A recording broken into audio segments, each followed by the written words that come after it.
All right, check, check. Welcome to St. Ansgar, Iowa. This is the sectionals, which is the state qualifier. No, I'm sorry, the qualifier for the state qualifier. Not your average Joe is to my left, and this is Candle Genius. And I'm already kind of out of sorts here because we're doing golf, Joe. This is golf. Here we go. My new favorite sport to broadcast, Mr. Sparrow. You got it. It It will be. absolutely beautiful out here. Acorn Park, Candy and the crew have this place in tip-top condition. It's a beautiful day. I think we're expecting something like 10-mile-an-hour winds out of the south and 80 degrees. Can't beat that for a golf day. And off, you probably get to see. You know what way the camera's heading. We may or may not see Jordan Randall here in this shot. What we're going to do here, the kids are now. They've been given direction. We are not. By the way, we're going to cover some of the rules here in a little bit. Right now, they're taking their steps heading to the holes that they're starting at. We got kids, some in many cases, multiple groups at each hole. At each hole, right? So we're going to kind of stay fairly stationary today in hopes of covering everybody.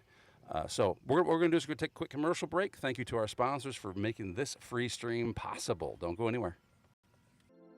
This broadcast is brought to you in part by St. Ansgar Chiropractic.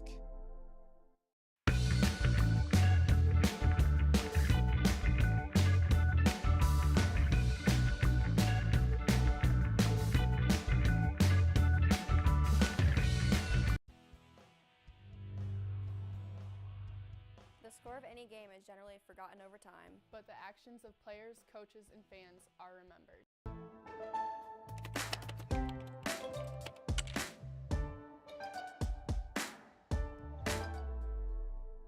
Before I knew Joe. Before I knew Joe. Before I knew Joe. Before I knew Joe. Before I knew Joe. Before I knew Joe. Before I knew Joe. Before I knew Joe, buying crop insurance was hard. There's a better way to buy crop insurance. You got to get to know Joe.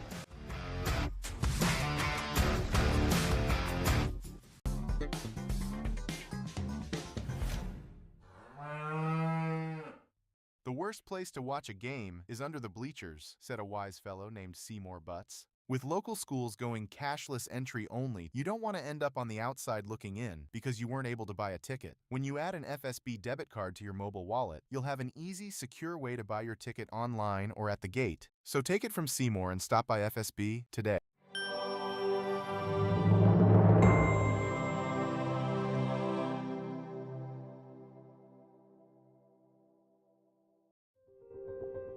Saints TV's Be a Saint program is a community-driven initiative dedicated to spreading love and support to neighbours in need in St. Ansgar.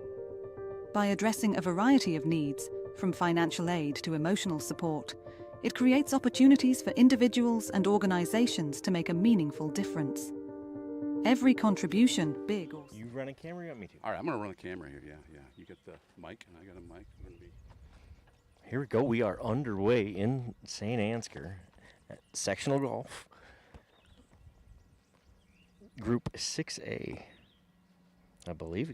Group 5A. Jace Anderson from Newman, Carter Anderson, Northwood Kensett, and Gus Walk of St. Ansgar. Gus with a short chip opportunity here. Gus is out on this one, so you come over here with me too. That way we can hear each other chat. So.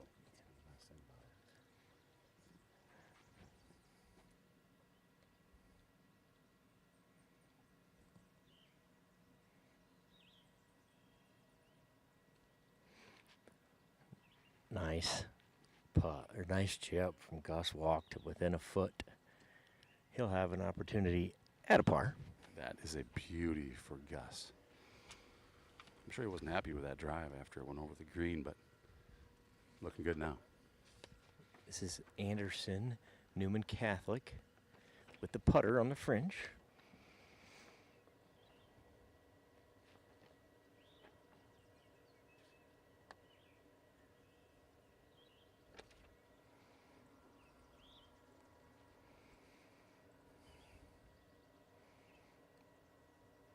Nice up from there, leaves himself a short putt for par. He's going to mark, and we'll have Anderson, Northwood Kensett. His third shot there, I believe. and he holes it from way down. That's If a this was beautiful basketball putt. season, we'd give him 3 for that. I think he gets a 3 in golf, too.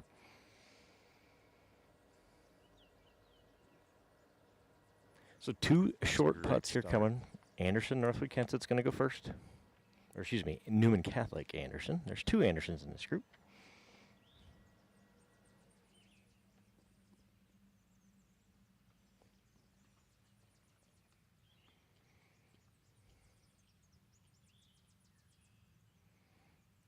Just wide with the par putt is Newman's Anderson. He'll card a 4 there, I believe. We're here on hole 5 in St. Ansgar. Gus Walk with an opportunity for par here to start his round.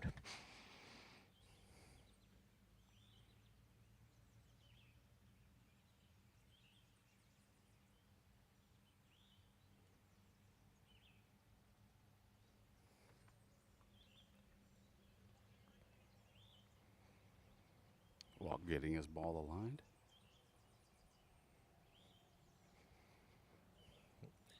And down it goes Gus Walk. Cards a par to start his round. When that flag comes out, Joe, it's sometimes hard to see the For hole sure. from the angle that we have here, but it's always just fun to watch it disappear into the cup. Yeah. Pretty good round by these gentlemen. Yeah, great start. I'm sure all 3 of them happy with that. Nice putt there from Anderson, Northwood Kenseth. Not great at judging distances, but let's just call it very long. It was a very long putt. I assume that was a bird. Is that correct? I didn't see this. think that was for par. That I was think for he par, was okay. short and then was not happy with his chip. I might be wrong on that, but that's what I think I saw. So, Joe, I'm zooming in the tee box here. So this would be Group 5B. Am I correct there? 5B. All right, we have Wubin of North Iowa, Johnson from Riceville, Whitty of West Hancock, and Schmicke from Rockford. Teeing off here on hole 5.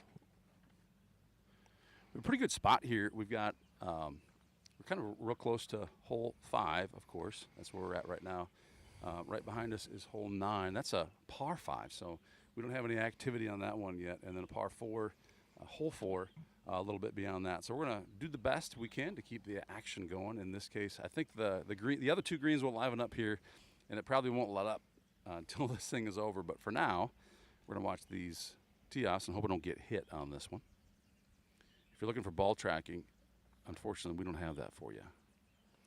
This is Wubin of when they hit North it right Iowa. to me, or directly at me makes it easier. Xander Johnson, Riceville, up next on the tee box. We're going to try to get as close as we can without being distracting. Obviously, we don't want to do anything to distract anybody out here. Exactly. Got my camera set up here, and we're going to check in on the chat from time to time. So if you have any sound issues, there's a lot of things that we're working through here to try and make this as good a broadcast as we possibly can.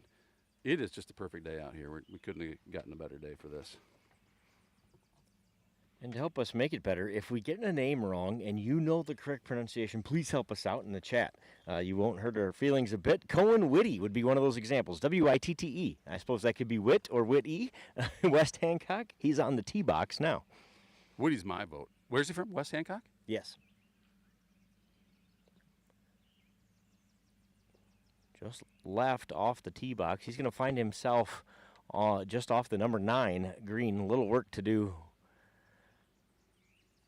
for Whitty.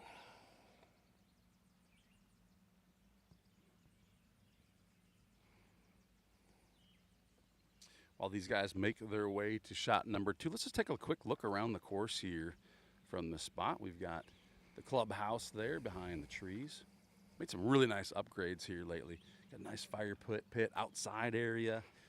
What a perfect day out here. Joe, you said it earlier, the grounds are just so perfect right now. And I know Candy, she's a perfectionist, of course. So she's kind of saying, well, there's a lot of things that aren't right. Well, of course, it's she's the one who maintains this place, and she wants it perfect. And I say it is perfect. Yeah, the course has recovered nicely. They lost I don't know, 40-plus trees over the winter here with, I believe they're all ash trees that they ended up having to take down. So I know that caused a little damage, obviously, just getting those down and off, but it's recovered nicely. Pardon the jostle here of the camera. We're going to move this up a little bit so we can maybe get up a little higher. Utilize our zoom function here to get the activity on these greens. But plus we got an incoming shot, so may as well take refuge behind a tree.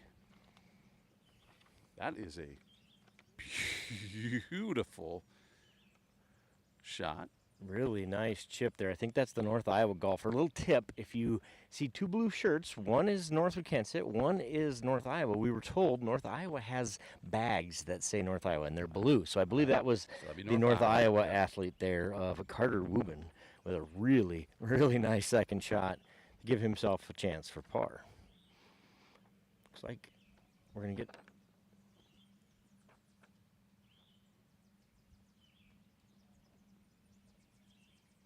Rockford Schmidtke, I would guess, is who this is. Again, do our best to get that right. Nice shot from him, feeds it up nicely. Gonna roll down. Leaving himself a makeable par putt as well.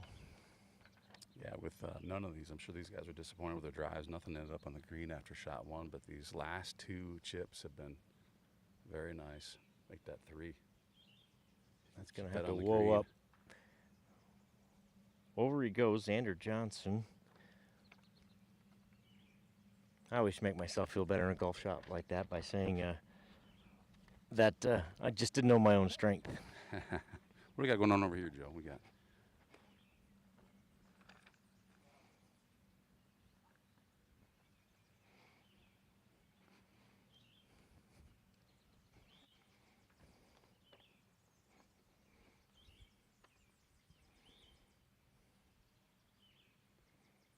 Was that the fourth golfer in the group?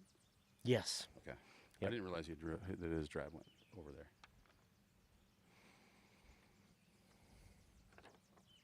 If this is your first time tuning in to Saints TV, you'll find that I'm often confused. Joe keeps me in line, so thanks, Joe. Well, he's got all the technical camera stuff and setup and planning to do. I just get to show up and talk, so I have the easy job. True, it's not my fault you guys keep giving me a mic. Riceville's golfer there, Xander Johnson, gets it up. He's laying three there. Have a shot at a bogey putt.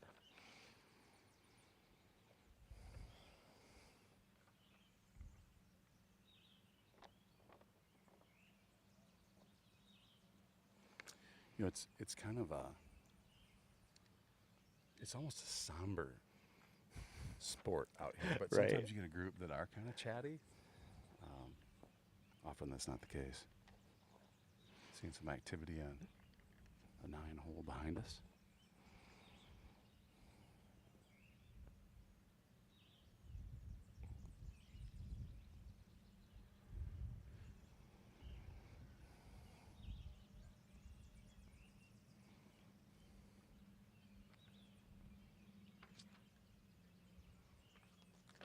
Coming up behind us here on, that'd be hole 9, is that correct? Behind us? Yes, hole 9 behind us. Jansen, Northwood Kensett, Castino, Newman.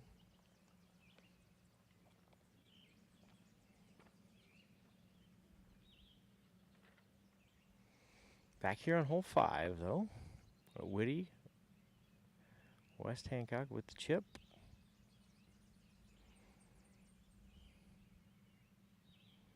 I believe both Northwood Kensett and North Iowa golfers here putting for par. I believe that is correct. A couple nice chips to put him in that position.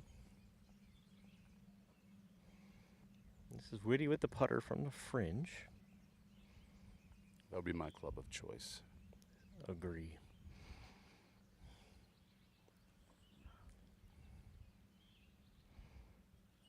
If you want that wedge to go 80 yards, hit it from the fringe, in my experience. When you want it to go 8 feet, it goes 80 yards. Exactly. You blade it just perfectly. That's exactly how I play it, too. All right, so I think we learned something today. I think the West Hancock golfer is in red and the Riceville golfer is in black. Would that be true? West Hancock's wearing red today? Red shirt? Yeah. Yes, thank you. We got to try to be inner Tiger Woods, I guess. I like it. That works. I like it. We'd love to hear from the coaches in the broadcast. So we got an extra mic if you want to chime in, talk about how your golfers are doing or whatever. You'll be around a couple times, I'm sure, today, right? Yep. Perfect. So and is it Whitty? Yeah, Colin Whitty. Thank you. Cone Whitty in red there. This is Northwood Kensit's. Or excuse me, Rockford Schmidtke there. This is Whitty of West Hancock.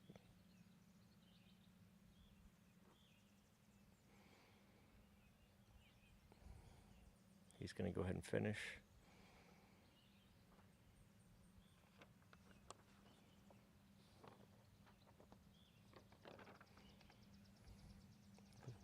This is the Riceville golfer then. Xander Johnson. Little 6-footer here. Just right. Had the opportunity, Joe, to use the Texas wedge in Texas this spring. Uh-huh. For those of you at home, that's when you're using the putter, not on the green, on the fringe. It's a pretty handy club. The Rockford golfer holds out there. That's Schmidtke. Now North Iowa's Carter Wubin. I believe this was a bogey putt for him. Sinks that.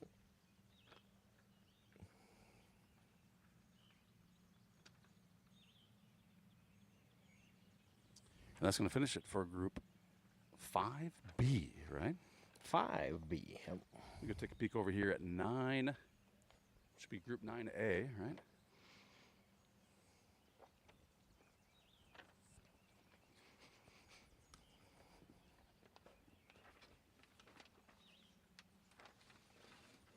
There's no way we're going to keep this straight throughout the day. You bet.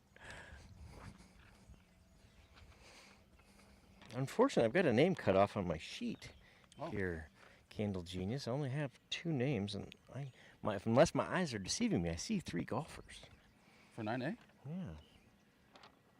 Got Castino from Newman and Jansen from Northwood Kensett. It looks like maybe there was a name below it that's cut off, so we're going to try to get that for you. Do you know? Is that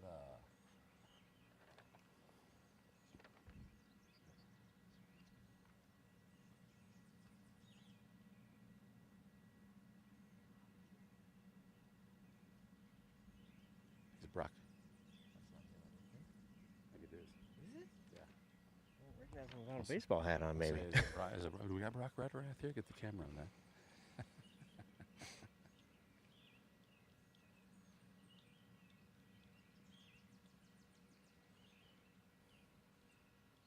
Ooh.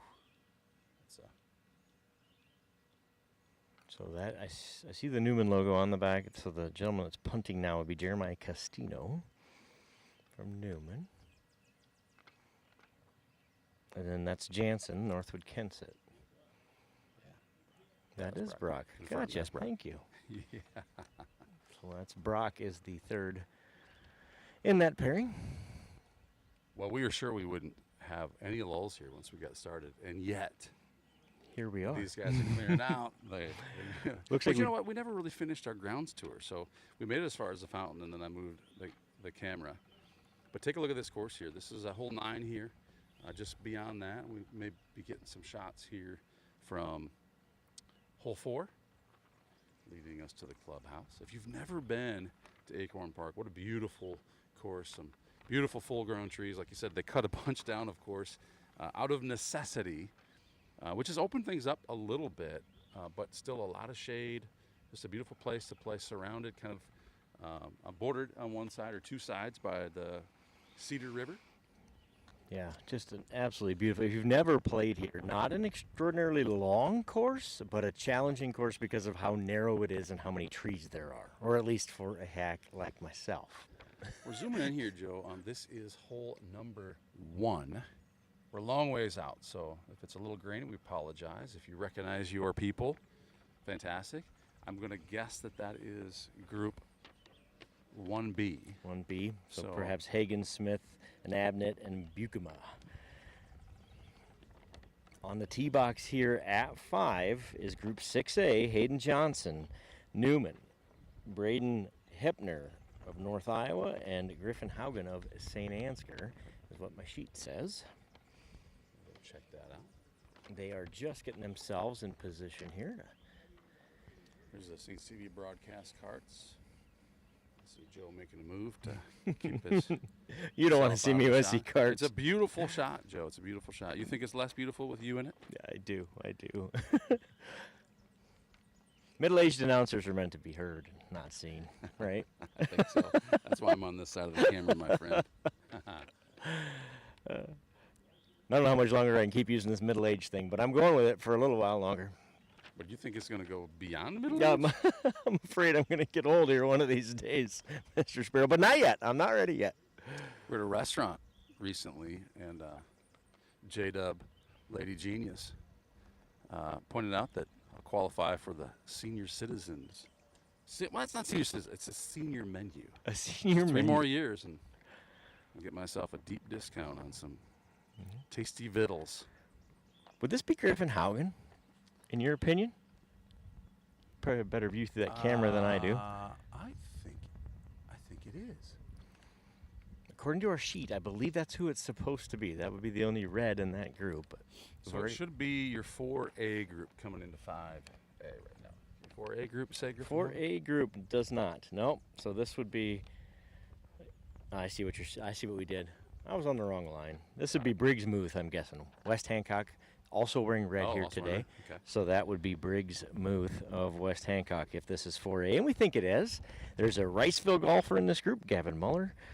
North Iowa's Brendan Price, and Rockford's Ben Beamer. Blue shirt here, so indicating either a Rockford or a North Iowa golfer. And as they get closer, we'll help you identify which one it is. I'm going to keep the camera here. I know I could kind of keep shuffling around, but sometimes it gets wonky. We'll see what we can capture. We got some trees here that are, I'll say they're in the way of the shot, Joe, but I like that they're there because that means I'm not in the way of the shot. Standing behind this camera. That tee shot hits a tree and then a cart path and takes a bad bounce backwards. Loses about 40 yards on that one. Just bad luck hitting the cart path and had a little spin to bounce it backwards instead of forwards. Nice shot incoming here. I think we'll see this one land right up here by the green. Oh, clips the tree. I just got done mentioning these pesky trees here. Well, and there's your shot right there. I think That it was ball inbound, going to be hole high. Instead, 60 yards short of the cup. So we do have, and you know, it is a little hard to see where those balls are going to end up here, but I do see we got one on the green. I don't know if you know whose that is. And with the sun shining, I'm not sure I'm actually even focused on it. I believe that would be the last golfer's ball, and we're going to figure out if that is the North Iowa golfer or the Rockford golfer here in a last second. one's here, right? Oh, yeah, the last one's Yeah, here. so Oh, that I was didn't even there. see that one. No, Yeah. I don't know who trickled up there. Head on a swivel here, looking to see. I'm going to check the sound here while these guys are walking, Joe. So Sounds good. just make sure. In fact, I'm going to just ask you to chatter just a little bit, maybe in here, and I want to make sure it's coming through okay. And You bet. check on comments. We're a little bit away from the screen here while we do this. Chat is open.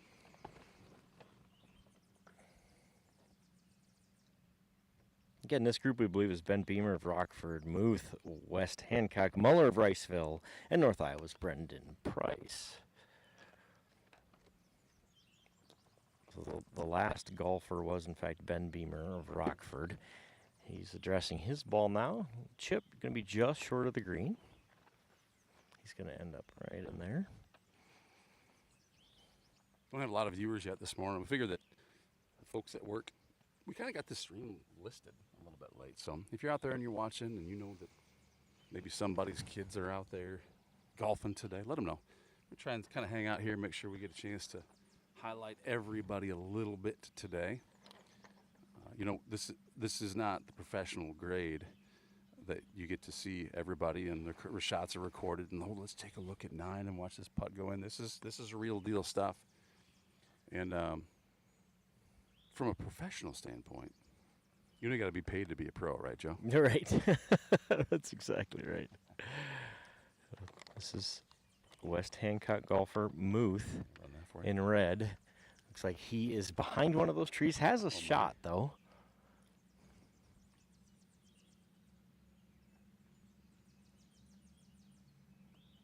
Can he get it out of there? He does beautifully. Nice shot from Muth. That's a beautiful shot. Going to give himself an opportunity for a long par putt. We've already seen a long par putt go in here. In fact, one about 3 times that long. Yes. So we know it's possible. Beamer from Rockford, addressing his ball just short of the green here. And then North Iowa. It looks like North Iowa's going to hit. That's Price. Nice up from Price.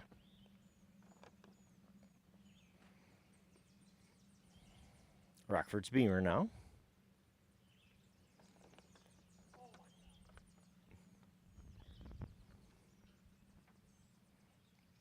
Gonna run that right up there.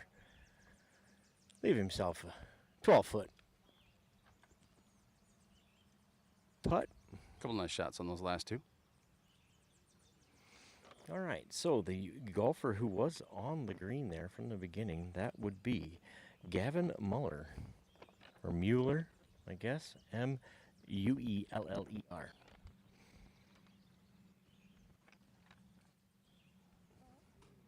Of Riceville. He's got a long putt, but I believe that's what we call a birdie putt in the business.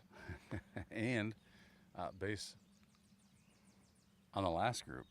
Yeah. It can be made. I think Hold there's it about there, yeah. right, yeah. Putt on the way. Nice roll. Really good putt from there. That is a beautiful putt. I don't know if you can tell the terrain. That's a pretty substantial slope. Maybe multiple slopes on the green, but Leaves him a par putt inside of 3 feet.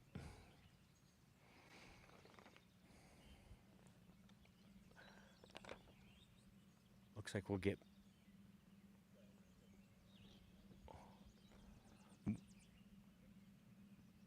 West Hancock's Muth. Gonna shoot next. I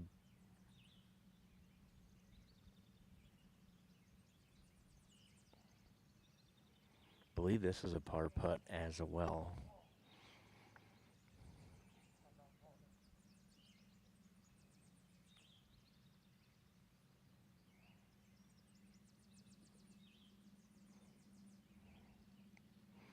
Nice job. Just long, what, about a foot, something like that. He's going to mark and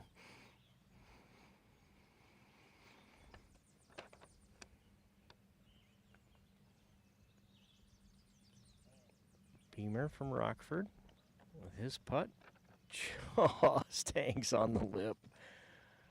Man, a strong breeze and that thing would fall. That is North Iowa, by the way. We're going to get these guys locked in with their, telling the difference between the Rockford logo and the North Iowa logo with the blue shirts and the black shorts is getting hard to do. But we'll correct ourselves when we can. I now see a buffalo on that jersey, or on that polo, so that would mean this is Rockford. Leaves it short.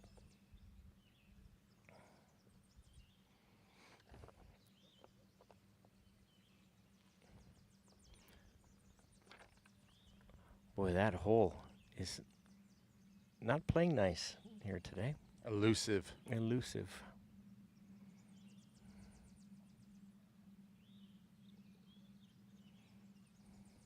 Even with this angle, it's still hard to see that hole from here. It's about a 2-foot putt here. Ooh. Mueller, after being on and one, is going to 3-putt. He won't be happy with that.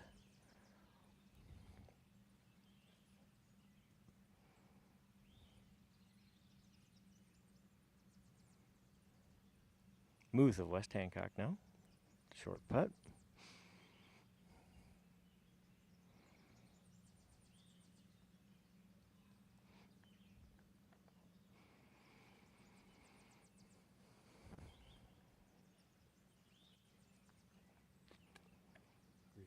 Greetings, sir. Finishes out there, does Mueller of Riceville.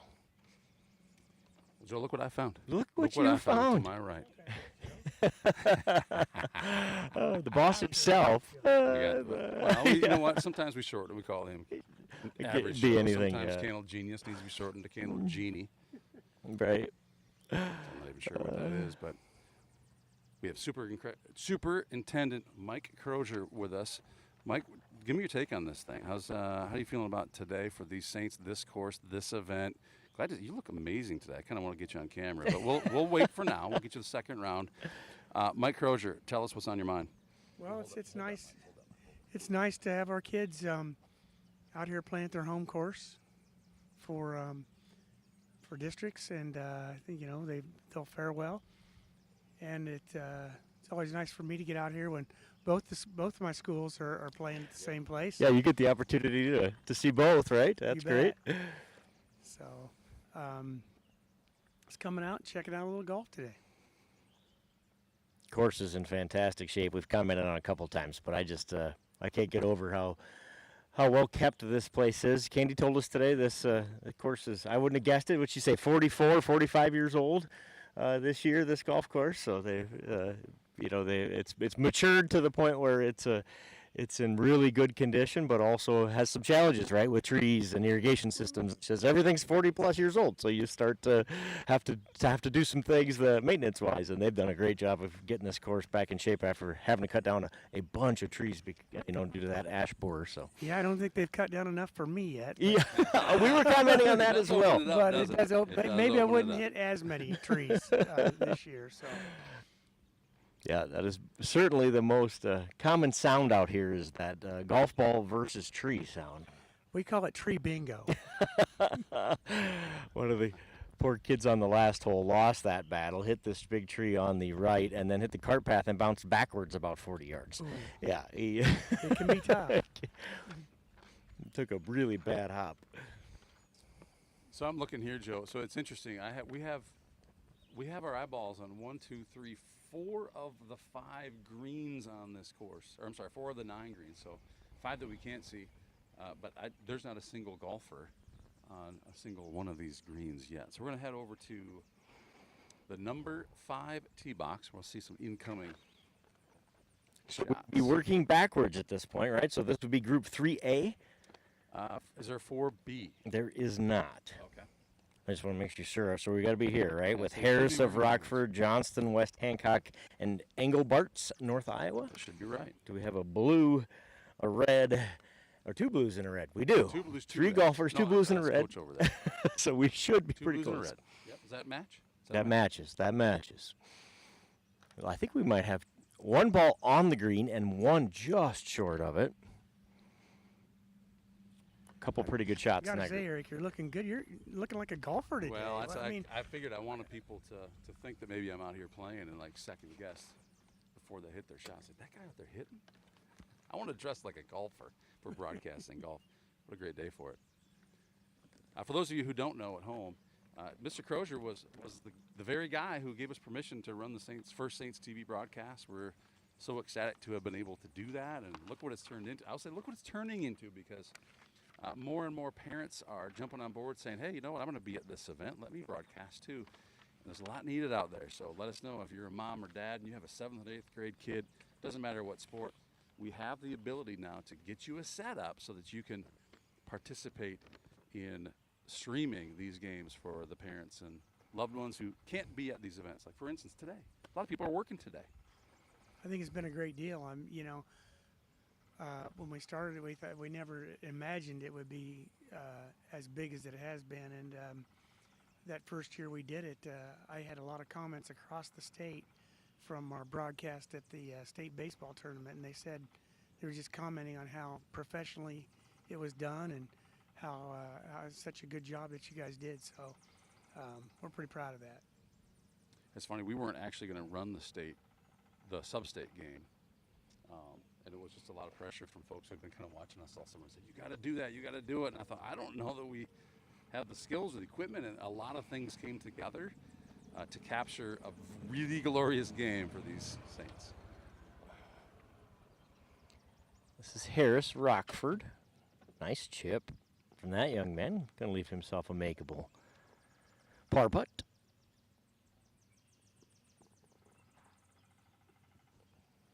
Prior to that was Paxton Johnson, West Hancock. He's dancing as well. And now North Iowa's Tate Engelbarts, who I believe is just hitting his second shot. He was the golfer on the green. It's a long birdie putt. We've seen a putt, Mr. Kroger, buried from that distance already today here. I'd have to tell that woodpecker to quiet down a little bit. If it's me, but a little distracting. This is the third shot from about the same location we've seen today. First one was made.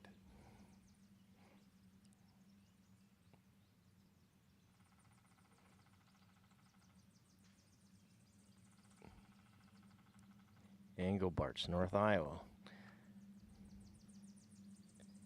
He'll leave himself a makeable par putt there.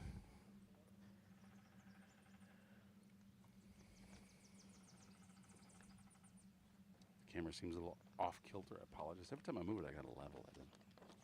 There's no piece of ground here. We're used to dealing with gym floors and, level surfaces.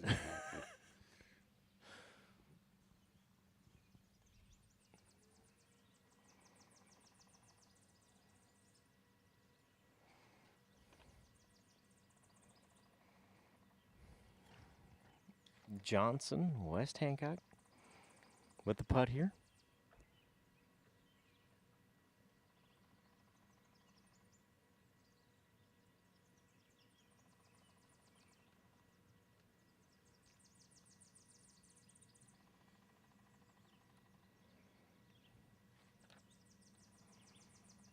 Looks like the Rockford golfers next. Corbin Harris.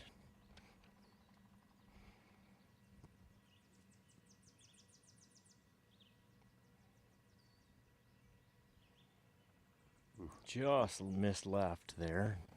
Trickles past the hole. Tate Engelbarts with the par putt coming for North Iowa.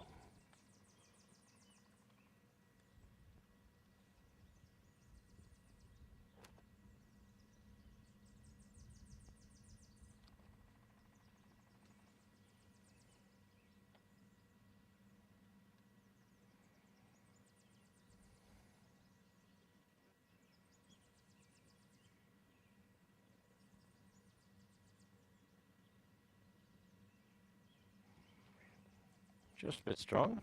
He'll leave himself a 4-footer coming back.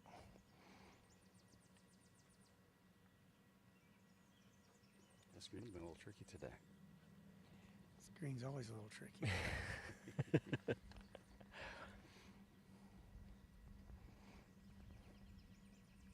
Paxton Johnson, West Hancock here.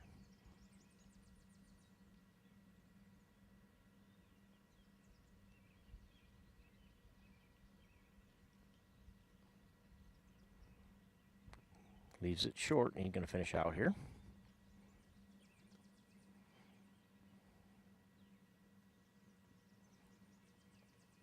The putter has been unkind here on hole 5, the last couple of groups.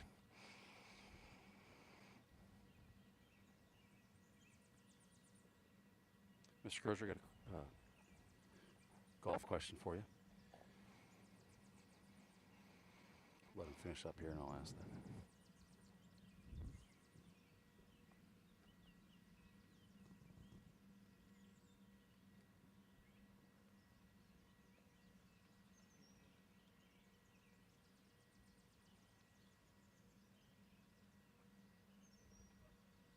Engelbart's with the bogey putt. Makes that. Okay, so now for the question. In a hypothetical 1v1, you versus me, we're going to run this course one time. You get to bring one club, just one club, to do the whole thing. What club are you bringing? I'm probably going to bring my 7-iron. 7-iron. That's the one I hit the best. 7-iron. You know what? I think the best golfers choose a 7-iron. Well, that wouldn't be me when you talk about the best golfers, but No, that would be a 7-iron. It tells me that you probably would beat me in the 1v1 because I wouldn't bring a 7-iron. I'd bring a 1-iron because, well, for your then I have an putting, excuse for then, not yeah, hitting there it you well go. because no one can hit a 1-iron. You got a point there. They tell me that not even God can hit a 1-iron. I was told that. I've heard that before too, but I'm not so sure about that. Some Sunday morning, I'm going to come out here and do that with a 7-iron because that would be my club as well, and I'm confident I would shoot better just using the 7-iron and a putter. No, I'd have to bring a putter too. Bring a 7-iron and a putter because I can't tell you the last time that my driver went further straight than my 7-iron did. Like, I'm not sure I've ever done it, to be real honest. Okay, that's not true because that's why you come back, right? You do it once around. You're like, see? I can do it. This is it. I got it locked in now. We should do it. We should do the one club challenge. Maybe St. CV fundraiser in the future. I'm gonna level out this camera. Sorry for the jostle. Who do we have on the box here? Thomas McGuire, Newman Catholic, Chase Haugen, St. Ansgar, Bowen Baney, Northwood Kensett, and Marshall Christensen of Riceville, I believe, would be on tee box number 5 here at Acorn Park. Sectional boys golf.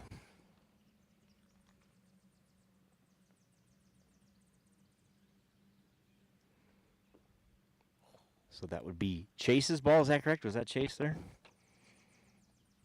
Chase is in this group? Chase is That's in so the funny group, from back and here. that's a red shirt. Okay, that's so funny. I thought it looked like Griffin from back here, but it's definitely Haugen, right? So Chase. A nice shot.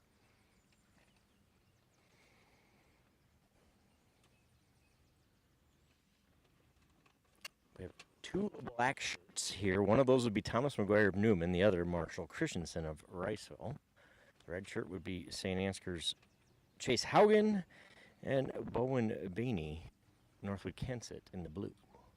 I've seen Bowen a little bit this year because he's been kind of matched up in Hudson's group for a couple of these events. So very good golfer from Northwood. This gentleman looks too short to be Thomas McGuire. Because Thomas is pushing 7 feet taller, at least it seems like it. So I believe that would be Marshall Christensen of Riceville there. And another pretty good shot. I'm sure he wishes that one would have stuck a little bit more, but sitting just off the green on the fringe here. So these golfers, talk about that, are paired correctly. Correct. This isn't just a random. If you're in group 3, theoretically you're in the top 9 golfers. That It's a fortuitous great I'm just going to go back bounce. to that because that one bounced off the tree on the left and ends up He was right on the green. That's 10 beauty. yards long, right at the base of that oak tree. Hit it perfectly, bounced it back, and leaves himself a nice 17-foot birdie.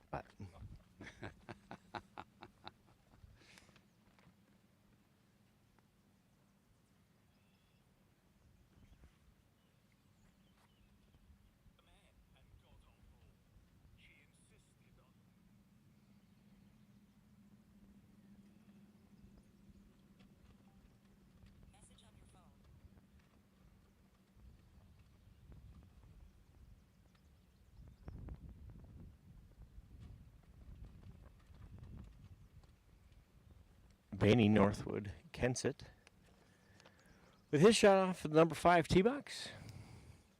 It's 4 pretty good shots right there. For sure. Yeah, not bad. I have a really hard time hitting this green. Unless I'm using my 1-iron. I have a hard I time gotta get a hitting good roll, any though, I green do. in regulation. Come on. When I do think I hit it, this tree right here on the left, that branch that sticks out, tells me, not today, sir, not today. Yeah, why couldn't they take that one down? They Right, removed the one right. that's- Why that isn't one that still tree an standing? ash tree? I think all 3 of those trees could be taken out. It'd be fine. Right.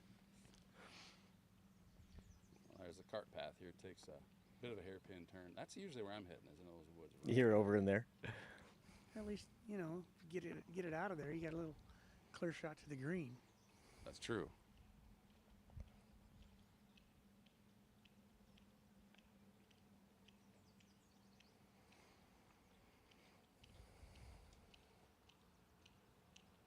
This is the only green with any balls on it right now. So Yeah, it looks like you're watching the best spot here, at least in this corner of the world.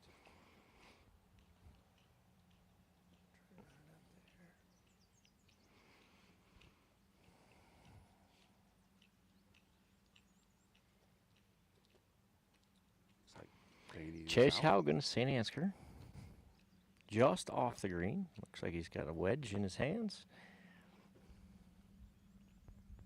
Bowen is out, so I'm guessing Bowen's going here. Northwood Kensets, Bowen Beanie.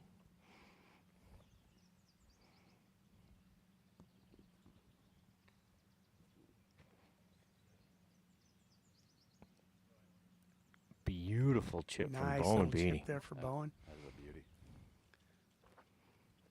Looks like Haugen's chips on the way. Get in the hole, as they say. Nice And even job. a nicer chip there. That's two pretty good golf shots right there in a row.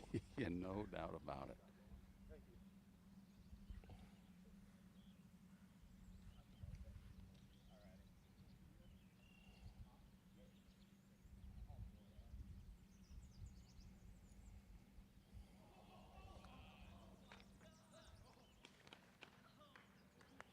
Hudson Sparrow just did something phenomenal, I believe.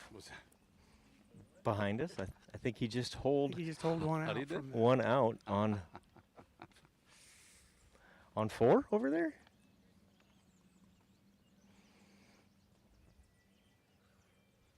On hole 4 from the 9 fairway. I believe that's accurate. Oh, Thomas buddy. McGuire here for birdie. A little left, a little long.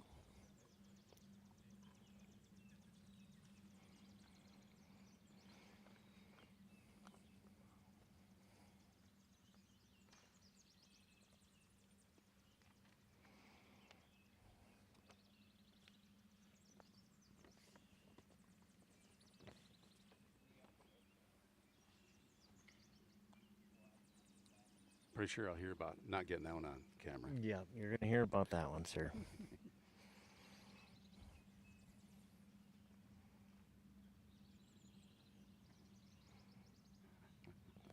McGuire for par.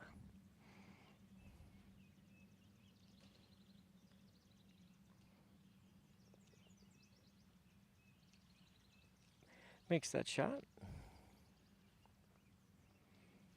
This is Christensen of Riceville.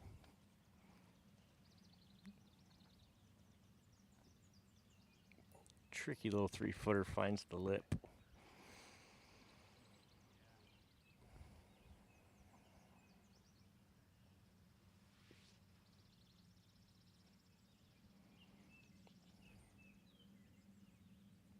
Par putt for Bowen, correct?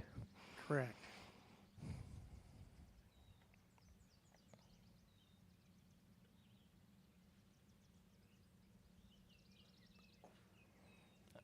There's something about this hole, the way it's cut today, or where it is, because it has been a challenge for everybody to this point.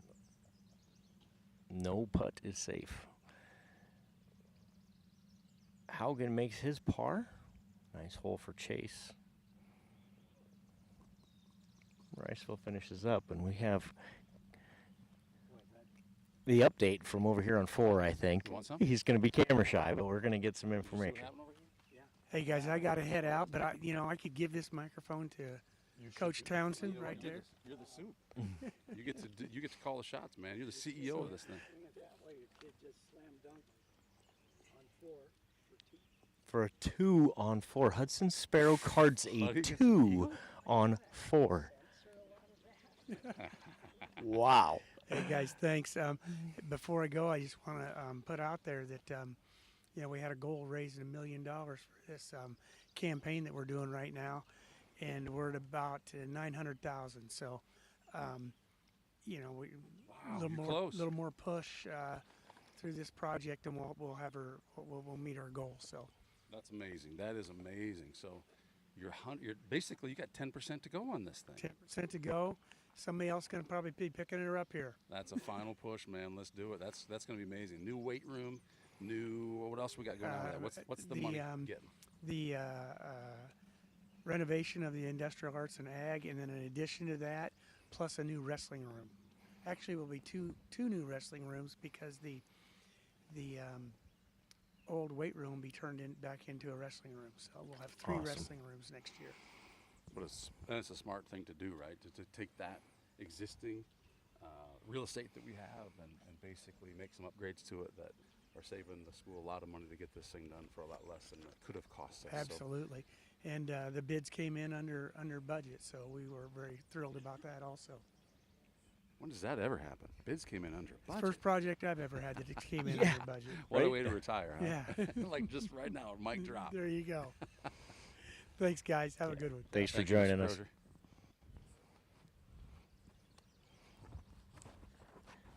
Group here on 9, Austin, Cornell, Newman, Christensen, Northwood, Kensett, Conway of Riceville, and Vroom from St. Ansgar. That's who you've been watching putt here on hole 9.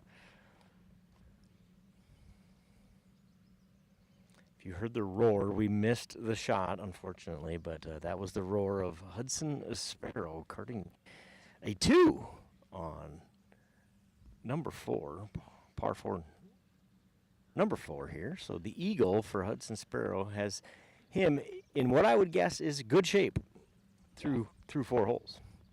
We talked about earlier that Hudson may be on my case about like why weren't you there to capture that shot? Well, we got the sound bites. I'm not sure we'll get to hear anything, but here's the scoop: if he does it again on hole 5, if he eagles again on hole 5, we'll be ready for it. We'll be ready. I think they might even call that a hole-in-one in the business. Yeah, that'd be even better. I'm going to take Mr. Reindl's chair over here, his mobile chair, because remember I said I wasn't ready to be old yet? My back disagrees with me. Nice setup. Does it hold clubs too? Oh yeah, it's got an adapter to hold clubs and everything. You gotta be able to golf and haul the kids around. So. Oh my goodness. So this would be the aforementioned Sparrow group on the tee box in 5. This is what it looks like when you sit down and commentate golf. It's a beautiful Look thing. at this. This golf I got my cheat commentating sheet. is fantastic. Just hanging out here. Beautiful day. We've got a little foot rest. Here's the problem. Here's the problem, Joe. Now, your boss is going to know you're playing hooky. That is true. That is true. My boss is gone today. That's how I could be here today. And I don't know boy, if you know she this or is not, going. but She this might is- see this. This is why It's an inside joke for those of you who know who my boss is. Let's see if we can move this camera here. So who do we have here? So this should be Hudson's group. Should be 1A. 1A. So we missed 1B somehow, or maybe they're. So Bainey was not, well, maybe it is 1B then. It's 1B then. So Hudson must be. It sure looks like Hudson up there. It sure does to me too. Oh, yeah. Anyway, well, I guess we'll try not to guess. We know this is one of either group 1A or 1B. Can you help us out? Do you see anybody? This is 1A. This is 1A. I think I see Caden Helgeson's white hat up there on the tee box. And Northwood Kensett. I swear that was Huddy I saw go up there too. So Hudson Sparrow, St. Ansgar, Helgeson, Northwood Kensett, and Newman's Alex Egger. So these would be your 3 top-ranked golfers coming into today, right? Based on their results throughout the season, they were seated in this top group. Correct. And Caden Helgeson's coming off of a TIC East conference title last week. Was that his shot there? That's Hudson Sparrow. That's Hudson there, Sparrow. coming off of his eagle. Puts it on the green.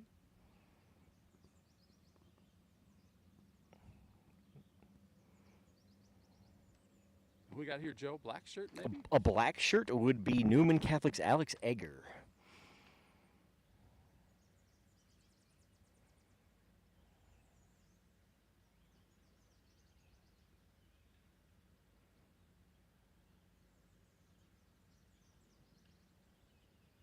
One coming toward us.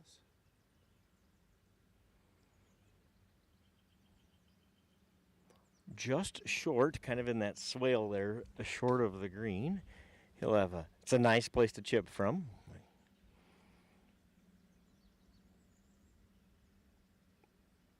And Helgeson here in Northwood Kensett. Northwood clever to be sporting the bucket hats today. Keep the sunburn off of them. Fair to say after early in the week, Helgeson's the golfer to beat here today, I would say, right? He's been playing really well. I would agree there. Just you get a hot hand, and sometimes in golf you can ride that for a while, get some momentum going. I know he won in I believe it was a 2-hole playoff yeah. at conference. Yes. With an Osage Heath golfer. Voigt, maybe? I don't think it was It wasn't Voigt. Heath? No, Okay. it's not Voigt. Which you would expect. Yeah, Yep. right. That's You I know, just with when you the said scores that Osage, I he's assumed. produced this year. Yeah, so shot a 72 in Nashua, which that was a tough course for a lot of guys. Tied at 72, 2-hole playoff. I was told, Hudson mentioned that just based on how the golfers golf, he felt like the next hole was going to be Osage's advantage just based on how that hole was laid out. Played so out. Mm-hmm. For Helgeson to win it when he did and how he did, like what a great moment for him. Yeah, I know he's put in a lot of work and plays a ton of golf in the summertime, as do most of these kids. So it's nice to see him out here competing. Beautiful weather today. So if you notice, we haven't spoken to the golfers. We're not allowed to, other than to say good job or whatever, like words of encouragement, but no speaking, no coaching. So we just kind of stand back here and have our sidebar conversations. Hudson Sparrow will be putting for birdie. The other two golfers, this is Egger, Newman now. Will need good chips to get themselves in position to make par here.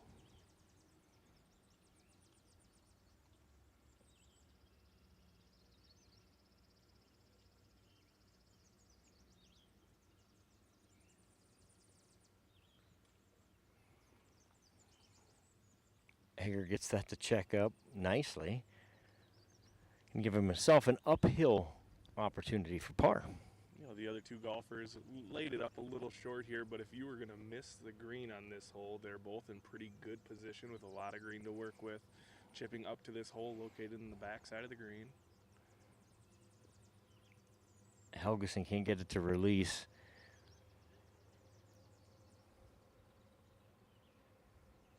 And he's got work to do for par here.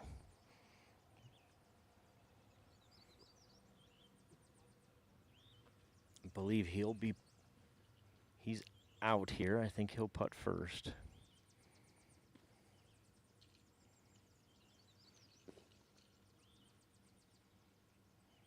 Not going to be a ton of break on this hole, but it does tail off the backside of the green if he does go long.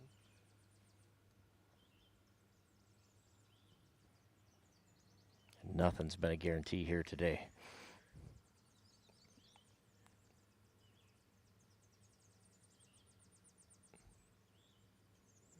It's a good roll from where he was at. Absolutely.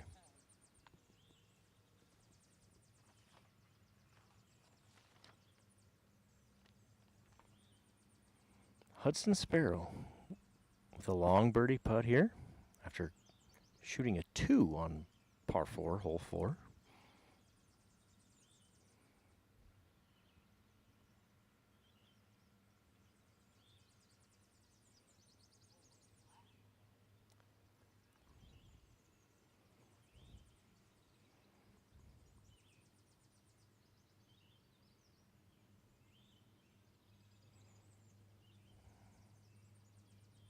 Hudson getting more of that one than he wanted. On this unforgiving hole in number 5.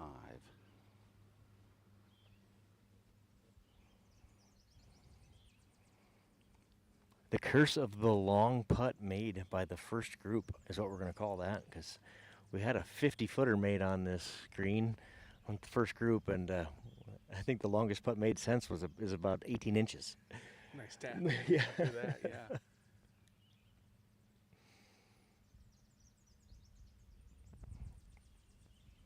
Egger, Newman Catholic, rolls it up.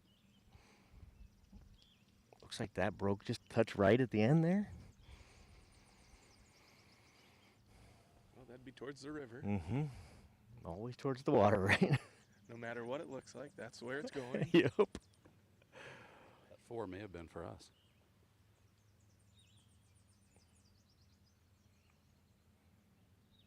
See, Night Owl is in our midst. The night owl has arrived.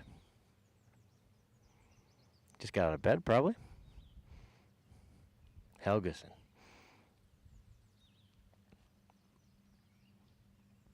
Telling you, something weird going on with the gravitational pull on this hole today. This has not been friendly.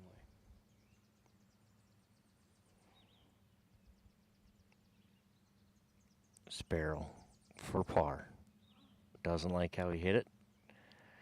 The golf gods agree.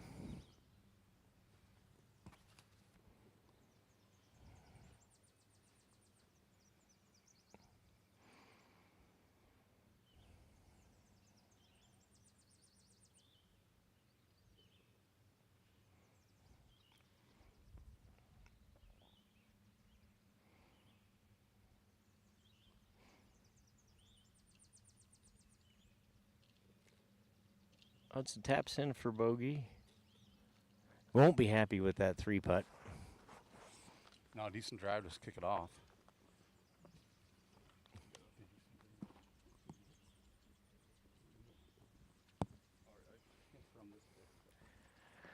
That's golf for you, right? Eagle on one hole, bogey on the next, just to keep you humble. It is. It'll build you up and then tear you down pretty quick. No doubt. We'll see how he comes back on the next hole. That's the biggest thing in golf. How quick can you flush something that's bad, and how you can kind of hone in on the positives and keep rolling on some momentum that way.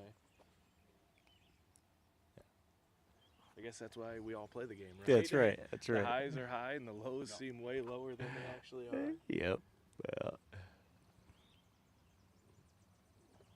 Again, that will test your mental toughness. There is no doubt about that. Here, hole 9. Looks like we got Gus Walk approaching. So our second look at this group, right? They started on hole 5 here, so this is Walk, Anderson, and Anderson. Gus Walk here with his, I don't know, should we say it's his second? I mean, it's probably his third, but we could give him the benefit of the doubt. I mean, if I was golfing, I'd like to say it's my second. Yeah, so right. That's what we'll say. Check up. Ooh, nice. Very well done for Gus Walk. With a little bit of a ridge back there that he stopped it right below, checked up, nice. With him would be Jace Anderson of Newman and Carter Anderson, Northwood Kensett.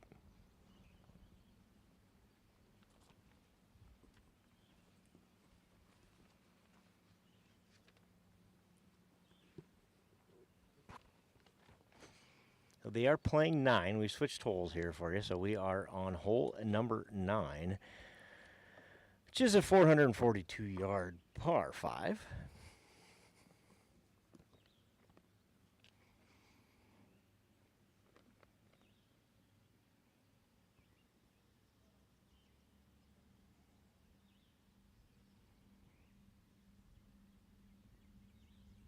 Anderson Newman Catholic. Really nice chip from Jace there.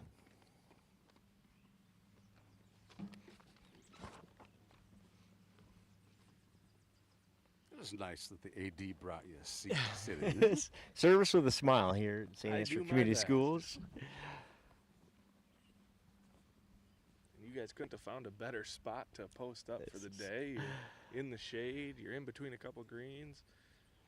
This is beautiful. Whose idea was that, Jordan?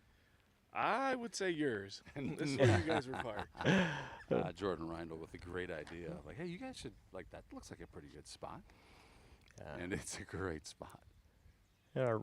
Being stationary, we're going to catch everybody, up to 4 times throughout the day here. So that's kind of, we'd like to, obviously, this is Saints TV. We want to display what our Saints golfers are doing, but we want to give everybody an opportunity here to see their golfer as well. Yeah, this is the first time you're joining us for golf. This is the 3rd golf stream that we have done. To our knowledge, I think it's the 3rd golf stream that's ever been done in the state. Yep. We learned something from the first couple. And I think just being stationary, let the action come to you, keep the camera steady. I think people seem to enjoy watching the putts. It's hard to track the drives anyway. This is Gus Walk Nice putt for Gus. Broke towards the river. Again. Just put that on repeat. Yep. I believe that will be a par putt coming back for Gus.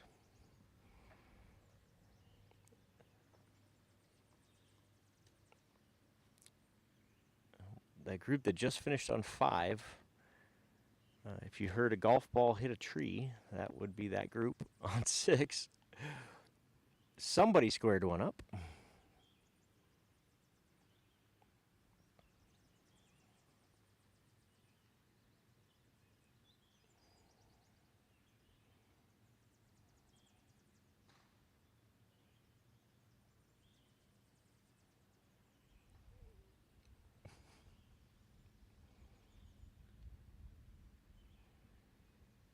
Just short of the hole on that one. Straddles Gus's line, taps it in.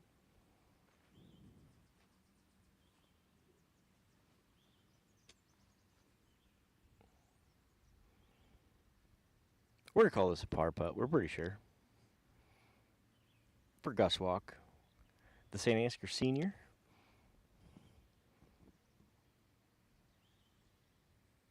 I think Gus just started golfing like 18 months ago. He's not a lifelong golfer guy. He has figured this game out in a hurry. Had a good senior season. Primed and ready for a senior baseball season. I say he's probably a bigger baseball player. Yeah. You know, but sometimes that swing in baseball, just naturally swinging a club can come easy to baseball players. Yeah, I've got 2 of those. That the first time I took them golfing, boys that played a lot of baseball, and I thought, boy, there's no way either one of you will ever be able to hit a golf club straight. And they both have very baseball swings when it comes to golf, but they can both strike the ball very, very well. So they figured it out. It's not impossible to do both. And that's the best thing about golf. I mean, there's no one swing that's the best, and you find what works for you. And sometimes those baseball players find it pretty easily. I took Max for a golf fitting to get him a nice set of clubs as he kind of became an adult and stopped growing. And the guy, one swing, the guy says, "You've played a lot of baseball." Max kind of smiles and says, "Yeah." He's like, "I can tell. That's okay. We'll work with it." A little break in the action here. Yeah, just kind of watching how this Group 1A, that's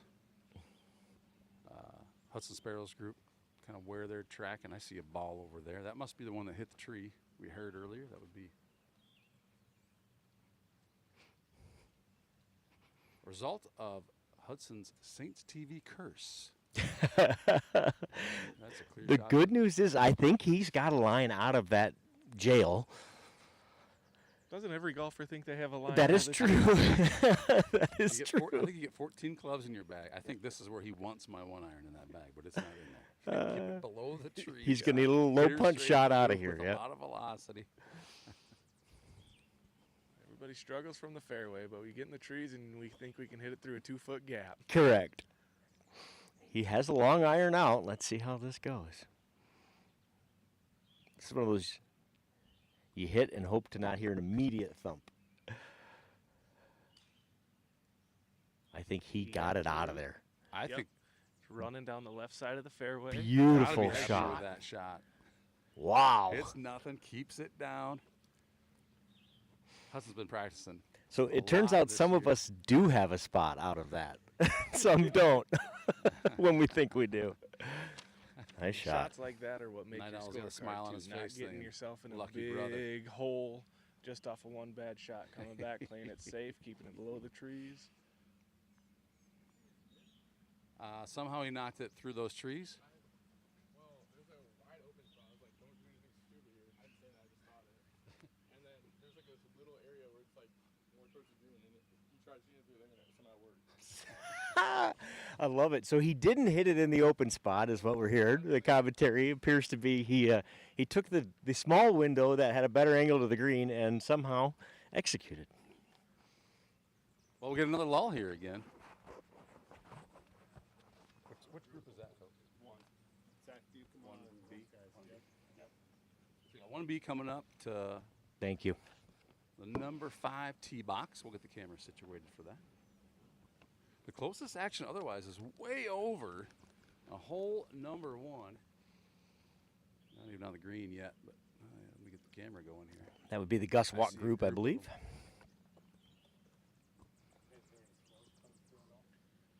I haven't, no. Scores? Yeah, nobody tells us the scores. So, yeah, no, we've never been able to. I'm not even sure. It's kind of tough to rules and no talking. Yeah, oh, no doubt. I know Carter from Oakwood.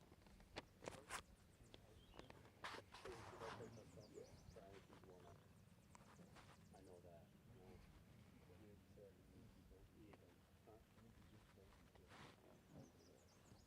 That was probably a half hour.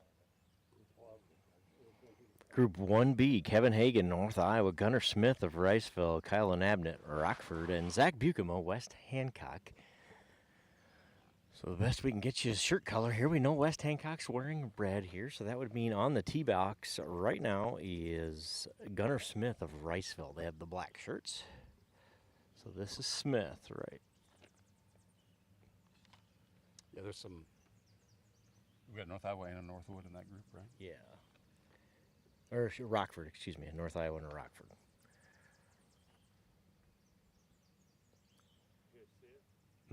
I think we hit a tree on the right and then the left. We got a double tree hit there for Smith of Riceville. Some of the guys and I walked down and told my guys for this hole, everything needs kind of bounce and go up on the green. And so they're trying to do the same thing here. This green will stick because it's straight uphill. So I told them fire towards the center of the green. And this one will stay. It won't bounce up.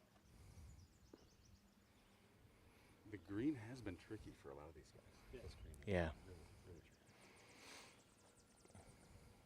So again, from this distance, we can't tell if that's Rockford or North Iowa, but nice shot there, just short of the green. Golfers have a little bit of a wind back into their face, but more of a crosswind here. This is Zach, West Hancock.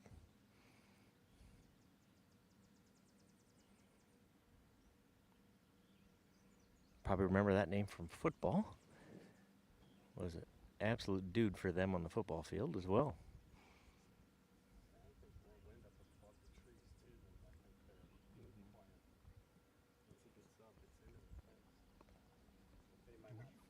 Will you speak to that? Like, that's just so great for folks at home to hear.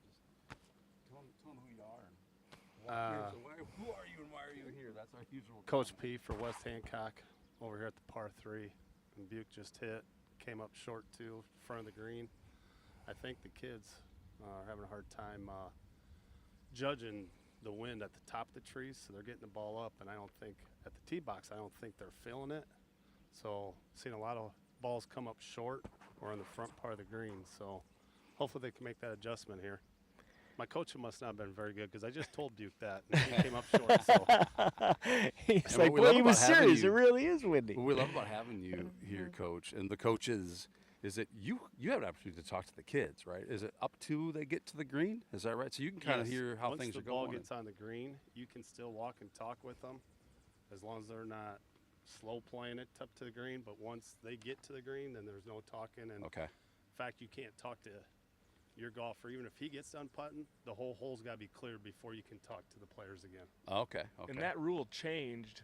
How many years ago was that? Because you used to not be able to talk to them really as much as you can now, right? You can do more coaching as a coach now.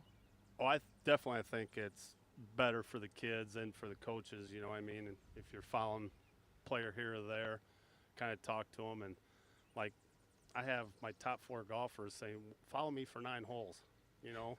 And I'm like, oh, I got to hit everybody else too, but I follow them and try to give them the best advice. But what I tell them doesn't matter what. I will give you my advice.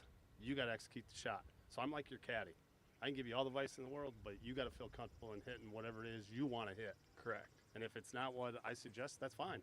But then you better go execute it. So, Right. Which is easier said than done sometimes. Golf's a funny game.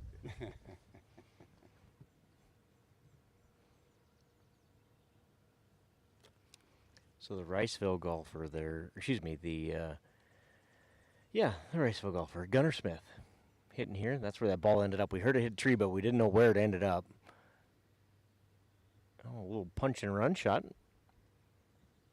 Nice shot. Actually Yeah. a play to get it on the green and get it rolling sooner. Too many kids try to flop, and I mean, it's even tough for the pros to do, be consistent with throwing the ball up in the air. And we try to teach the kids, get it on the green as soon as you can and let it roll out. That's a perfect example there, wasn't it? Yeah, it rolled out very well for him. Probably farther than he liked, but he's still got that chance to make that for instead of chunking it, and you still got to hit it up again. So he's got a chance to save par there. Hagen of North Iowa here to our right. Bukema, West Hancock in red. Looks like he's out. He's going to shoot next here. Maybe. And he's going to try to flop it up there. And I would say to what you're saying, that flop shot, the kids think's a prettier shot, but the bump and run is just more simple and easier to execute, especially on a lot of different courses. You don't know the grass quality around the green. If you can execute a bump and run, you can do that on almost any surface. Where that flop, if you don't have good grass underneath you, it becomes really hard to do. Bite. It looks like he can execute. He it. executed Yeah. pretty darn All well that, there. He did. And I didn't teach him that, so. Early on when I started golfing, I was golfing with a really experienced golfer. If you're on the fairway, don't ever use anything beyond an 8 and just hit it short of the green, let it run. The North Iowa golfer there, Hagen, with a really nice up as well. And Rockford across the way with an Abnett coming at you now. Be a bad time for a blade. For us, anyway. We don't talk in those terms when we're on the golf course, please.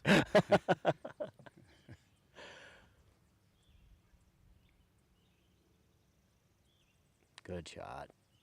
Oh, it turned. Oh. And now, that's what's tough about that. It doesn't look like much slope, but it's running towards the river. I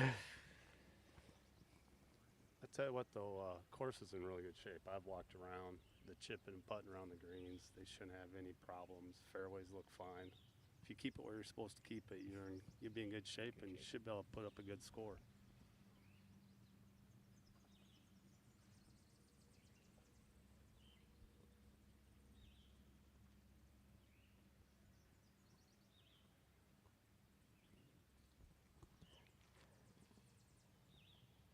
Gunnar Smith from Riceville with the putt.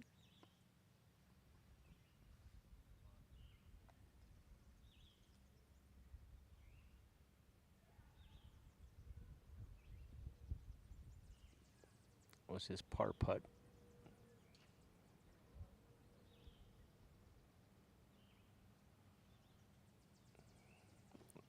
Would all of these be par putts? Am I right on that? Or did I miss a shot somewhere? I believe you are correct.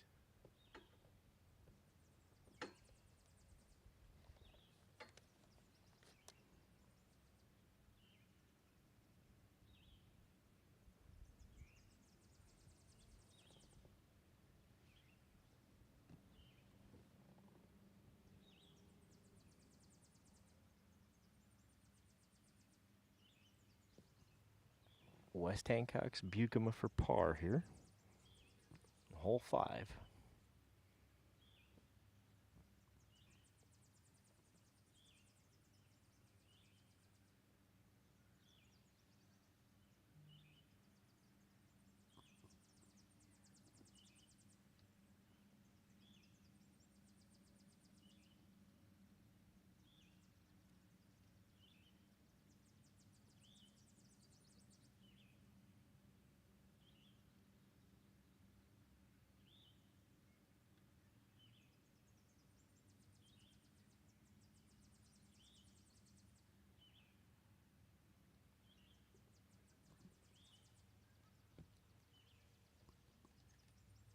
We've seen that putt go that direction 10 times in the first 3 groups here, 5 groups.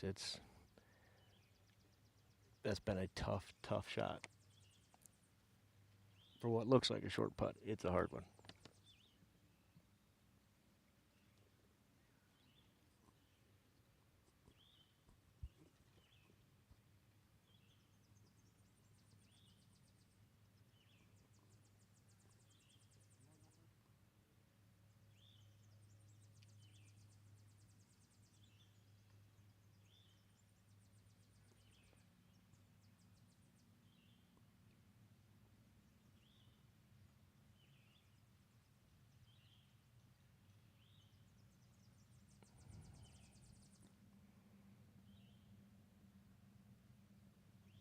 Zach Buchanan for bogey here.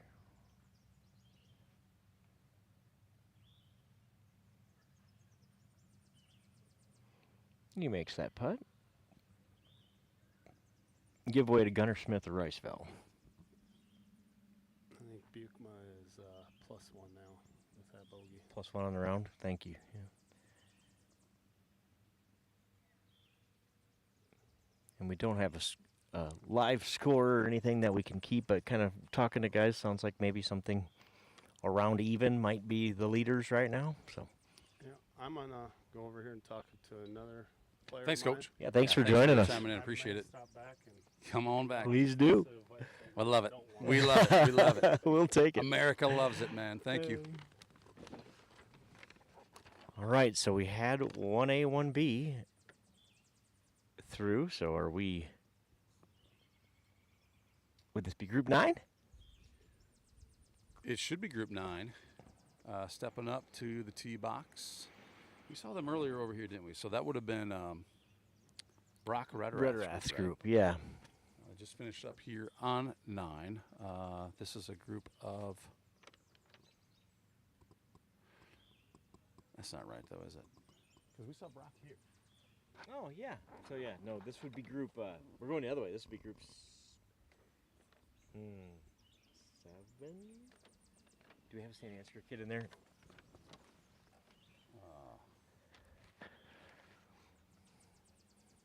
Well, actually see Brock down there. We can see Brock up here. No, we saw him here. Well, a little St. CB confusion here. We're figuring some. We'll figure it out. I'm pretty sure that's you know what, Brock. though, you're doing such a better job than we did the last 2 times at all. Like, we knew the Saints kids, and that was it. But you got a good, comprehensive list. We'll figure it out. That sure helps. I see a black shirt. What's that tell us? Either Newman or Riceville in black. Blue could be North of Kensett, Rockford, or North Iowa. So blue does us almost no good unless you can see his golf bag. Yeah, and then true. because they have blue golf bags also. They do. The golf bag should be a better giveaway than the emblem on their shirt, which is a lot smaller. But I see blue, I see black. It looks like we got Coach Townsend walking, and I think it's Brock. Yeah. And so did they get a break, or did they? No, sure they would have played 9, then they played 1, 2, 3, 4, and now they're back up here on 5. Oh, that's right, 9 Yeah. to 1. That's a twist to the right, not to the left. That's why. You got her. You That's got the her. deal.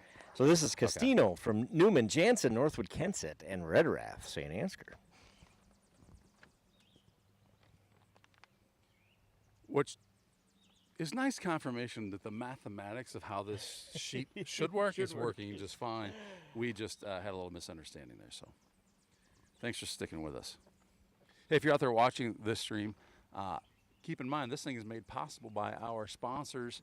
We saw a few commercials here to start this thing off, but we want to thank Farmer State Bank, thank Brian Putney and crew, as well as American Soy Organics for better candle making, Johnson Oil in Osage, Iowa, as well as Focus Insurance here in St. Ansgar. We'll get to mention the rest of them as well. But should we mention, might be a good time for a little Saints TV commercial, if you don't mind. We're signing people up now for 2025-26 school year, right?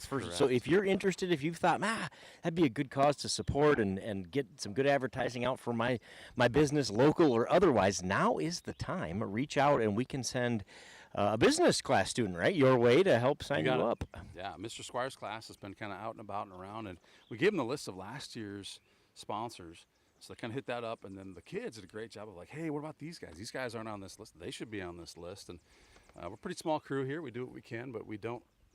Just because we haven't hit you up doesn't mean we don't want you to be part of it. We don't have time to get it all done. So we love that the kids are helping and participating with it. Along those lines here, you see on the lower left, lower right. Well, wait a minute. How do I have this thing set up? I'm kind of looking at my own stream here, thinking. Lower right-hand corner, we have Give Butter. QR code. That's for those of you who are enjoying watching this stream, totally free. Of course, the sponsors make that possible. But through the Give Butter link, we're also able to give back to the St. Ansgar Athletic Fund. We have Jordan Reindl, Athletic Director here. He wasn't here with us last year when we did this, but we're actually kind of putting all the Give Butter funds together that were donated over this last school year. Within the next couple of weeks, we'll be writing a check to the athletic department, and Mr. Reindl for, I think that number was somewhere around the $10,000 range, thanks to all those who donated. Scan this code, so thank you for offering this for free.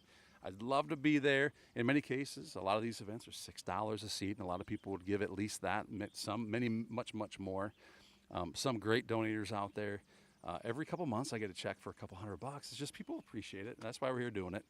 Of course, we don't take any of that money ourselves. Otherwise, we would be called pros, but we are definitely not pro grade. We don't want Maybe the pressure pro grade anyway, right? without the pro. Maybe There you that's go. the deal. There you I don't go. know. But please scan that code. 100% of your donation goes directly to the St. Ansgar Athletic Fund to keep our kids dressed well, to keep the basketballs flowing. Referee costs are through the roof right now, aren't they, Jordan? They go up all the time, and understandably, that's a job that not a lot of people are getting into. We do have a shortage in the area, so if anybody's looking to give back in that way and wants to get back involved in athletics, but doesn't want to coach and is looking to get back into a sport, being an official is an amazing way to do that, and we are in dire needs right now in not just the state of Iowa and northern Iowa, but all over the country, that our officials' ages, the average is going up, and we're not getting as many younger people back into the business because those officials work hard. They're almost every night of the week.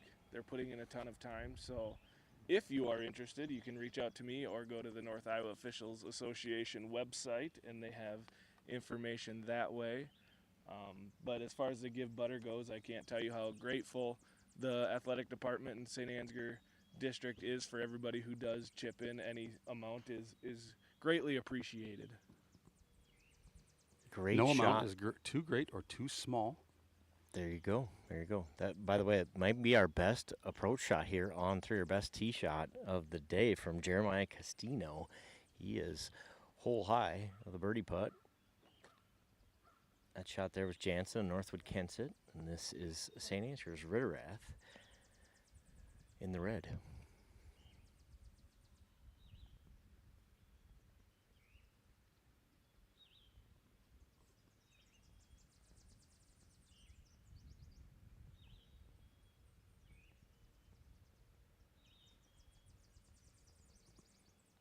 Nice job of letting that hit, right, and roll out like we talked about last time.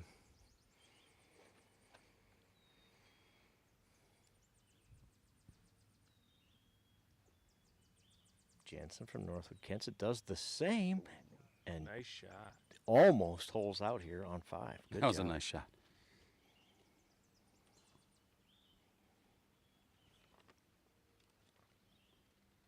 Haven't seen a lot of golfers swinging left-handed today, but Ritterath one of them.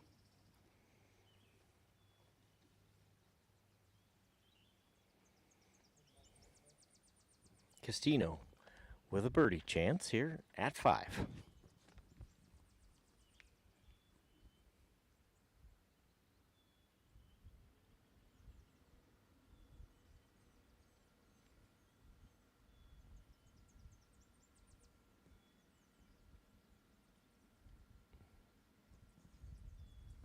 Pretty good putt.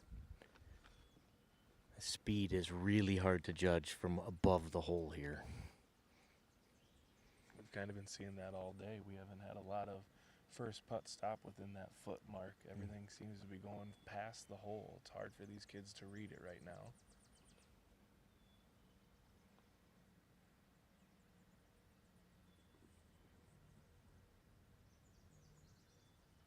And you putt from Ritterath. Nice job there, but again, right, we're 3 foot past with that roll. Not gimmies coming back, No. especially on this hole. We've seen that today. Yeah.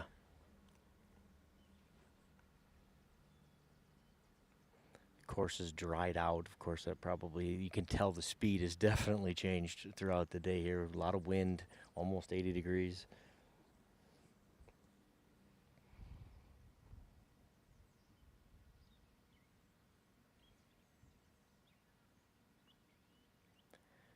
Castino misses going back up the hill.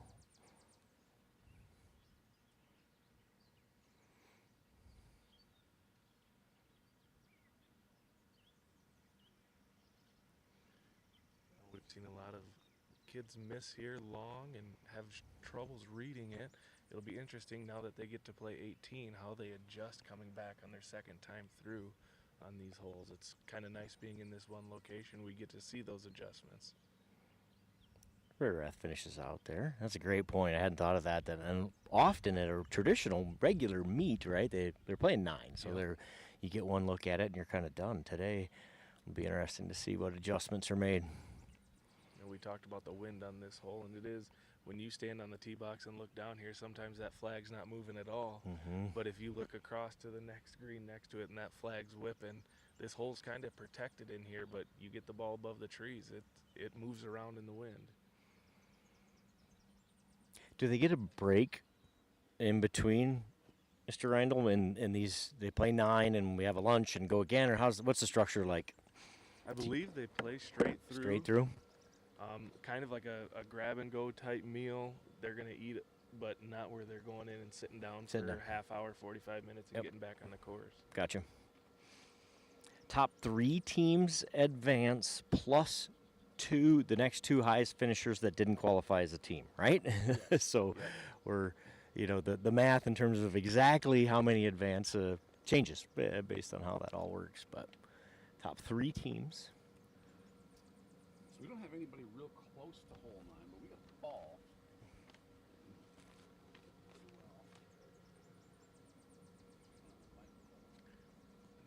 That's a good shot from back there, and Closest golfers Thanks, sir. Laid out yet. All right, we got a group. That's somebody's second shot there that made a really nice shot. And these might be the 1Bs coming up 9. I'm trying to get a look.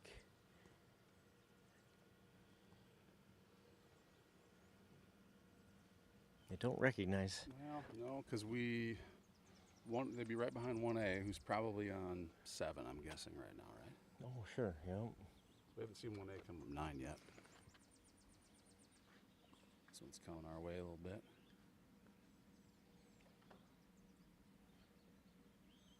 That ball gets caught up in the trees and again kicks back.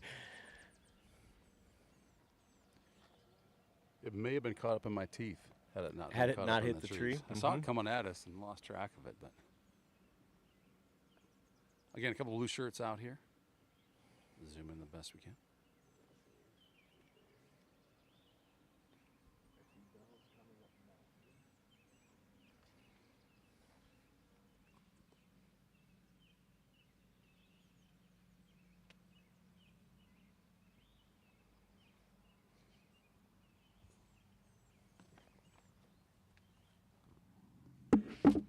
Another one caught up in the trees. Coach from West Hancock checked in earlier and was mentioning how as Joe was saying, the wind above the trees is really hard to gauge when you look at a flag that isn't moving. So in this par 3, getting that ball up in the air a little bit. That wind may take your shot and push it into these trees. You got some left and right.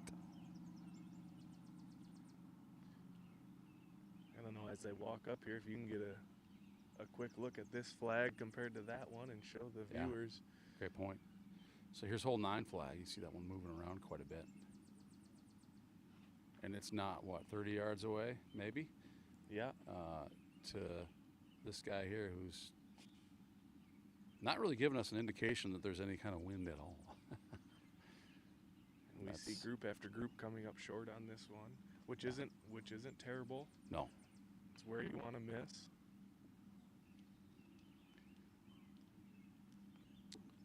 Better short than long on this with the slope of that green.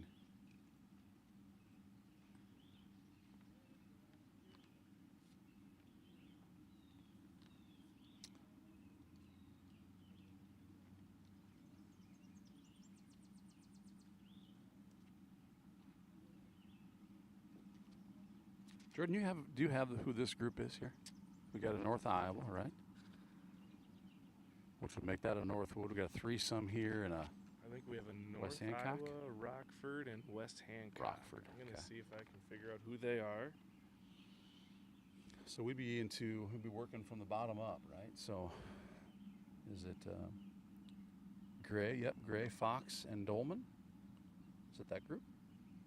North Iowa Rice. Is that a Riceville? To me, that looks like West Hancock, maybe. Let's see if we can get get the logo on his shirt.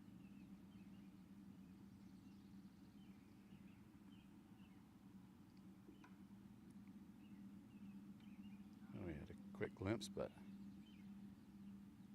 meantime, a nice chip from the outside there. So who's the group we just saw? We just saw, so this is Brock's group here. Did Brock's group just left, right? Yes. So it should be 8B? It should be. Yeah, they got they got a threesome. It's either 8A or 8B. And it should be working backward off that sheet. Right. I can't imagine anybody's letting anybody else through at this point.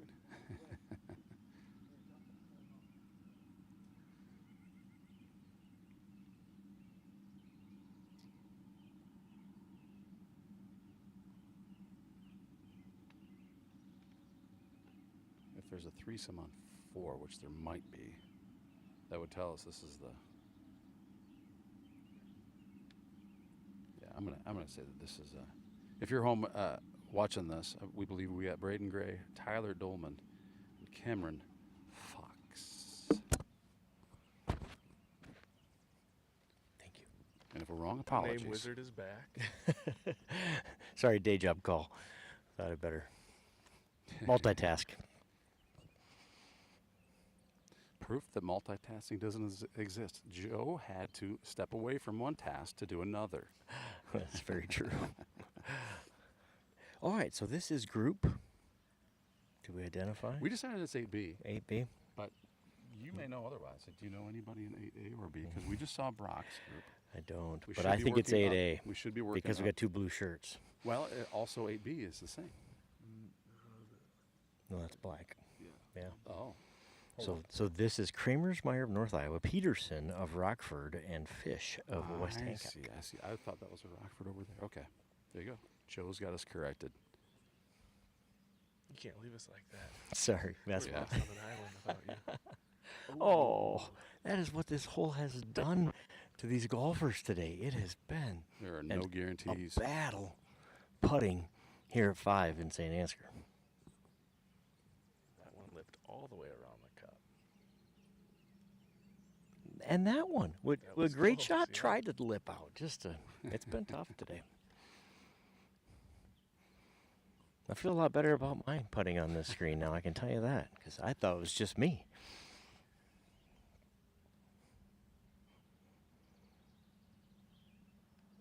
There we got it. I think the truth of the matter is it's me and the hole. It's both. All right, so we've corrected. That is Jameson Kramersmeyer, North Iowa. Matthew Peterson, Rockford. Owen Fish of West Hancock. sorry, we misrepresented earlier. So the group that I mentioned earlier should be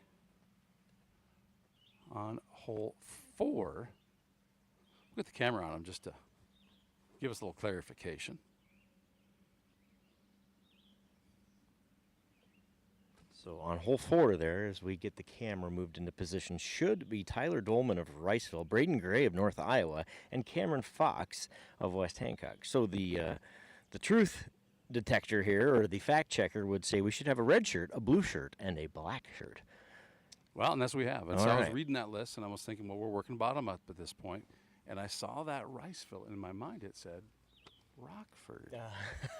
So- Those minds, they can be tricky. Oh, my goodness. And eyes. I have a mind problem and an eyeball problem.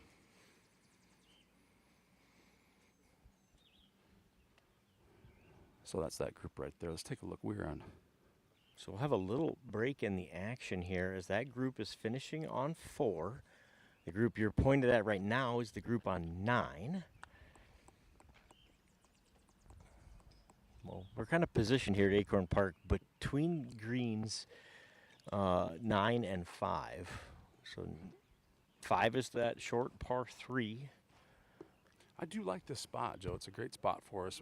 It does right now, this moment. There's not going to be many of these, but we're going to take a quick commercial break here. Let's Hear from do some it. of our sponsors. It's because of these guys that this broadcast can be offered totally free of charge. So let's make sure we give them a little bit of love. We'll be right back. Don't worry. It's going to be, I'm going to say 90 seconds or so. We'll be back. This is not a long break, so don't go far. Since 1983, Johnson Oil has been delivering more than fuel. We've been delivering a peace of mind. We know every customer has unique needs, and we're here to meet them with the level of care and attention you won't find anywhere else. We're proud to support the communities we serve and to support lasting relationships built on trust, reliability, and service you can depend on. Johnson Oil, your trusted local provider committed to you in North Iowa.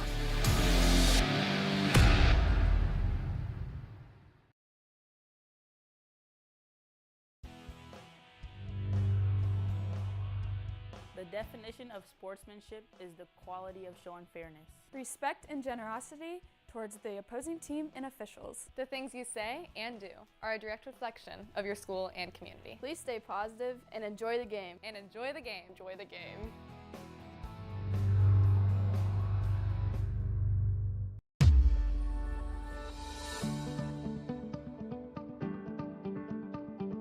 Focus Insurance Team, safeguarding our neighbors in northern Iowa and southern Minnesota from risk.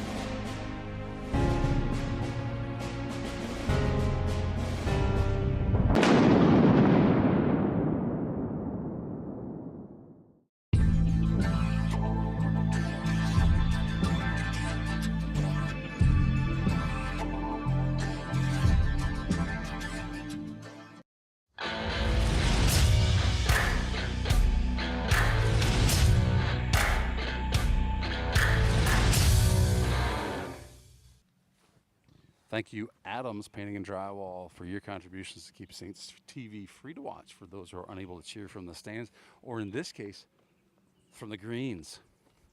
So this is not the group I thought it was. It's just a look-alike. It is a look-alike, so we'll see if we can identify. We're to hole 9 here. We've got a little lull here on our hole 5, which is kind of our standard spot here for today. It's our anchor, we'll call it. I'm going to say this is a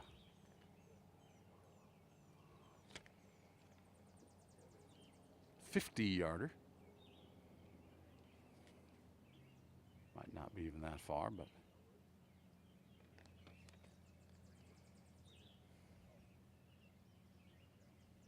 Joe, any guesses which group this is?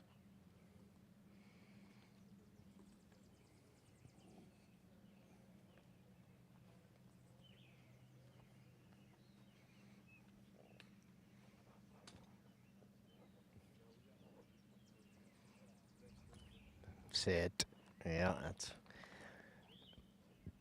This green gets a ton of sun and is fast.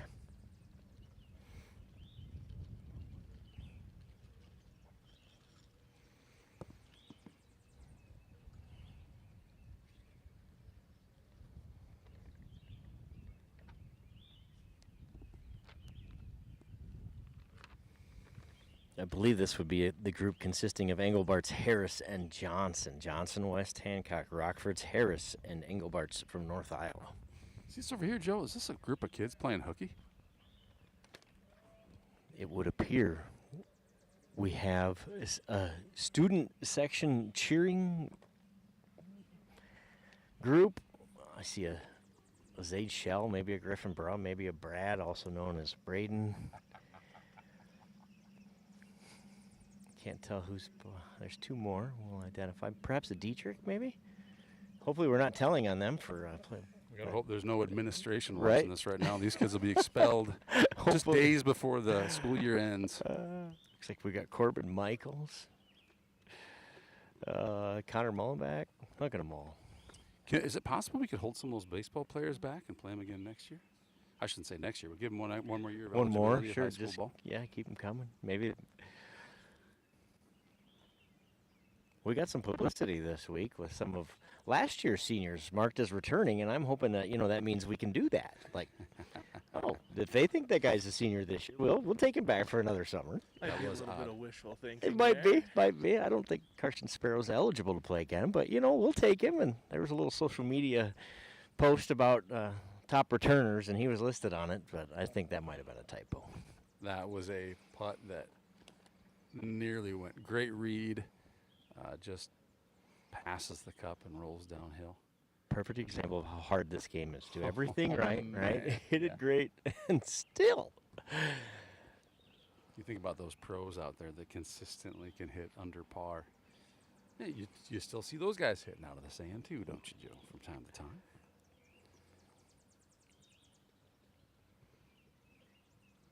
This is hole 9, the green on hole 9. Play 18 here today. The top 3 teams advance to districts next week, plus 2 individuals.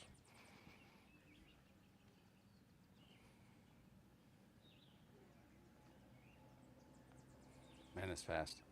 You said it. It sees a lot of sun. It's sitting up. We showed the flag earlier. It's seen more sun, more wind. And the camera probably doesn't show it, but there's much more slope there than what you see on your TV screen, I have a feeling. It's a tough green. We can add slope back in. It's probably level right there. Right, yeah, there you go. I'm trying to level it, but it's level relative to the green.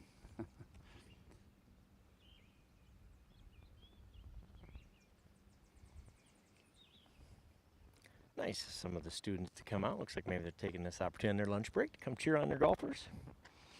Got a couple more rolling in. Yeah, we'd be sitting at a lunch right now at the school. So what's the timing like on that? Waves come through. Yeah, what's the timing like? How much time do they actually have to bust out of the school? And so they're in seminar right now, and that's broken up into 3 lunches for the high school. This first one gets done now at 11:42, and then the second lunch goes from 11:42 to 12:04, and then that third lunch goes 12:04 to right around 12:32. So they go eat and then go back to their seminar classrooms, and I'm sure a couple of these kids are getting out, and it looks like most of them are seniors over there, if not all of them. So they're kind of winding down, getting everything turned back in, and getting signatures signed off that they've got laptops turned in, books back in, and just kind of an emotional day, a week for in the school with all the seniors signing out and doing classes for the last time. Yeah. Many of them have district track tomorrow, and then a final day of short day Friday, right? Yeah. And they're done. Yep. That's a really nice putt there. Just stops to the right of the hole. A little bit of a breeze might have pushed it in, but gimme an out for the gentleman in red.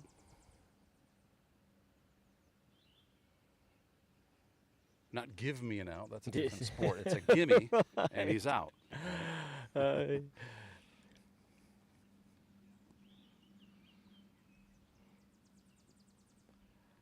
to believe we'll be starting baseball streams here real soon, isn't it?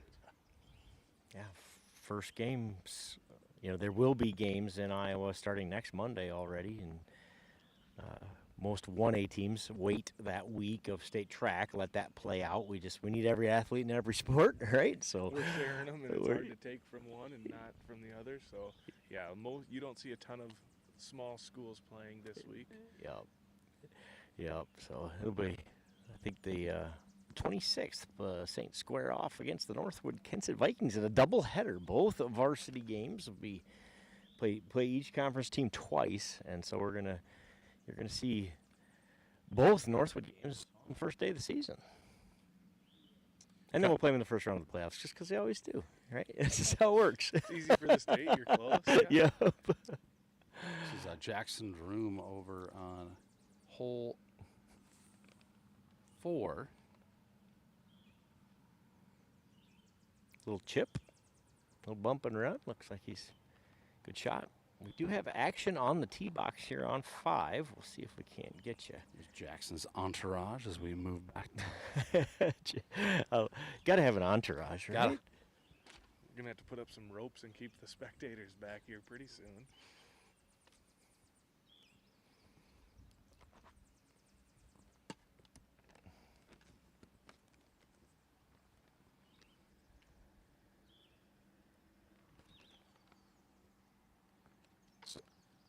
Is this the group that I thought was earlier? Is that sound accurate? Is this Could the this 8B? now be? Yes, I believe it is. Cameron Fox of West Hancock, who I think just teed off. Tyler Dolman of Riceville, and Braden Gray, North Iowa. See, that makes sense, right? You're not working bottom up. You're working, it's like Group the eights. A and then B. Yes. Yep. See, I got it. It's going to take me another meet. We got to do this again. We'll just keep getting better every time We we'll will get keep getting better better. every Yeah, we learn something. Like you said, the third golf stream ever in the history of Iowa high school golf. So we're getting there.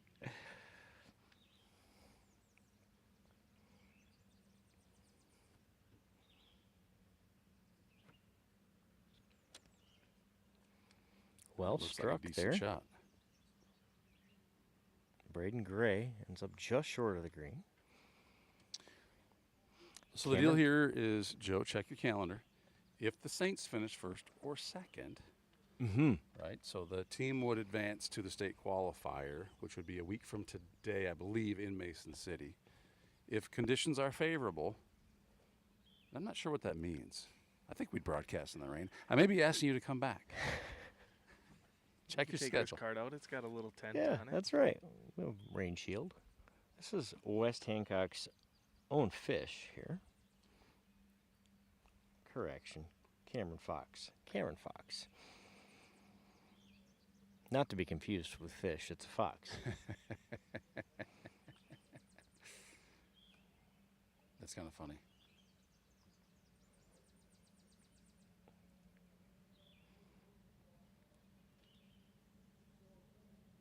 Golfers consistently short here, and I think we had the West Hancock coach join us for a few moments, and he talked about the wind above the trees on this hole fooling golfers on the tee box, and I think that's absolutely what's happening. 100%.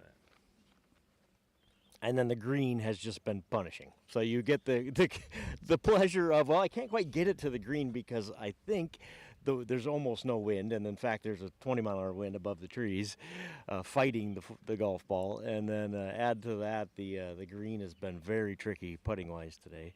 And there have not been a lot of good scores on hole 5. No. Seems like the hole has a cap on it. It does. We've seen a lot of 2 and 3 putts on this hole. We've seen every team's best golfers come through here so far. I don't think we've seen a bird on this yet, have we? We seen a birdie on this? If we did, it was super early, and I don't that think long so. putt Though. was the I third think shot, wasn't it? I believe it was. I don't recall. I think they were. I think yeah. Everything's been a 2-putt. Nobody's Nope. sunk it on the first one, I don't believe. And we've had some, in golf terms, relatively short putts, but they just, That most of us on a given day would probably say, "Oh, that's a gimme within a putter." And, right. Just pick it up. Yeah, that's why we pick them up, because they're impossible to make. These guys don't get to Nobody do that. wants to actually try to make that 2.5 footer. That's why you have a 7-foot putter in your bag. It makes it a lot easier. No doubt.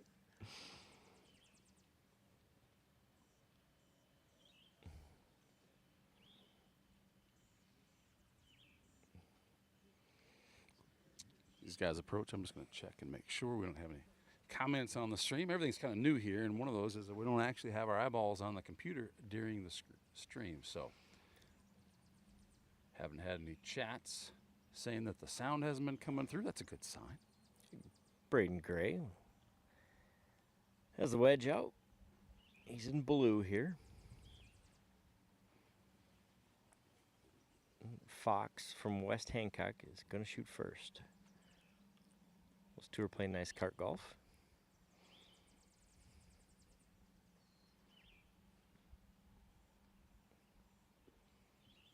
That's going to roll up there nice.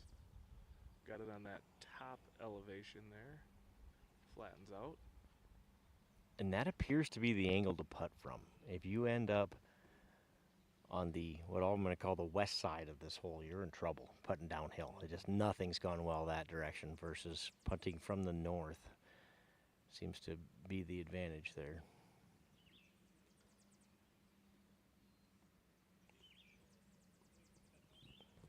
Braden Gray here, North Iowa.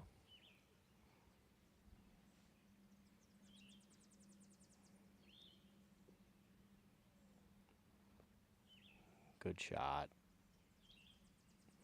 A little left, but he's going to get the advantage of putting back up that little hill instead of down it. And Riceville's Dolman here. I believe this is his third shot.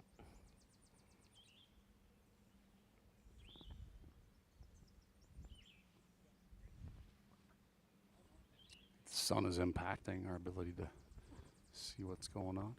Chase Haugen on 9 here behind us. Take a break here. Take a look at He's got a little chip coming up. Chip. This is hole 9.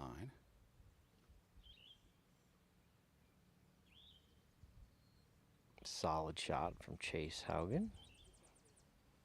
Gonna leave himself a makeable par putt. Heading back to Pure hole 5. speculation, but say it with confidence.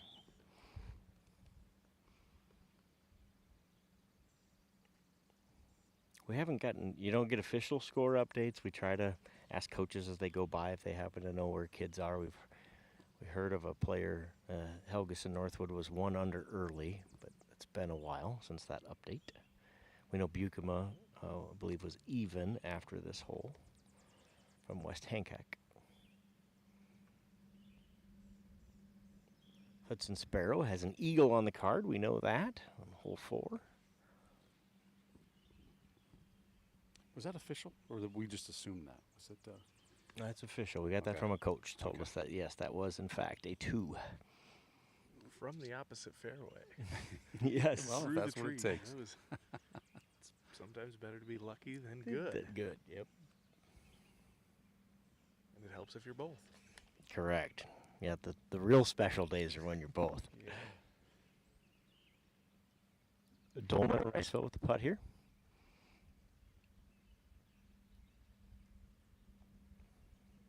That's a really good putt from back there. That really is.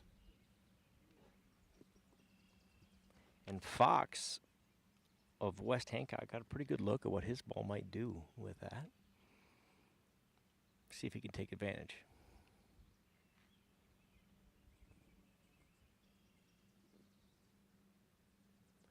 Update from over here on 9. Haugen made that 6-footer. We're going to give him a par. Unofficial par. Unofficial.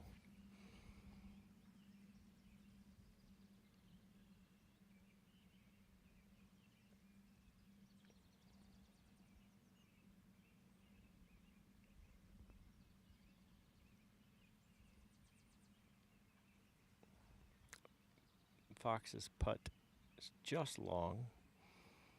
He'll tap in here for bogey.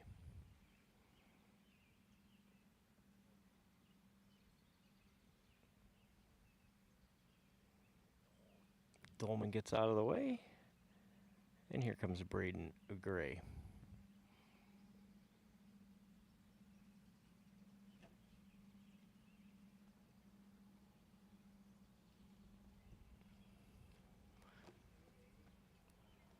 Going to leave himself a short putt here for bogey as well.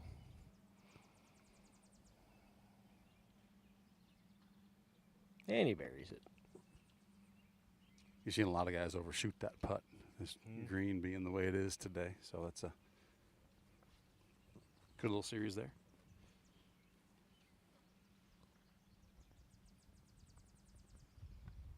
Next group looking to tee off here.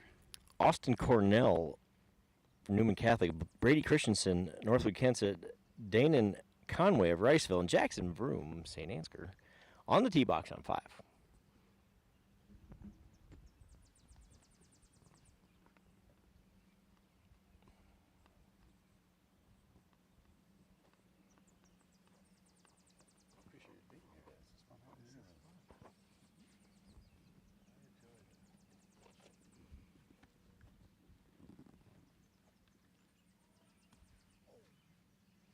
That would have hurt. Saints TV dodged their first That zipped right golf between ball. you and I. It somehow I passed heard the 4. between all 3 of our heads. Like, and we're pretty close together. I heard the 4 after I heard the ball whiz by my ear. He's about 10 yards past us. Unfortunately, I think that was a father and son crime right there, because I think that may have been Hudson Sparrow firing that golf ball. Where? Here? For the one that we just missed us. From Did you know you almost got killed? Well, I did, but I thought that's Jackson's group, isn't it? Oh, it came from Nope, here. it came from that guy right there. Okay. I left the camera to go get a drink of water. I heard 4 and a golf ball. That was very close. I literally thought it was off of the tee box because I wasn't paying attention. No, it came from behind us. Okay. And I see the young man who has his head down. Well, he'll be glad that one wasn't on the camera. You know, not a bad shot, honestly, in terms of it wasn't what he was trying to do, but he can where get. he was to where it's at now. He can get up and down from there. You bet. Nice shot there, just shy of the green. And not a bad spot to be. For Riceville, I think that's Conway of Riceville.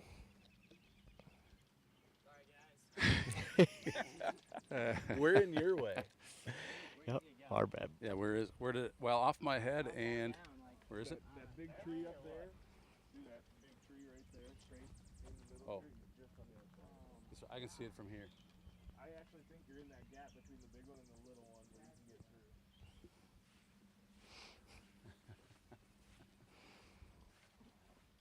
Hudson Sparrow, they're playing 9, so he'll be coming up out of our way here. So that's the last. He's half done, right? Officially, what that would mean? He would have started on 1. Yep. He'd start on 1. Yep. So I'm gonna move these cards here for him to go up and over. Oh, good idea. Yeah, we might be in a spot. We're gonna evacuate here. Yeah, just move that one very slowly, and softly, please. So we I'll don't watch lose the anything. stuff if you want to move it slowly. We'll move this stuff out of your way.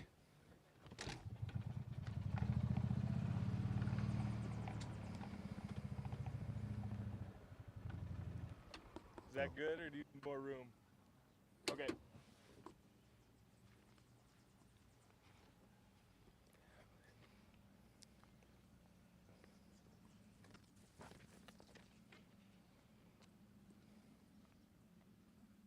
Jackson Vroom in the red here with a chip. Can get that to release here. Does a little bit, gives himself an opportunity at par. Nice guy's moving approach fast. there. Really nice shot. The ball that's closest to the pin here is Christensen, Northwood Kensett.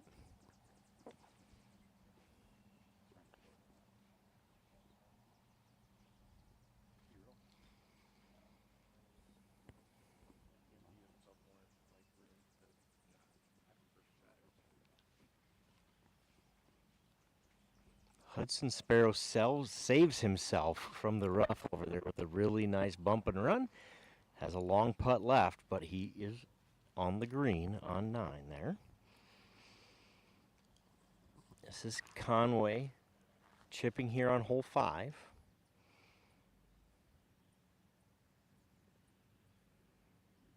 If you're going to make a long putt, Joe, that's the spot to do it from right there. For sure. We've seen it today. We know it's possible.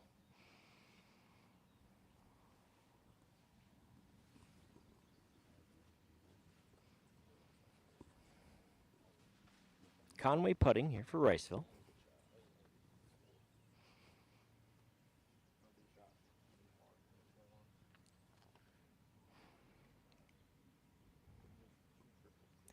Newman's Cornell putting next.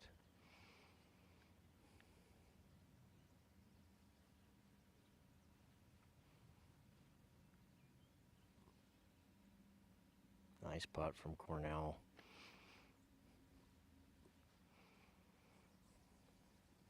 St. Ansgar's Jackson Vroom, putter in hand.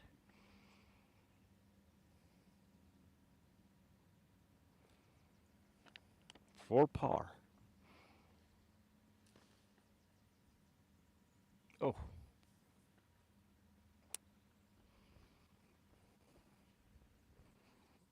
Update from 9, a nice lag from Hudson Sparrow gets him right near the hole. He'll have an opportunity for a short putt here to what I believe will be for par on 9. This is Conway, Riceville.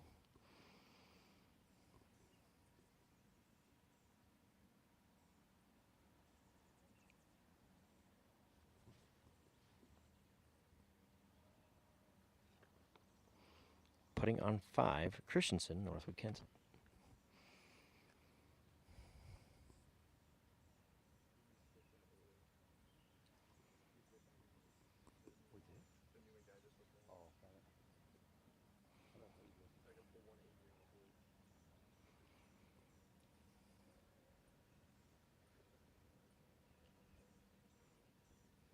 Sparrow's putt goes on 9. Nice recovery for Hudson Sparrow after nearly killing the Saints TV broadcast crew. Just kidding. It might have hurt. It wouldn't have killed. A couple of the ones took an interesting path up to that green, playing the left side in the trees. Jackson Broom for bogey. Didn't like it right off the blade. The cap is still on the hole, apparently. Yeah, you almost, and we aren't allowed to talk to players. I'd love to just be like, it's okay. This hole has been impossibly hard for everybody. If you can get bogey, you should be happy. You see the frustration as people are walking off this green. Yeah.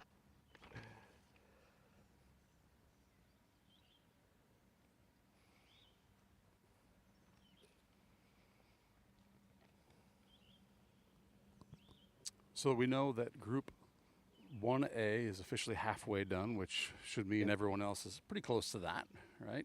Correct. Depending on speed of play, but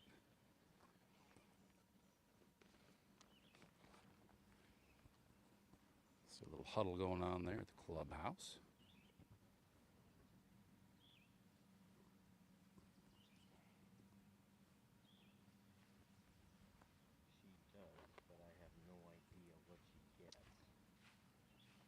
We're in another little bit of a lull here, so I'm going to, I guess we got to move these carts back, don't we?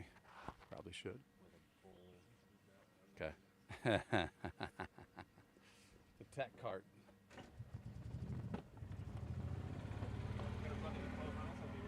Perfect, man, thanks.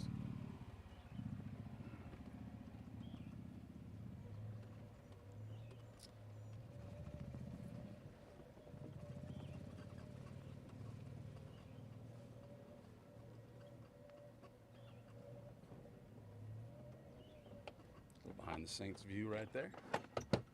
Position this.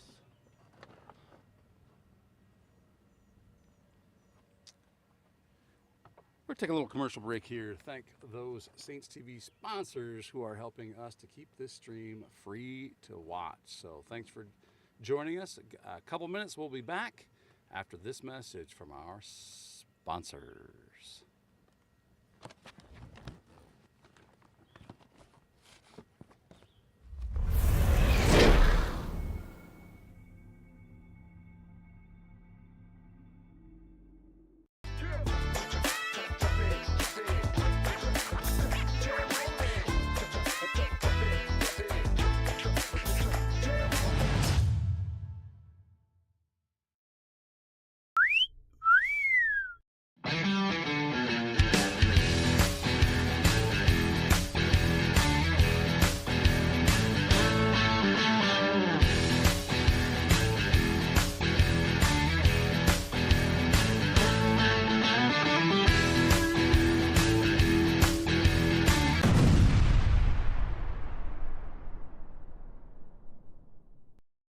It's Saints TV's goal to bring the game to those who are unable to cheer from the stands.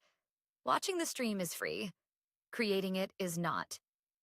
Please consider donating to our cause through our donation partner, Give Butter.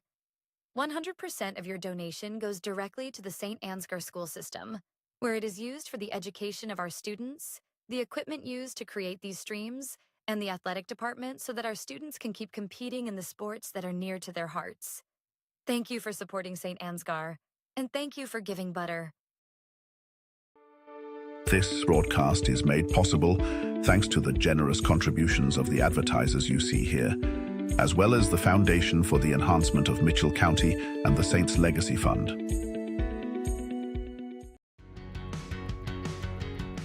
Every single job that we do, either one or both of the owners are on the roof overseeing and often installing the products, which is something that we really pride ourselves on and make sure that we're going above and beyond.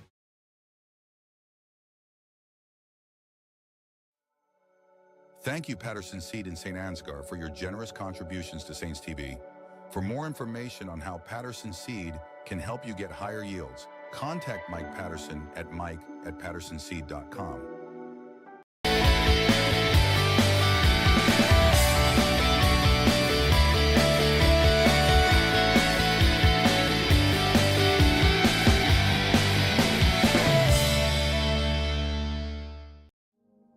The Mitchell County Substance Abuse Coalition creates awareness of the impact of substance abuse and encourages change through collaborative prevention efforts. MCSAC meets on the fourth Tuesday of each month at 4 p.m. at the Mitchell County Courthouse in Osage. We are looking for new members to join the coalition to work together to build healthy communities within Mitchell County. Getting vaccinated not only protects one person from getting sick, but it also helps to prevent spreading the disease to others. Call Mitchell County Public Health at 641-832-3500 for all of your vaccination needs. Did you know that EJ has an app available to download in your app store for free? We can't wait to hear how you like it. Search Enterprise Journal and look for our logo, you know the one, or scan the QR code below. It's so easy, even a child could do it.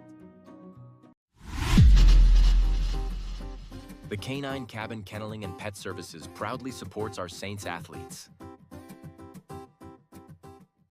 Thank you Box K Beef and Freeman Welding for your generous contributions to keep this stream free to watch.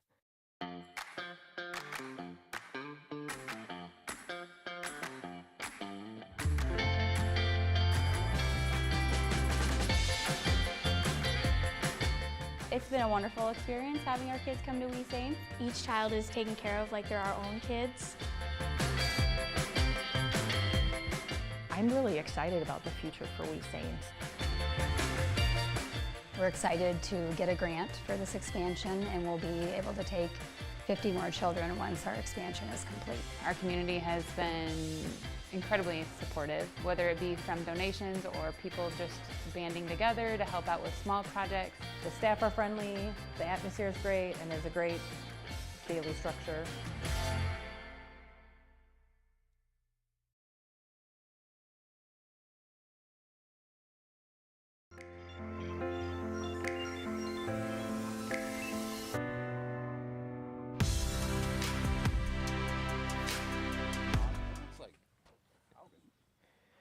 We are back here, hole 5. So this would be the start of the second 9. We think that is Group 5A, Jace Anderson of Newman, Carter Anderson, Northwood Kensett, and Gus Walk, St. Ansgar.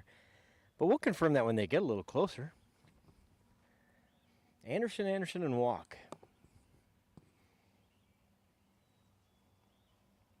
The shirt colors match. It would be logical that they would start again on 5, but I think Walk's, is he wearing a camo cap today, perhaps?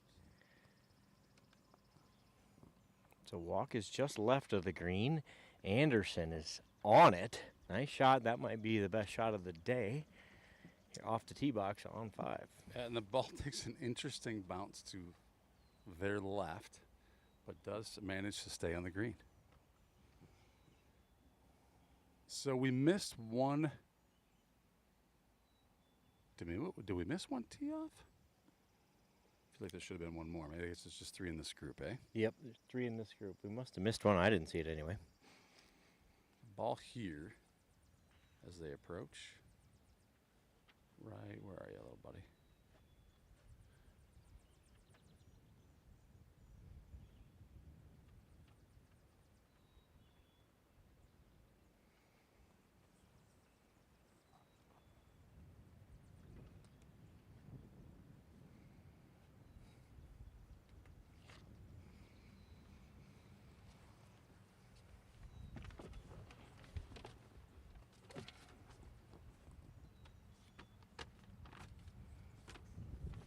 The wind has picked up significantly over the last half hour. Yeah, we got flags on both of these greens moving pretty good now.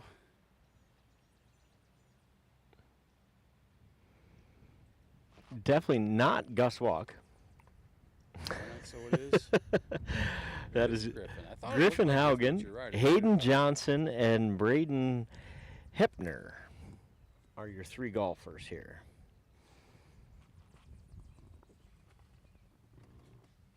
So we've heard through the Not a bad shot. grapevine that no one really loved their first round, right? We've kind of just, that's the scuttlebutt around the course, is everybody feels like they're not having their best day, so we'll see what that means for scores at the end. But I've also heard a couple of guys have had great rounds, so might be interesting here as they try to refocus and play their last 9. Griffin Haugen for the Saints there. This is Hepner, Northwood Kensett, who had the really nice drive. So this is a birdie putt for him. The ball took a strange little kick to the left, so he's right up against that fringe.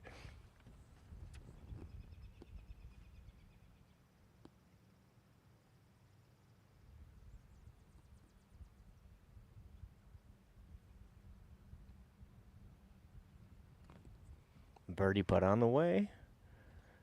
Pretty good putt from there for Hepner. He'll have a nice solid shot at par.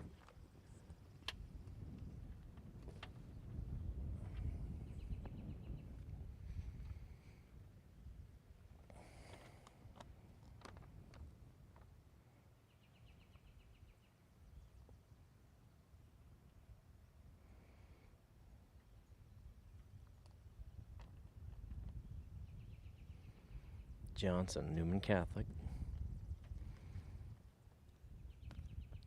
for par.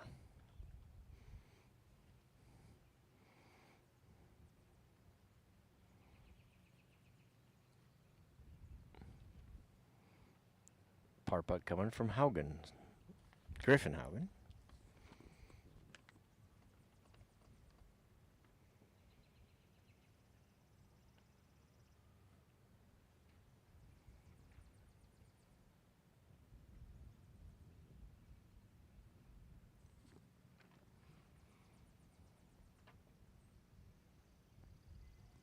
Everybody marking their ball. There really is no gimme on this hole, I don't think, unless you're within just a couple inches.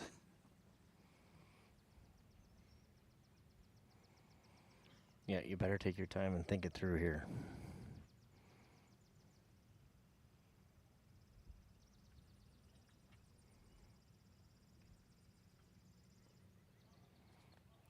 Job by Hepner.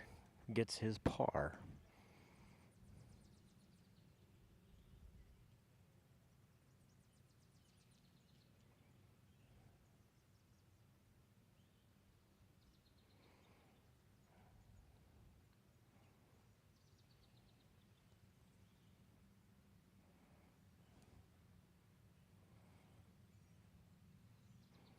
Haugen for bogey.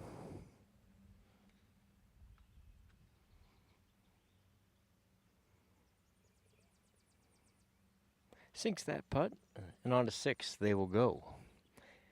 Back on the tee box on 5. Now we have that group of Anderson, and Walk.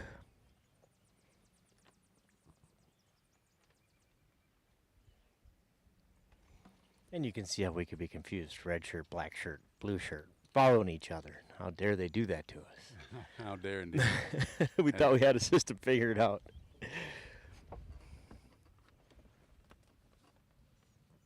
I think I spoke earlier about how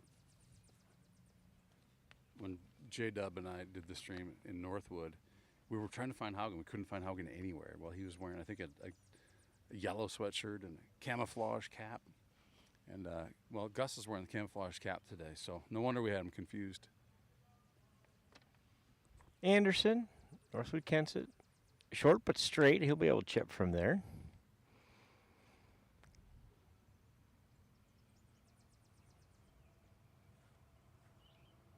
This is Walk, teeing off on 5.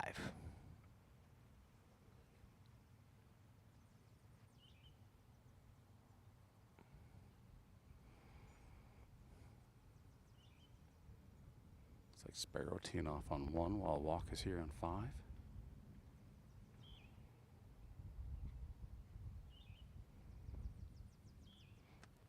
Nice shot from Gus. Just short of the green there. Oh, or is he on it? He's on it. He's on it. Correction. From my angle, I couldn't see that. On the green. Slope. And that's the place to putt from, as you mentioned, Candle Genius. Well, I think it was Gus's group where that was made last time, wasn't it? Oh, I think you're right. Who's swinging here, Joe? This is Jace Anderson, Newman Catholic. I believe, was it Anderson that made that long putt? Well, he's Nice gonna shot. He wants to try it again this time. He wants to do it again. Same spot. He may have the only birdie on this hole with that putt. And actually, I think that was a par putt last time, wasn't it? Now that I say that. Yeah, it was par. I thought it was bird. You mentioned that. No, it was his second shot. So the ball's in the same spot that he had it, I think, when he knocked it in last time. See if he can repeat that magic. Take a moment here to switch a battery out, I think, just to make sure we don't lose anything. So just in case we lose the camera, we'll come right back.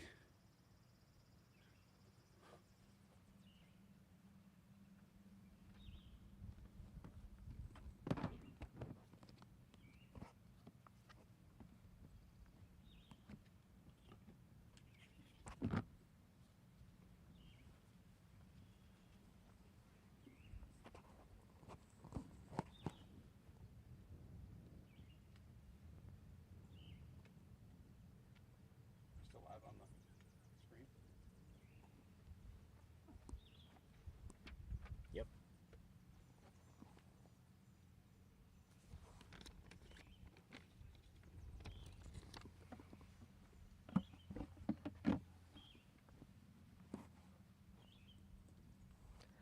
Carter Anderson, Northwood Kensett here with his second shot on hole 5.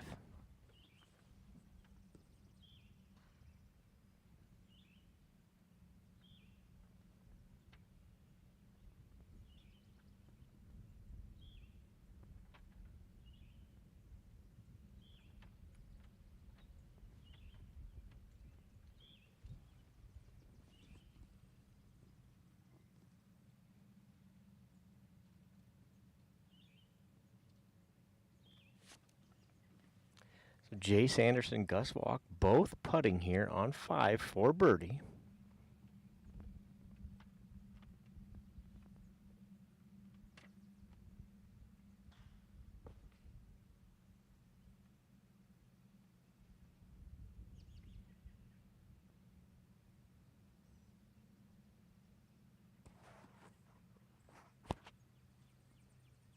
And the ball is on the green.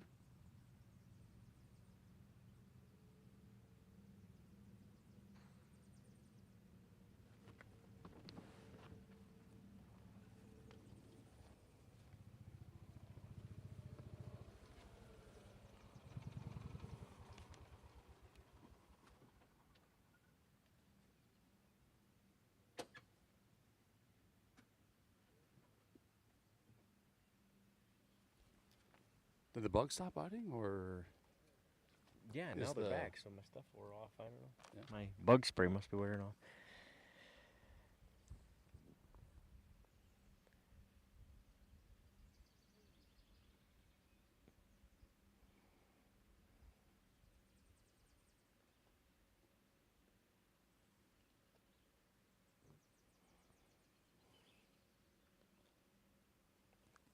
So Anderson, Northwood Kensett's going to mark his ball. We have 2 birdie putts coming up here. Looks like we'll get the first one from Jace Anderson, Newman Catholic.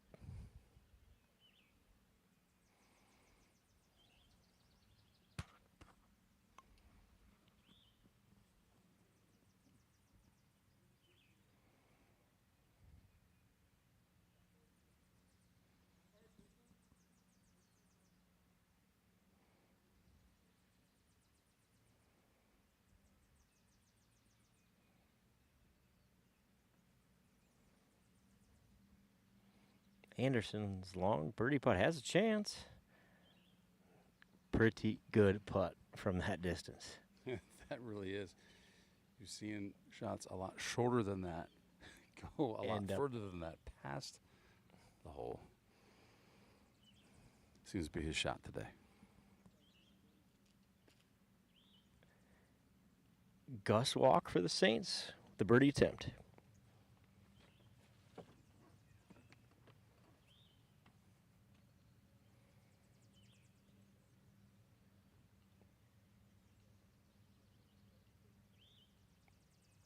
Great roll from Walk there. He'll have a,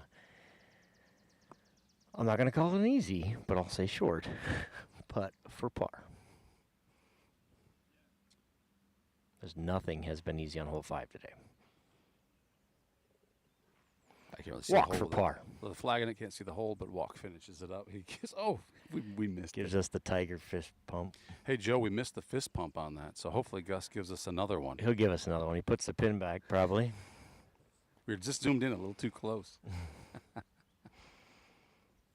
The two Andersons, one of Northwood Kensett, one of Newman Catholic, here to finish up. I believe this would be a par putt for Jace Anderson, Newman Catholic. Can't make it go. That'll be bogey for Jace Anderson and Newman Catholic.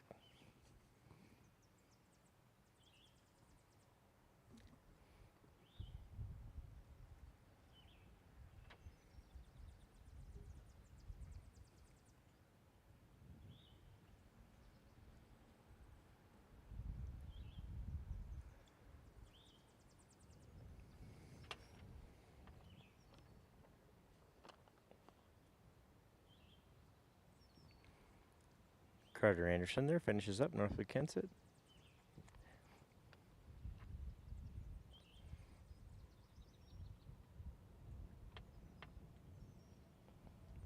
More evidence of how difficult this whole location has been today. And that par is the best, matches the best shot we've seen on this hole all day today. All day. Yep, it has been a challenge. It's like I said, just from picking up, talking to coaches here, we're a little off air, or talking to some spectators. It sounds like it's been a challenging day. For as nice as it is, it's been a challenging day here at Acorn Park in St. Ansgar. Somebody will catch fire here in the second 9, right? Isn't that how that usually works? Just survive the first 9 and get hot in the second, and away you go. I'll tell you what, if it's me, I'm only hot one set of 9. And if it's my first set, I just need to stop. It's just time to go home. Go You over the bet. back 9 to be frustrated. Go see what's going on in the clubhouse. All's well, it ends well. We're zooming in here on hole 1. I believe we got Hudson Sparrow putting right now.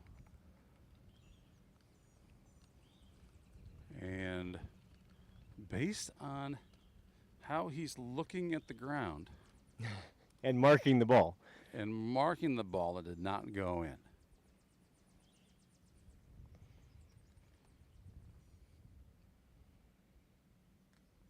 Again, we've been at hole 5 all day today. This is hole 1. We got a nice shot just rolling up. Let's get a glimpse of that. My goodness, that's a shot. What a shot. I think that's a West Hancock golfer, perhaps. I'm looking at the shirt. Not sure who it is, but great. Was it a red shirt? It's. And here is another great.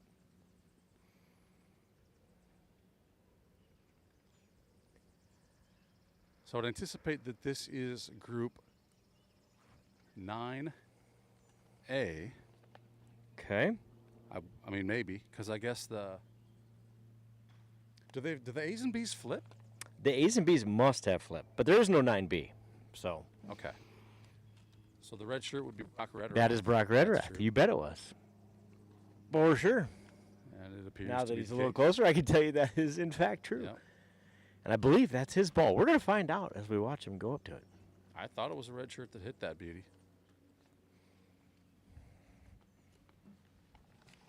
I'm going to resume my position here on the golf That's a cart. good spot. I'm a little jelly. Chair provided by A.D. Reindl. We appreciate it.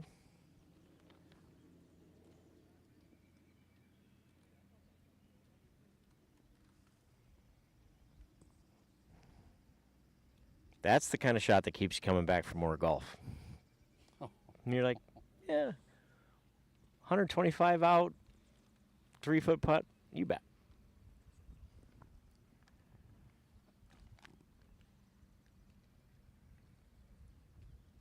Pretty good effort there from Jansen, north of Kensett. Castino, Newman Catholic, will try to join them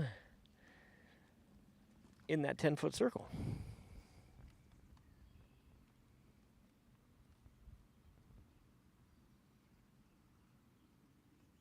While we have a little break here, Mr. Sparrow, does Hudson ever talk about is there a lot of talk that goes on in these groups, or is it pretty quiet? You're kind of focused on your game. Yeah, I think my observation has been it's pretty quiet. Seems like there's some chatter, not a lot. Yep. I've noticed when teammates meet each other on the course, there seems to be some discussions between them. Just, hey, good job, how's it going? Yeah. That kind of stuff. But in the groups, it's pretty quiet. The girls are way more vocal. Really? Come back on Friday. We'll do this again. We'll do the same. We'll do it again.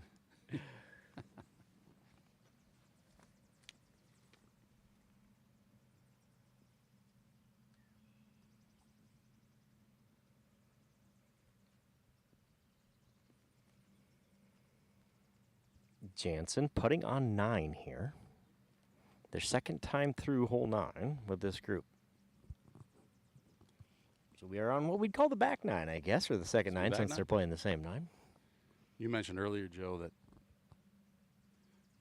will they have greater awareness of how the greens are running and what are the chances your ball is going to be kind of remotely in the same place?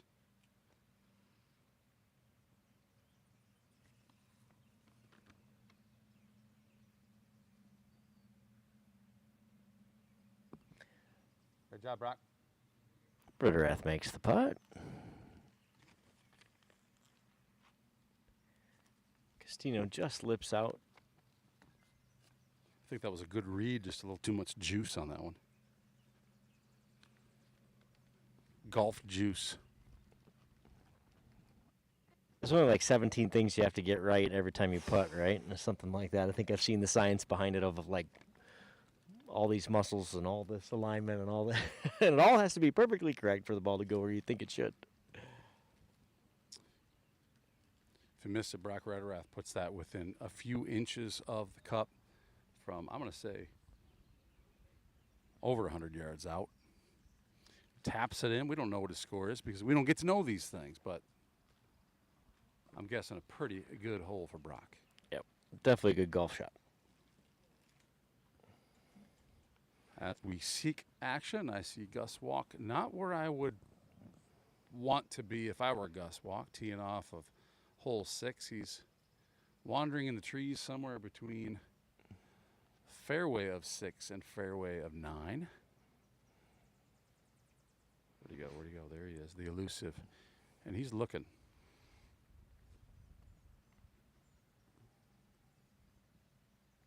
And if you think looking for a golf ball isn't much fun on a golf cart, you should try it pushing one. It's less fun even. In a game where every single stroke counts, there are no gimmies.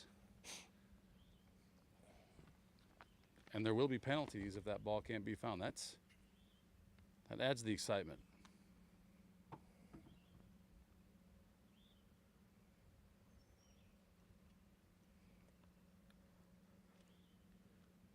Next group approaching us here on number 9. Number 5 still empty. So we'll take a look at these guys. Any idea, Joe, who we got? This is the group that we were... No, this is not the group we were confused about earlier. This is Jamison Kramersmeyer, Matthew Peterson, and Owen Fish.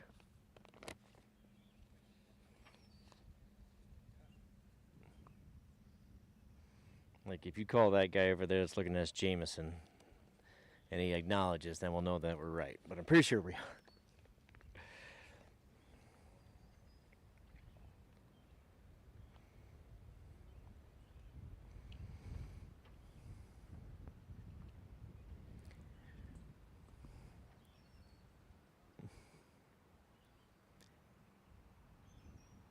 It appears as though Gus Walk found his ball, so that is good.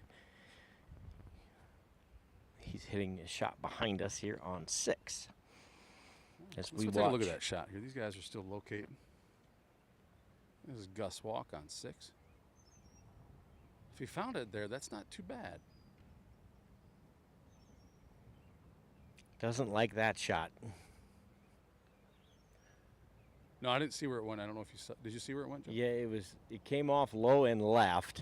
So I think he was going to need a bounce off. There's more, believe it or not, more trees on the left side of that fairway that you can't see from this vantage point. But I kind of guessed it based on where he was looking, but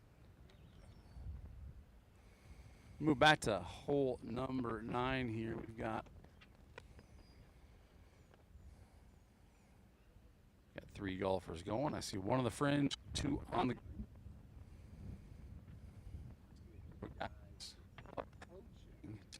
Number 5. Which has kind of been our home base today.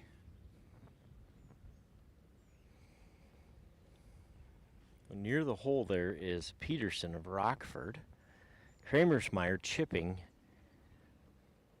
putting from just off the green. Really nice putt from Kramersmeyer. Just misses. That's pretty good up from there. Good shot. Owen Fish here, West Hancock. Kind of the same spot. Got a good look at it.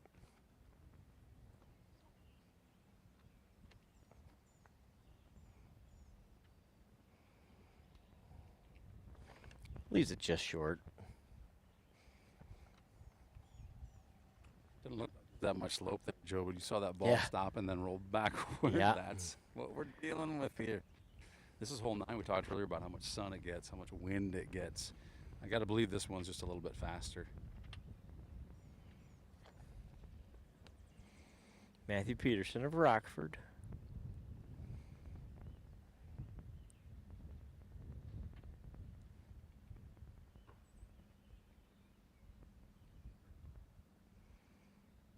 Makes this nice short putt. That's a nice putt. Nothing's a gimme here today. It isn't. And I like how we putt aggressive, Tiger. Yeah. Putt aggressive. Don't let the turf take that thing for a roll. Hit the back of the cup nice and hard.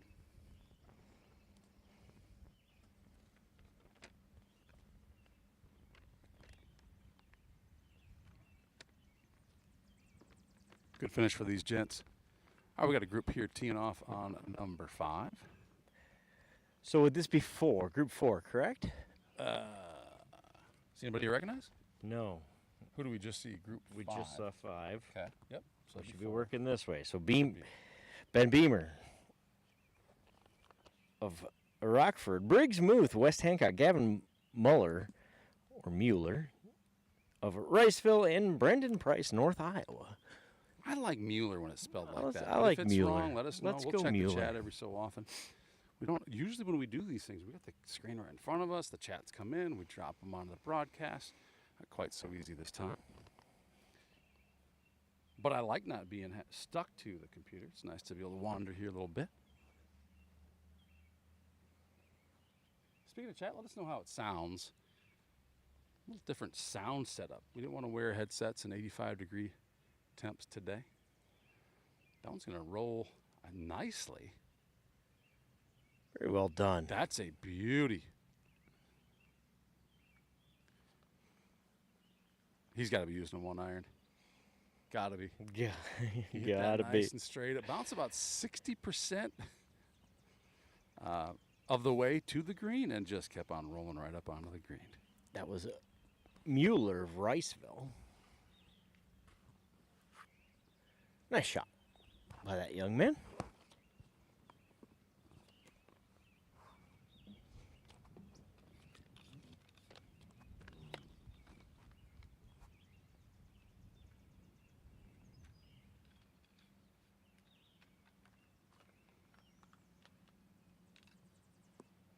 A busy few days here on Saints TV, Candle Genius. We've got boys golf today, district track coming up tomorrow. We're going to try to bring you that. And then we've got girls golf. They're what they call their first round regional on Friday. We may try to bring you that one too.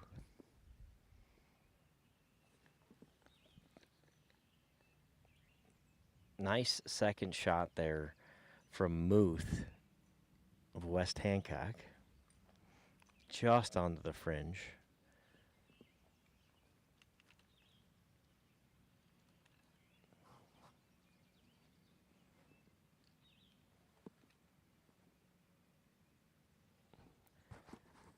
Apologize for the camera shakes. We'll get a little bit better angle. When they pull that flag, we can't really see this hole, so a little bit below it here. I want to see if we can capture that a little better, so apologies.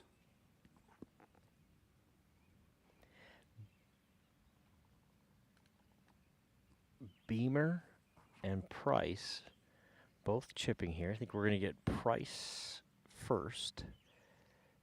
Correction. We're going to get Beamer first of Rockford. He's on here to our far right. Hits the fringe, rolls out beautifully. Nice shot from Ben Beamer, Rockford. Brennan Price here, North Iowa.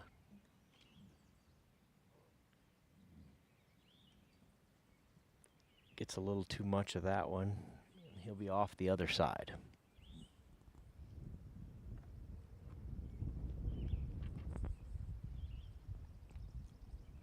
Riceville's Gavin Mueller with the long birdie putt on the way.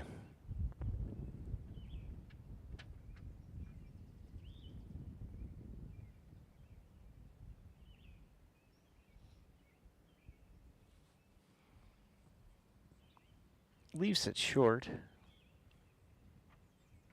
He'll have 12 feet for par.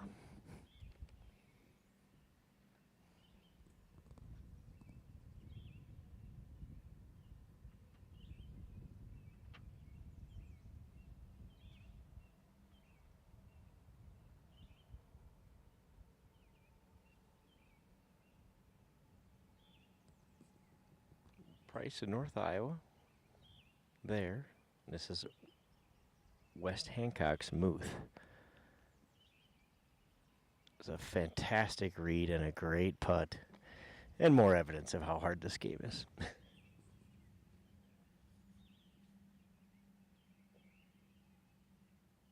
So easy to over putt or under putt from that spot.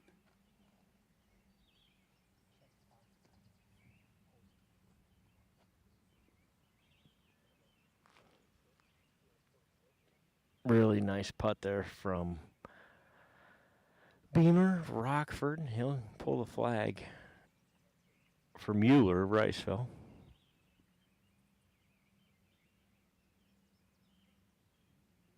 This is a par putt for Mueller.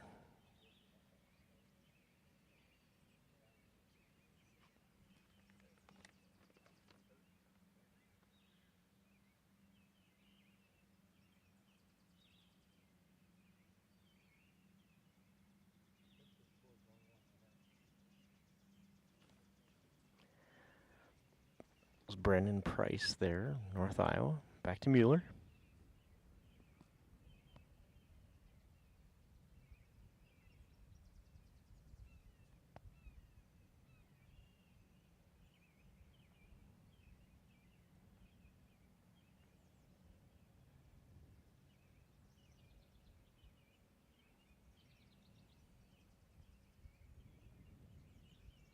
Good putt to finish that up.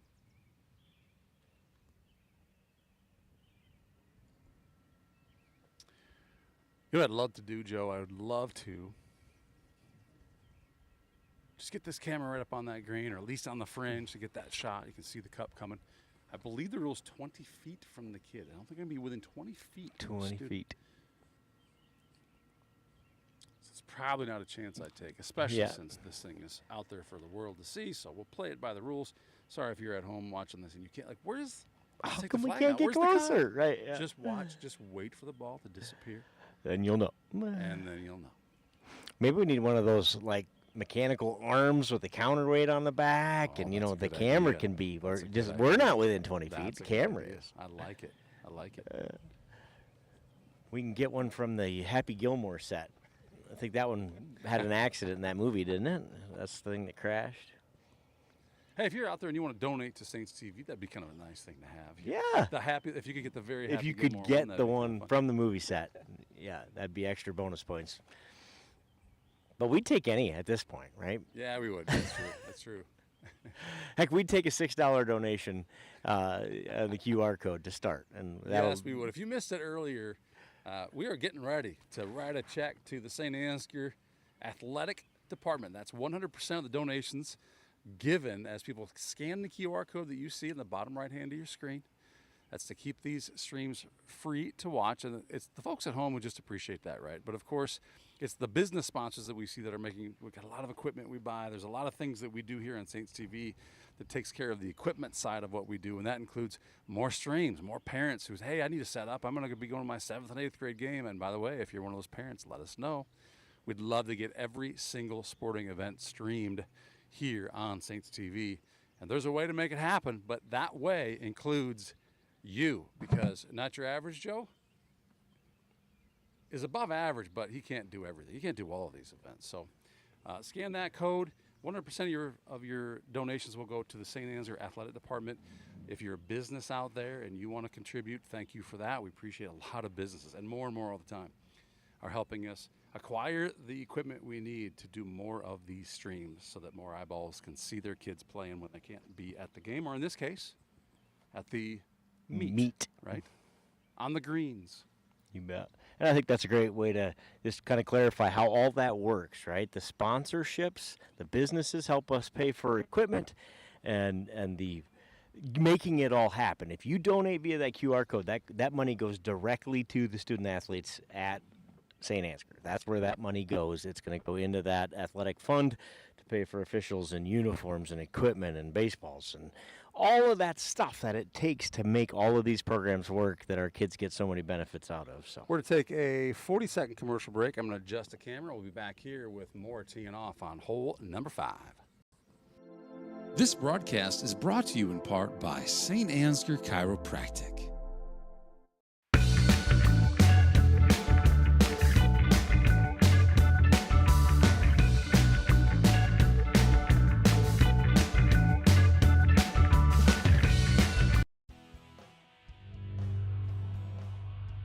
The score of any game is generally forgotten over time. But the actions of players, coaches, and fans are remembered. Sportsmanship is an attitude that can have a positive influence on everyone around you. In the stands and on the court. How do you want to be remembered? Support your team positively and enjoy the game. And enjoy the game. And enjoy the game.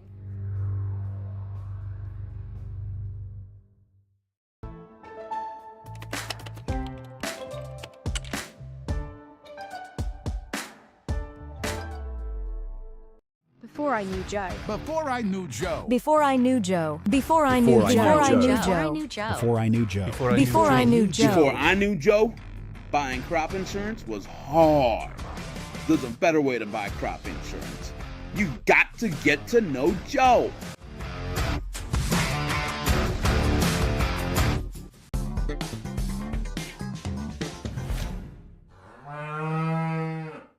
The worst place to watch a game is under the bleachers, said a wise fellow named Seymour Butts. With local schools going cashless entry only, you don't want to end up on the outside looking in because you weren't able to buy a ticket. When you add an FSB debit card to your mobile wallet, you'll have an easy, secure way to buy your ticket online or at the gate. So take it from Seymour and stop by FSB today.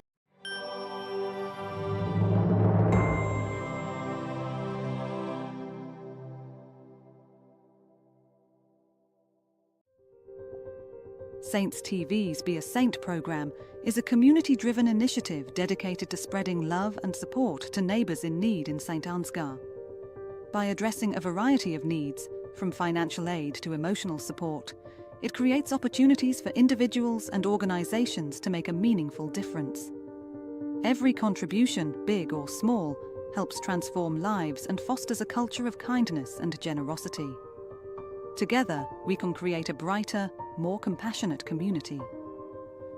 Visit givebutter.com/beasaint for more information, click the link in this video's description, or simply text Be a Saint to the number 5 3555. Thank you for being a saint.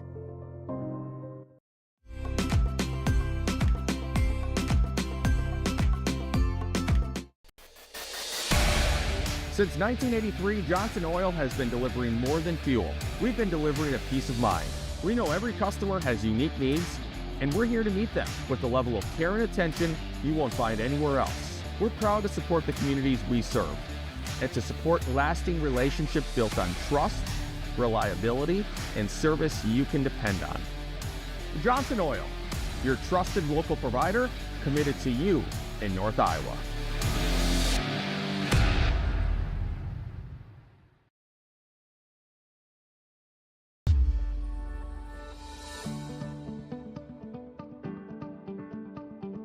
Focus Insurance Team, safeguarding our neighbors in northern Iowa and southern Minnesota from risk.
It's Saints TV's goal to bring the game to those who are unable to cheer from the stands. Watching the stream is free. Creating it is not. Please consider donating to our cause through our donation partner, Give Butter. 100% of your donation goes directly to the St. Ansgar school system, where it is used for the education of our students, the equipment used to create these streams, and the athletic department so that our students can keep competing in the sports that are near to their hearts. Thank you for supporting St. Ansgar, and thank you for giving butter. This broadcast is made possible thanks to the generous contributions of the advertisers you see here, as well as the Foundation for the Enhancement of Mitchell County and the Saints Legacy Fund.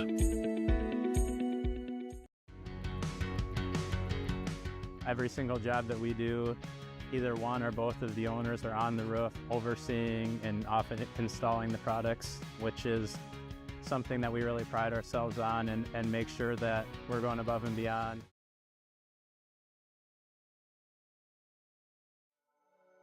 Thank you, Patterson Seed in St. Ansgar, for your generous contributions to Saints TV.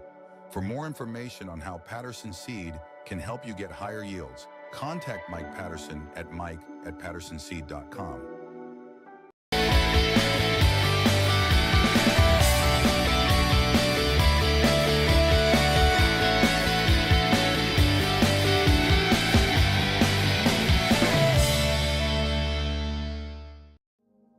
The Mitchell County Substance Abuse Coalition creates awareness of the impact of substance abuse and encourages change through collaborative prevention efforts. MCSAC meets on the fourth Tuesday of each month at 4 p.m. at the Mitchell County Courthouse in Osage. We are looking for new members to join the coalition to work together to build healthy communities within Mitchell County. Getting vaccinated not only protects one person from getting sick, but it also helps to prevent spreading the disease to others. Call Mitchell County Public Health at 641-832-3500 for all of your vaccination needs. Did you know the EJ has an app? Available to download in your App Store for free. We can't wait to hear how you like it. Search Enterprise Journal and look for our logo, you know the one, or scan the QR code below. It's so easy, even a child could do it. The Canine Cabin Kenneling and Pet Services proudly supports our Saints athletes.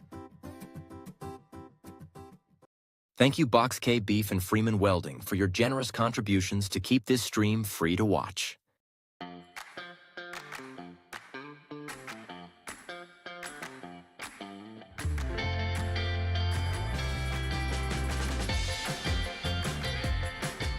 It's been a wonderful experience having our kids come to We Saints. Each child is taken care of like they're our own kids. I'm really excited about the future for We Saints.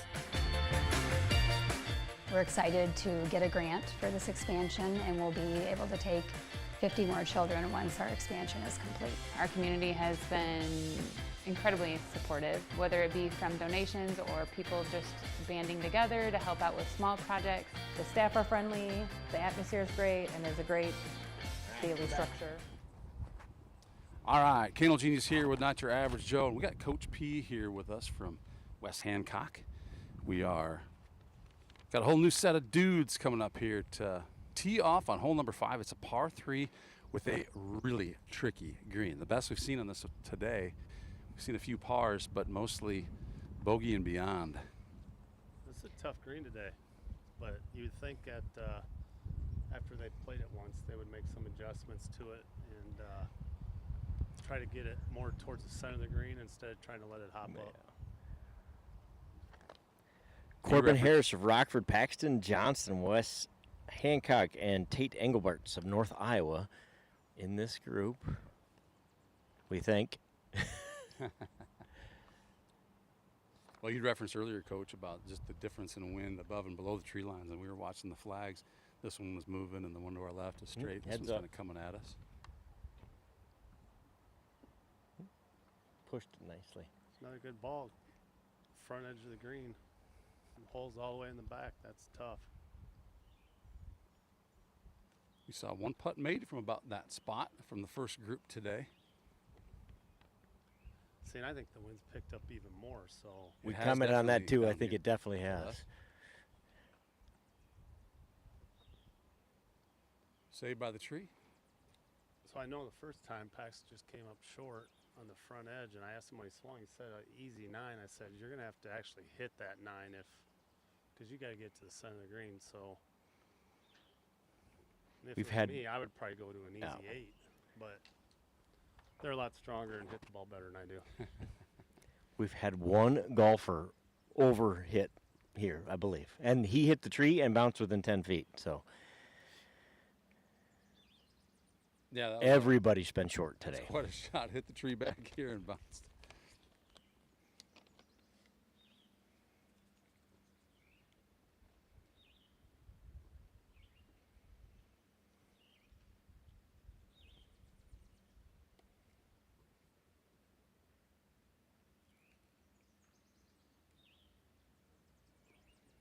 Looked like he liked it. Again. About the same spot. An unfriendly roll back down the hill. Yeah, I couldn't really see that, but take a moment here, move the camera, take a look at these balls. I think this hole today is a par. I tell you what, par's like getting a birdie on this hole.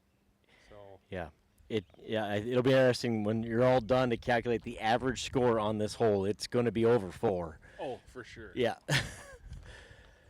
So I yeah. like numbers, so now I might have to do that. Yep, you might have to do that. I may be wrong, but just anecdotally sitting here watching, it feels like the average score is bogey plus. You say we should be tallying the number of putts on this, We should. There have been a significant number of 4 putts on this green. Yeah. And from kids who you could tell, like, that's a good putt. And they just, several under 18 inches that have not gone in. Well, and I told you wrong. This is Briggs Muse group. This is Muth. Okay, so I think we had the last group wrong, which screwed us up. So this is Beamer Muth. Mueller, and Price. The last group, which has the exact same teams in it, of Wubin, Whitty, Johnson, and Schmidtke, was that last group, by the way. So our apologies to Grandma, Grandpa, Mom, and Dad that are watching, or these kids as they go watch it. But this group is Ben Beamer of Rockford, Briggs, Muth, West Hancock, Gavin Mueller of Riceville, and Brendan Price, North Iowa. There's one there and one there, and two on the green, yeah. Is that right? You bet.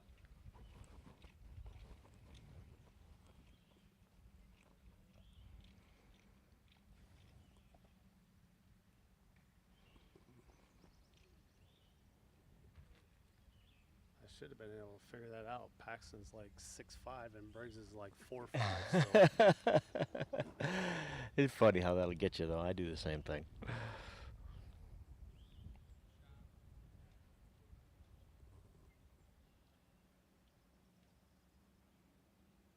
So Paxton's on the tee box now, perhaps? Is that who's back there? No. Hmm.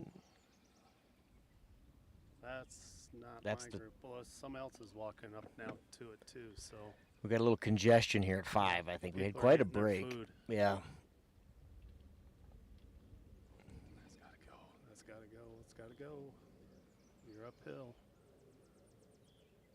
He knew it off the bat, too, didn't he? That didn't get that one the way he wanted it.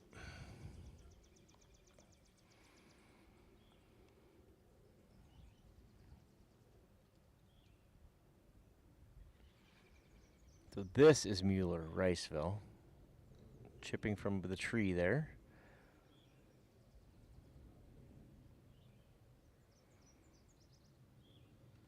It's like the little things, though. So now Briggs should actually get a good read from him when he's putting if Yeah. he's paying attention. So that's the little things you try to teach your kids. Watch everybody else's ball and what they're doing on the green, and it should give you a pretty good idea what yours is going to do.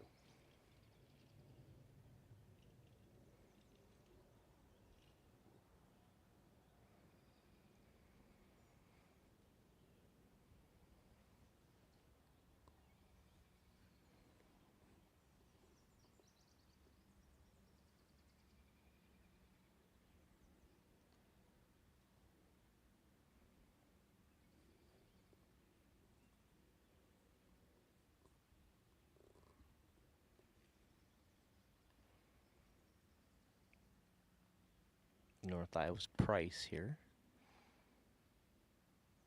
Pretty good shot.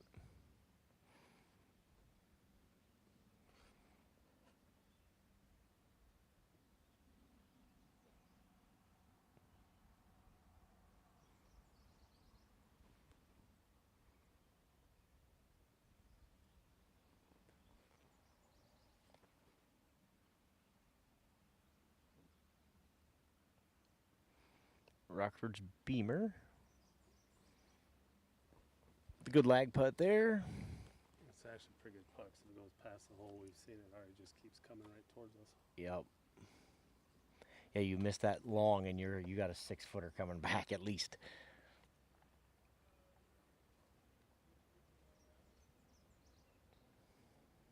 Same thing there. Good putt. See if Briggs learned something there from that putt.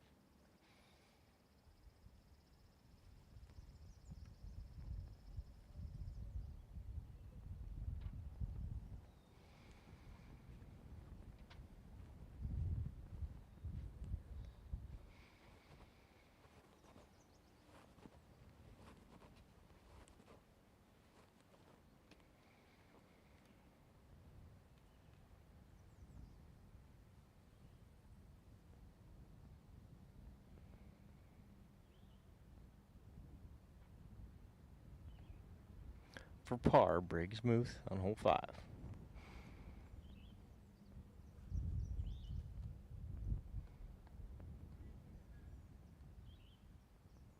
One time. Nope. Hold that.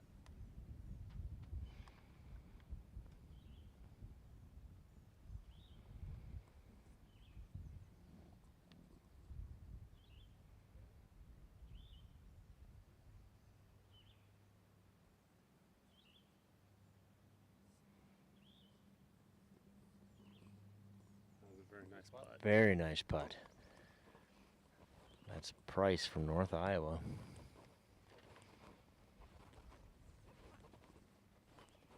Ben Beamer here, Rockford.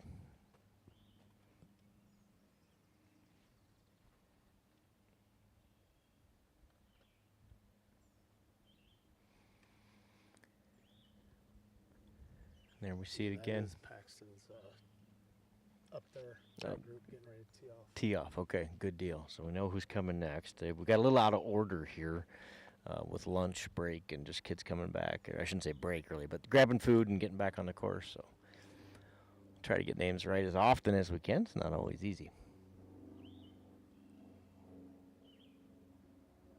Mueller finishes out.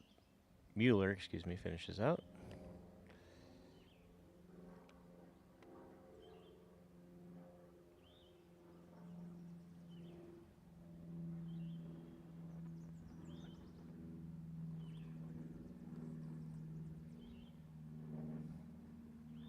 Twin engine Piper overhead. Doesn't distract Mr. Muth. He buries the short putt. And hole 6 ahead. So next up here on hole 5 at the tee box, Corbin Harris of Rockford, Paxton Johnson, West Hancock, and Tate Engelbarts of North Iowa. Thanks for having me, guys. I'll stop by again. Perfect. some other time. Thanks for Appreciate it. joining us. Thanks, Coach. Thank you.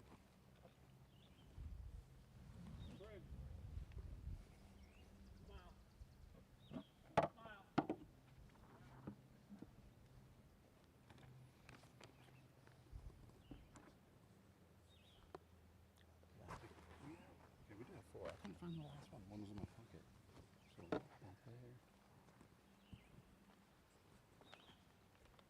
All right, can you see who's up there first? Candle Genius. We got a blue shirt, so that's one of 2 options. It's We got either a blue shirt. Engelbarts or Harris. What group is this, Joe? This is Group 3A. Corbin Harris of Rockford, Paxton Johnson, West Hancock, Tate Engelbarts at North Iowa. See, a lot of those drives come up short, but then they keep on rolling. I think it's a product of haven't had rain for a while. The grass looks amazing. Yeah. But the balls are indicating that the ground may be hard underneath that beautiful green grass. You know, the course looks better than it should for the amount of rain we've had the last 10 days, which is none, right? At a time where we usually get quite a bit.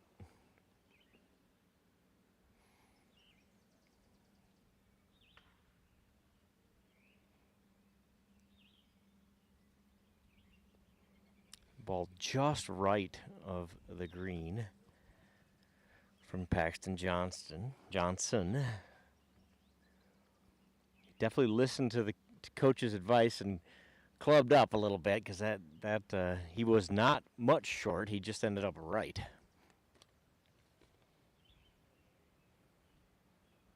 Yeah, sometimes easier to club up a little bit, take a little lighter swing, just calm yourself. This looks like it could be a good shot if it's on line. It is not. It is just right as well. Yeah, wind is kind of moving that direction too. Yeah, that ball looked like it started on line, and yeah, the wind pushed it.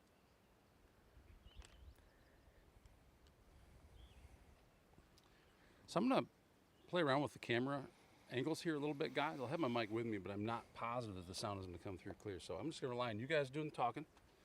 Sounds good. Perfect. I have my mic with me just in case things are working.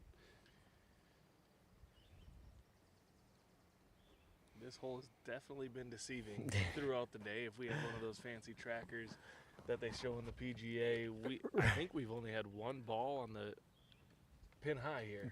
I think you're spot on. Everything else has been bottom half of the green, and we've had 3 groups come back through for the second time now, and not a ton of adjustments. And right.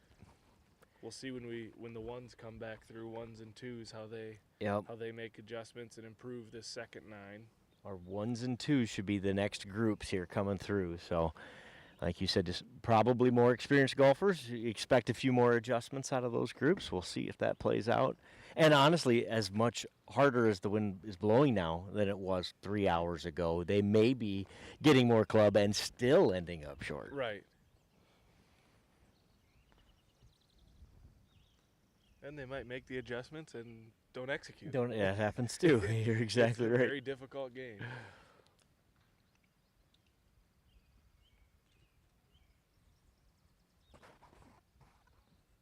We got an improving onlooker here. So this is Harris and Englebart's, North Iowa and Rockford.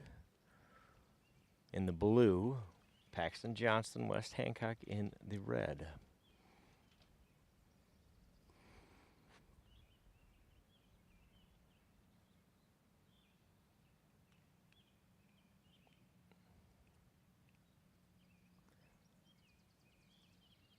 Paxton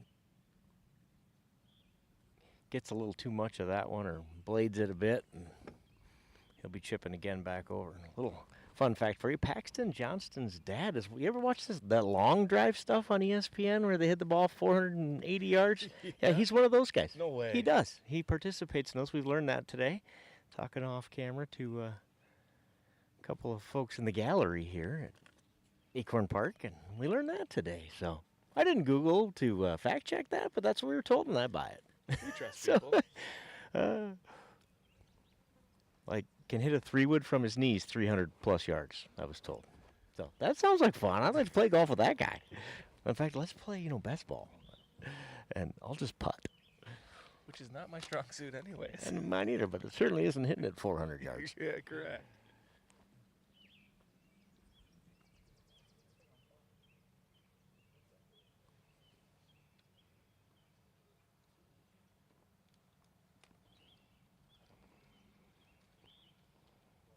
So the North Iowa golfer is the golfer without the hat. So Engelbart's no hat, if you're trying to tell the difference between the two, the Rockford blue and the North Iowa blue. Corbin Harris is Rockford, Engelbart's North Iowa. And North Iowa, no hat.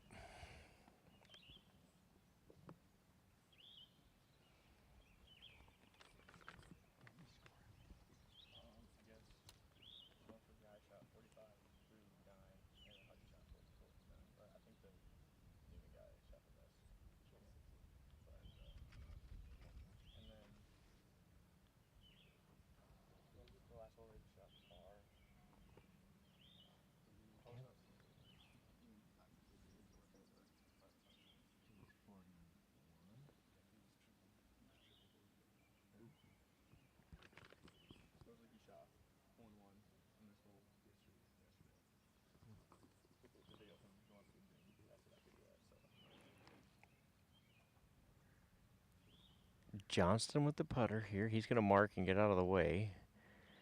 And we'll have Corbin Harris for Rockford.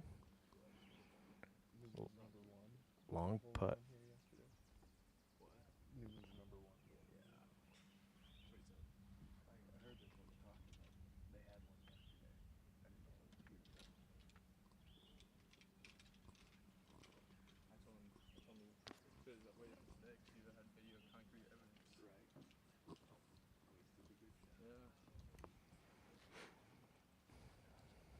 It's like Paxton, West Hancock.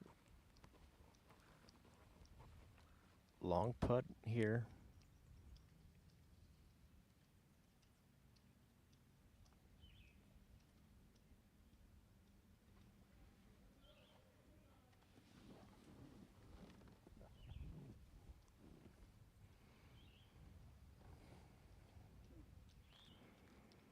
Harris, Rockford.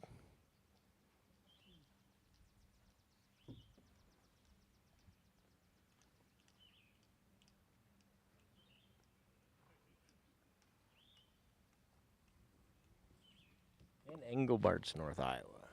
He's out here.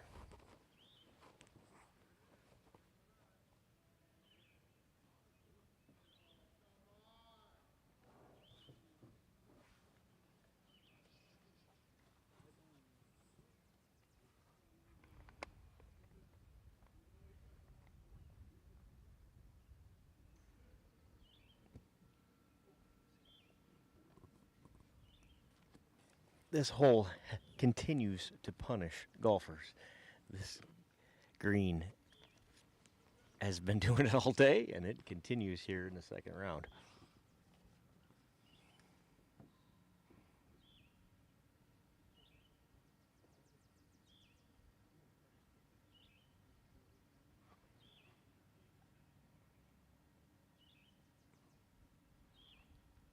It's funny because it's one of those deceiving holes here at St. Ansgar at Acorn Park. This happens a lot. There's a couple holes on this course where you think, it's a 126-yard par 3. How hard can it be? And then this hole shows up and ruins your day.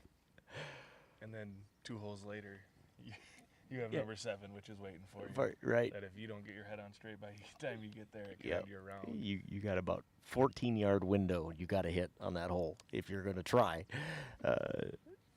to birdie it anyway. Another hole where you should just use your 7-iron 3 times and 2-putt and take your bogey and move on. Right. At least if you're me, that's what you should do. Good putt from Paxton Johnson there to finish off that hole. A couple score updates. In that first round, we believe we have Hudson Sparrow shot a 44.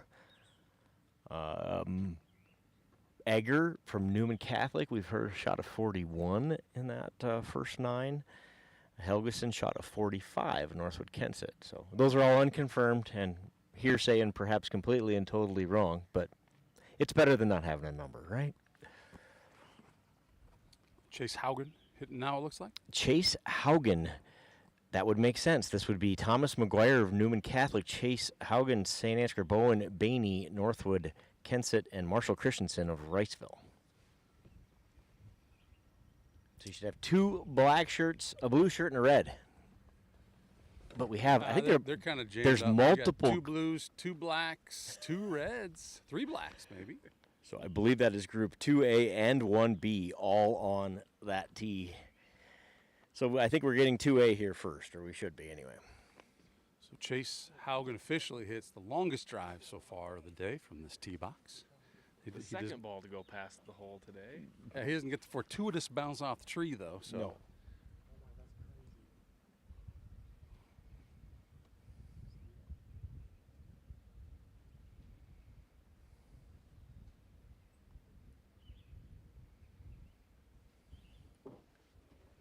Incoming, I see a white bucket hat. That's got to be Northwood Kensett, right? Looks like Caden Helgeson. Helgeson? That's Bowen, right? Got to be Bowen, unless they're Gotta be playing out of Bainey. order. Yeah, this is the other group, this Bainey. Third ball past the hole of the day. So that was pretty good hole high, just to the right. Definitely adjustments being made by this group.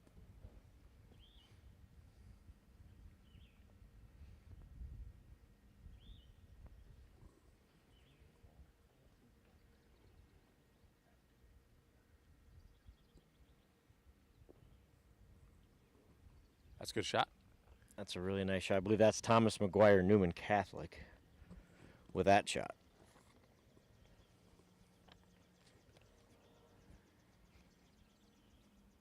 We are on hole 5 here at Acorn Park. Boys sectional golf should be about halfway through round 2.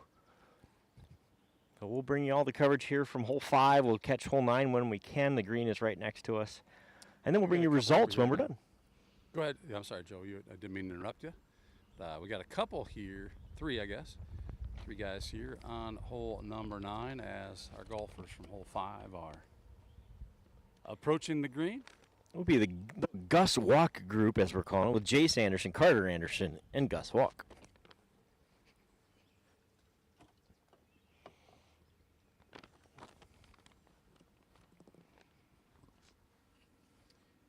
Chat's open. Let us know how we're doing. We're not paying any attention to it. So, but if maybe it makes you feel good, just we check it from time to time. We want to know the microphones are working. We want to know the angles are good. We want to know the name pronunciations are accurate. I probably should get in there and check that. As a matter of fact, it's been a little bit since I checked that. Kale Juleseth says, "Nice putt, Carter." That was an early one. Fire emoji. That's the only one we got so far. That was the big one at the very, very beginning, Joe. The nice putt. Nice you know putt, the nice Carter.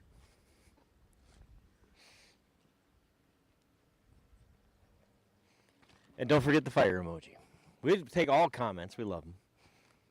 Keep it positive, as you will. We know you will. Well, this is group number 3 back here. 2A, I guess technically, back here on the green.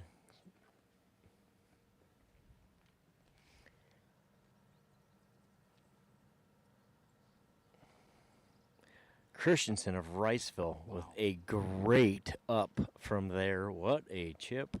He'll have a very short putt for par. That's a great. We've only not seen sure we caught all 16 that, but that was putts of that fantastic length chip. missed on this hole today. But he's going to reward that chip with sinking that putt, right? No pressure. Good thing he can't hear me. So Haugen is going to go now. Thought maybe. Haugen, who ended up past the hole, coming out of that deep rough behind the hole, leaves himself a very long putt for par. Bowen here, Northwood Kensett.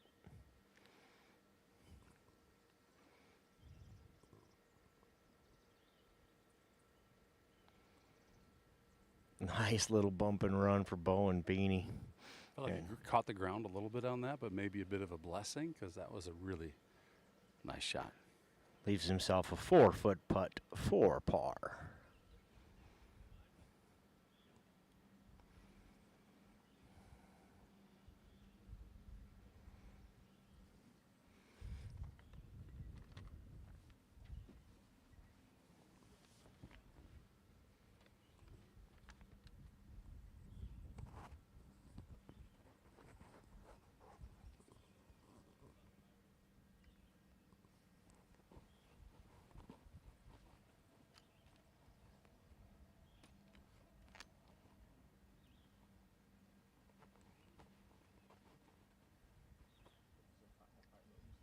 Chase Haugen for par here from way downtown.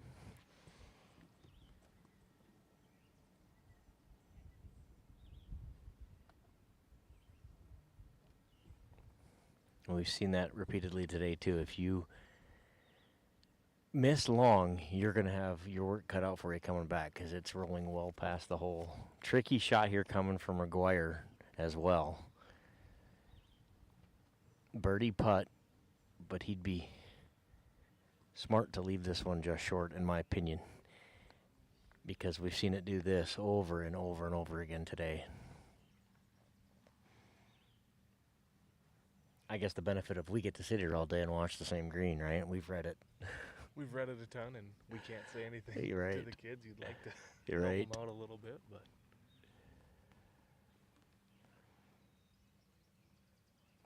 So Chase has work to do going back uphill here for his bogey putt. Christensen's going to move his ball marker for him. Good communication there and good sportsmanship between the two to make sure they got that worked out.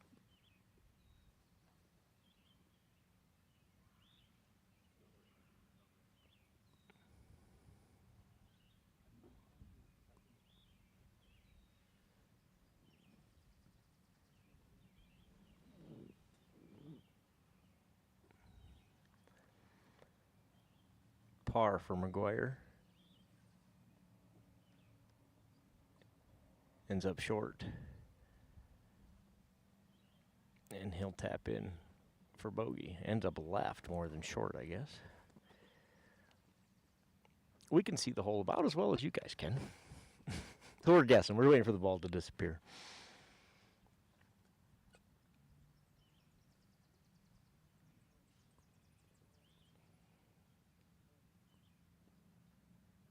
Bone Bainey, Northwood, Kensett here. just a par putt. For par. Got it. Little golf clap from the gallery following this group. Nice job by Bowen there, getting the par on 5. We haven't seen a lot of pars today. I could believe you can count them on one hand, pars on this hole.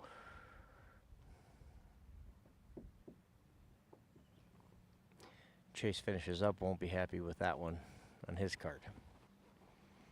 Christensen from Riceville taps in and they move to 6. I think there are golfers ready on the tee box here at 5, so we're going to jump right back in. This should be Group 1B. We'll see if it is, but it should be. So this is Group 1A, Alec Egger, Caden Helgeson, Hudson Sparrow. So it is not 1B, it is 1A.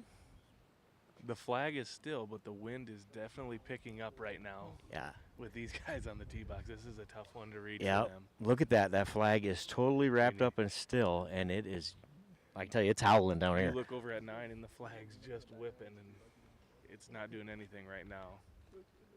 Helgeson is going to end up right and short. Not a bad shot. We'll need a decent chip from there to get up and down. Hudson Sparrow next up on 5. This is the 1A group. And we believe the leader's at the turn anyway, based on what we've been told. Although I think Bukema from West Hancock is probably right there with them as well. He's not in this group, obviously. He's in the 1B group, but I think he shot somewhere in the upper 30s, low 40s as well, we've been told.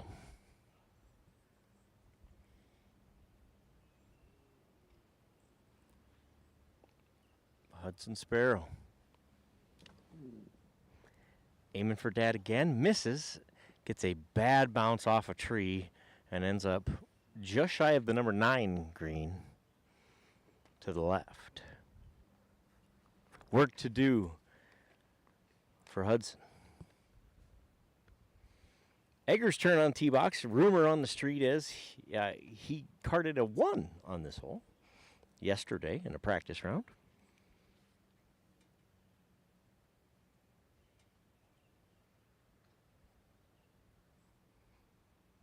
Let's see if he can get the Saints TV magic and do it for us live on the internet. Can you imagine?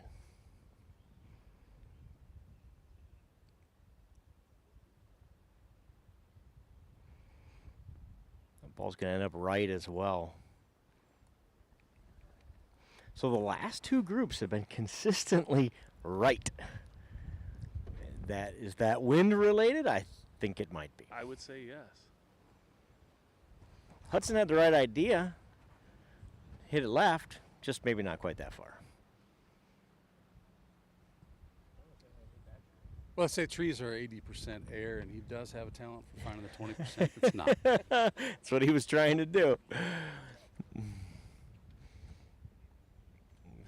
And that's, again, why this course, I think, is a lot harder. It plays a lot harder than it looks on paper, because that's a shot without those 3 trees there that I've lobbied to have cut down repeatedly.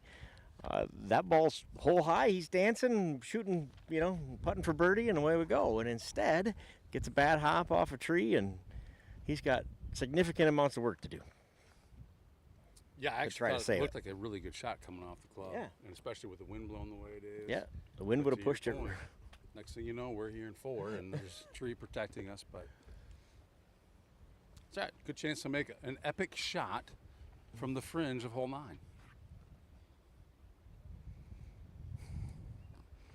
Should have nice surface to chip off of, I guess, right? There's the benefit.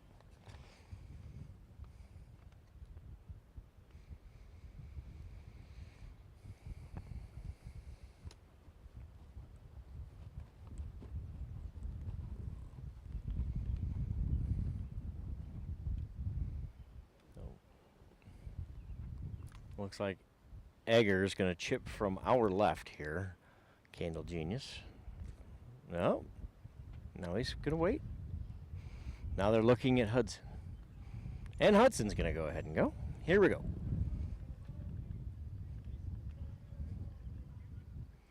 It's a tricky chip here with a kind of a downhill slope. Ball below your feet.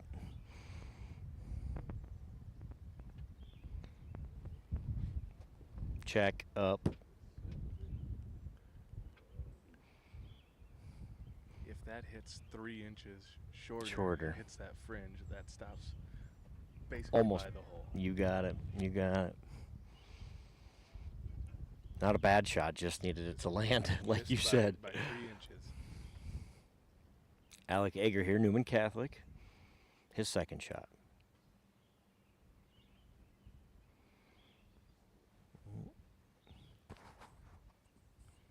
This green's been troublesome all day. I feel like it's getting faster. It's As getting- the sun hits it, the wind hits it, the day goes on.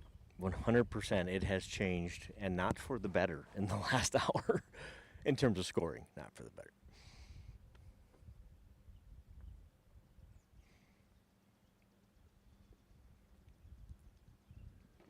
Helgeson with a beautiful shot, but again, you get it on that downhill slope and look at that thing go. Probably felt really good about it off the club face, and where he ends up, he's got a challenging putt back up.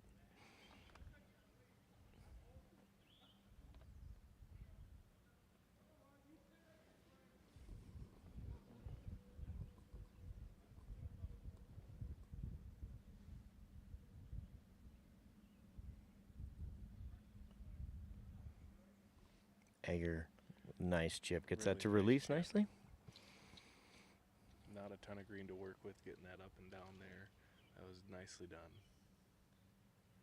Sparrow does the same thing and roll that right up there. Had a shot. Utilizing the bump and run. Short of the pin, I told you that thing would have ended up a foot past, and instead it's, what, 6, 8 past? Just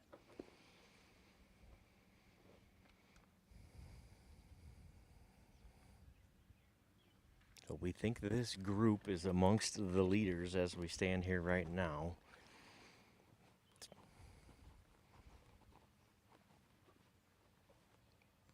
Caden Helgeson.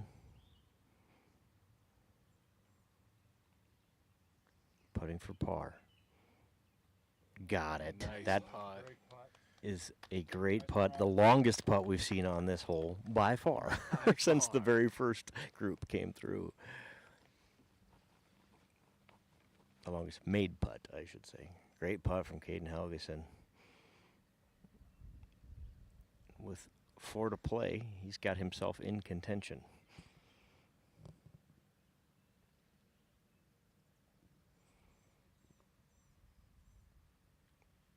Egger makes his bogey putt, I believe that is. And a bogey putt coming for Hudson Sparrow here. Needs this one.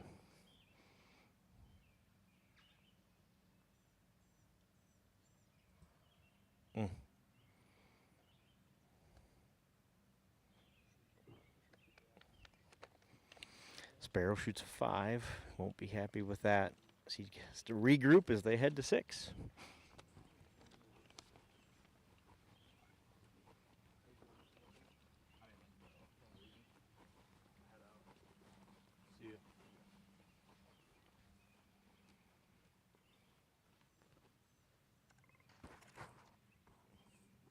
Hole 5 tee box is empty. Let's take a look here at hole number 9. Yeah, we got through the backlog on hole 5. Now it looks like we might have a couple of groups on 1 right now as well.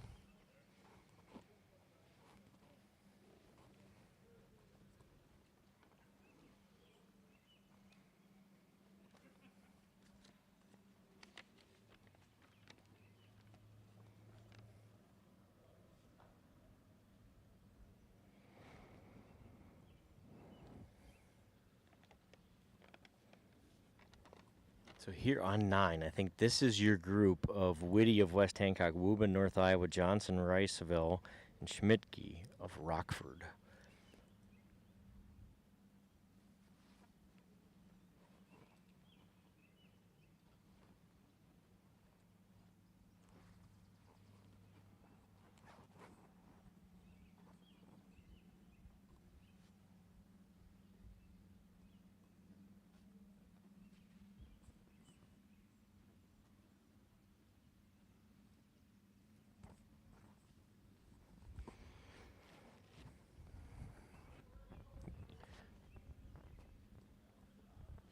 Johnson from Riceville chipping now.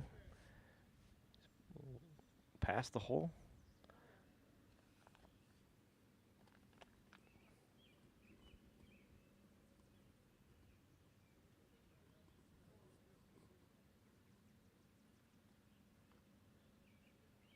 Nicely done. Johnson of Riceville there. North Iowa golfer up next, so that has got to be, I'm stalling if you can't tell, Carter Wubin.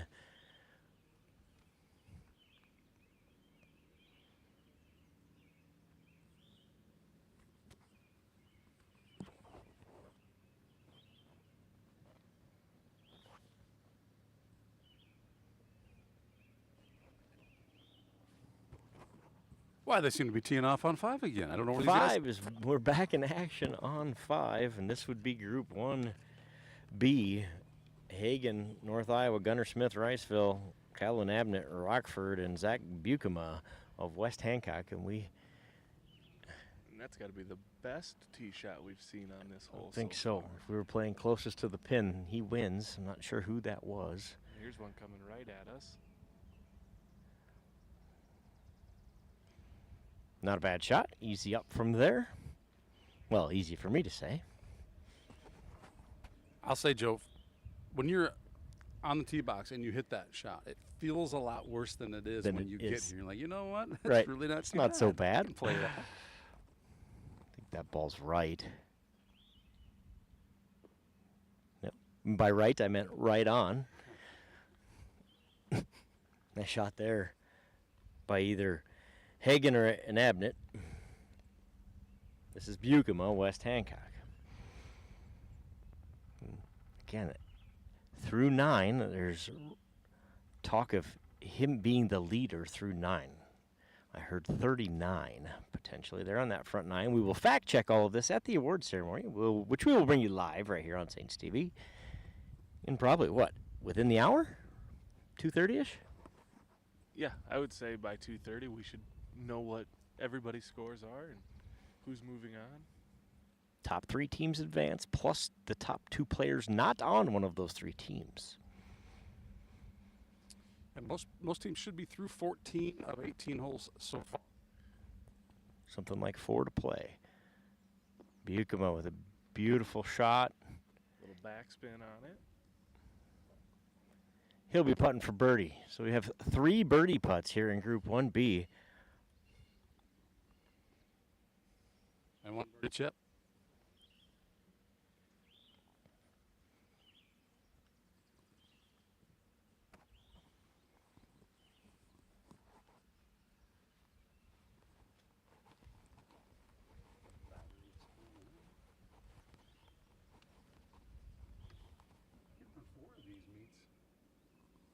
Battery power that we get. It's good.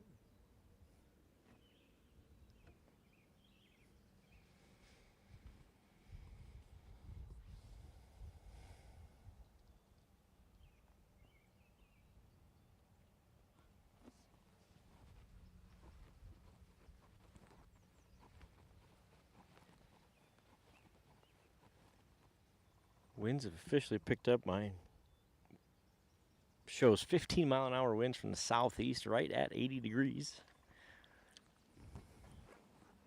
You know a little bit about wind speeds and flight patterns. Is that a good? I don't know. Are those conditions right for maybe flying in or setting balls sailing through the air? Yep. It's definitely going to push, right? Because if we're measuring 13 down here, where some of these kids are, especially hitting the 9-iron, 70 feet in the air, whatever it is, it's there. The wind is definitely pushing golf balls today. On some holes, that's a welcome thing, right? On others, not so much. Say when you're coming up 9 and the wind's at your back on a par 5, that helps. Feels pretty good.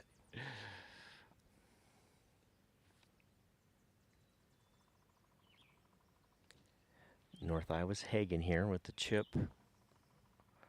from the left side, rolls it up there. It's just kind of like Hudson needed to stop it 3 inches shorter. That one needed to go about 6 inches further, and he's right up there by the hole. His first hop was in that second cut there, and if he could have landed it in the first cut, it rolls out a little farther. He'll have a long par putt. 3 birdie putts coming up here. Rockford's Kylan Abnett first up.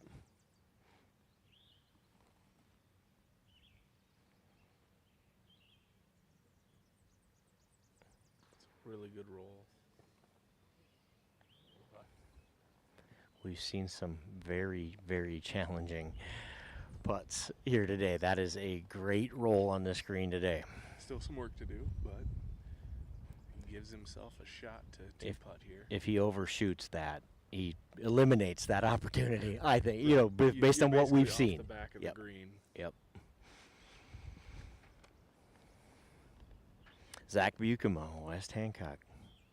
Next up, birdie putt. What is that, 30-footer? We'll give it 30. I was going to say 31, but you got 30. All right. We're close.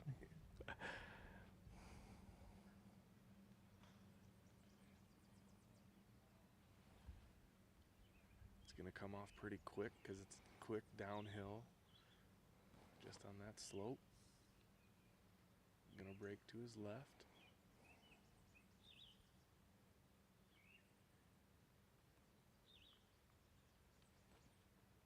It's a good roll. For sure. Again, keeps at this point, a par here is a good score, and you have to go into this hole understanding that. With the way the rounds have been going, a par is a great score on this hole. Good, smart golf there from Bukema and from an Abnett. Gunnar Smith of Riceville.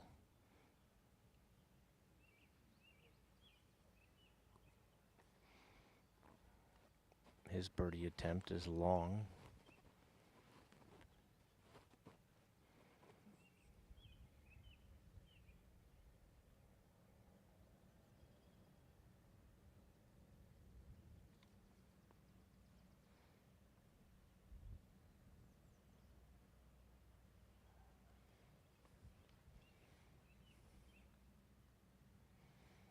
All right, so the North Iowa golfer, I think, is be putting for bogey. The other three all have par attempts here, if my memory and my math are correct. We haven't seen many groups today with 3 out of the 4 having par opportunities. No, sir. And if 2 of them get it, I think that'll be the first group with 2 pars in a group.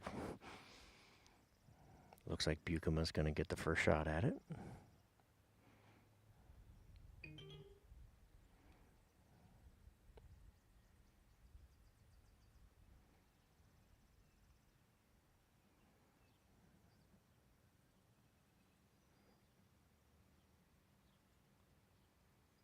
Zach Bukema with the par here on hole 5.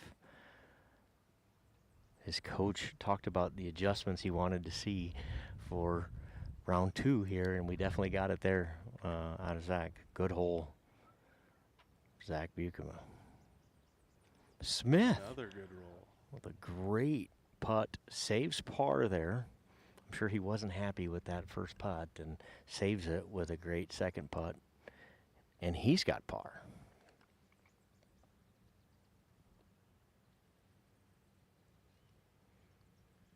Can we go 3, 4, 3? You bet we can. 3 pars for this Group 1B.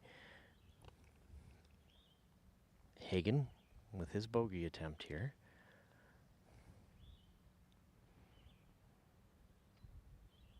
Just missed it. Tough game. Tough game. And this hole has played especially tough today. And we have the luxury of getting to see all that. These golfers are coming in. They don't realize that a par on today on this hole is playing like a birdie normal. So Exactly. Your bogey's like your par. Yep. You know, they come off upset with a par or a bogey, Right. thinking that they're putting themselves behind. But it's not playing that way today. No, they have not put. If you shot bogey on 5 today, you're probably In fact, well, we're gonna do the math because now I'm curious, but I think that'll put you ahead of the average. Yes. Yeah, 100%. you kept pace. You didn't help yourself any, but you didn't hurt yourself at all either. And a par, which feels like okay, well, I probably just treaded water. And the fact is, if you shot par here today, both times especially, you are you gave yourself an advantage, a significant You're probably advantage. gaining a stroke on the most of the field, if not all of it. You got it. All right, do we have guys on the tee box there? Yeah, they're getting Back ready on to 5? assemble here. I'm taking a look over here. Hudson Sparrow off of number 6 is back in the trees again. He likes that spot. It worked for him last time. It did work for him last time. It is shaded. Yeah, it's It gets shaded. you out of the heat. He's No still dummy. going, He's though. like, yeah, I want to. And he's got a Northwood guy with him. So he's not the only one. He doesn't appear to be the only one. All right, this is where it gets confusing because we're through our groups on 5.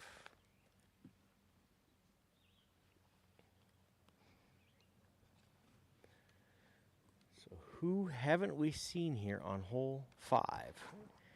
Get a load of Huddy here while you're figuring that out. Let me know if I need to turn around and grab these. I will do that. Drives. I believe that's Hudson and Caden Helgeson, both with great cart golf, I guess. Well, at least he's in good company. That's right. Always travel in pairs.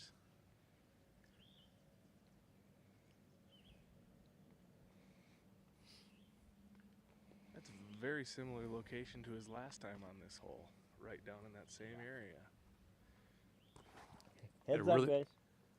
I heard the 4 and then I heard it hit the trees. Usually the tree shot means I'm safe. They're going to prove me wrong, though, aren't they, Joe?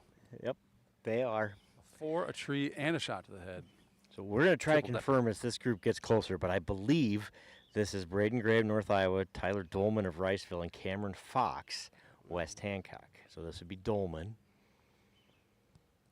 Excuse me, red shirt. This would be Fox. It was hole high, just off to the right edge of the green, down on the fringe. Guys, I'm sorry that I missed the drive on that one. That was a rare left-handed shot by Hudson Sparrow. I don't even know he's got a left-handed club in his bag.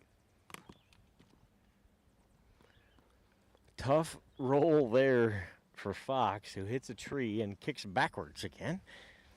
Game's hard enough without the tree throwing it backwards on you. So is there club length rule? I'm trying to figure out why Huddy is hitting left-handed over here. I have. If he's hitting left, obviously we were a ways away. I'm guessing he didn't have room to stand. And yeah, Right-handed?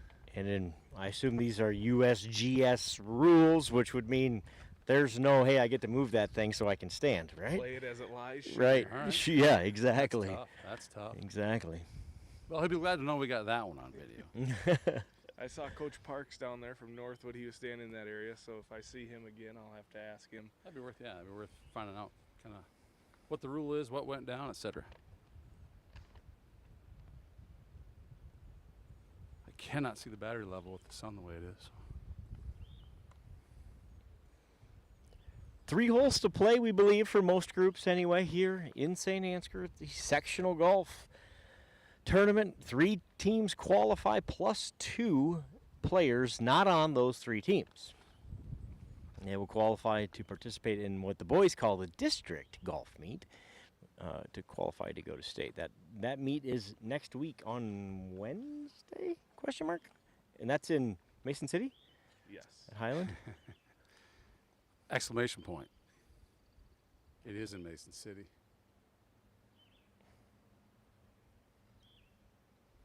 Check your schedule, Joe. So this is, by the way, adjustment time. This is not who we thought it was, I don't think. Brock This is Rederath. Castino, Jansen, and Ritterath, correct? Rederath for sure. I'm sure they're sticking together, even if they are mixing it up. All right. Oh, he's so his ball must. So we told you we'd confirm when they got closer. I know where his ball is. That was the ball that went backwards. Yeah, okay, he found it. There it is. I'm sure that's why he was up here, because I hit it further than that. And you did, young man. It just didn't end up there. The tree didn't throw it in the right direction. Nope. Which we've actually seen a lot of today, where the tree We- throws it towards the hole. Yep. Yep. It's a couple of fortuitous bounces for a couple of folks here. So as these guys get going, let's talk about team race here. If you go by the book and by historical play, should be a 3-team race between St. Ansgar, Northwood, and West Hancock for the boys here. Newman would be the fourth in the mix, right? I think that's those are 3 of those 4 teams are advancing, we believe, based on historical performance. That's the Newman Catholic golfer Castino there, who got it below the hole and paid the price as that thing rolled for days.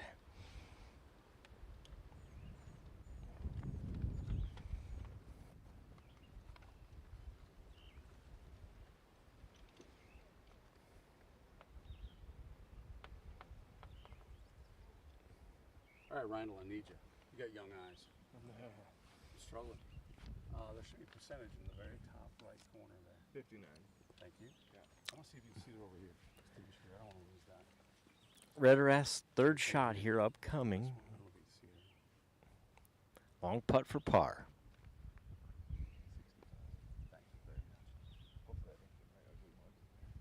No, I didn't. I was zoomed in over here. Do me a favor. I'll do you one too.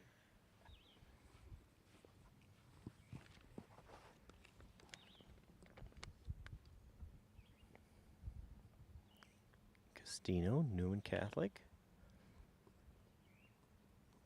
Well done from there.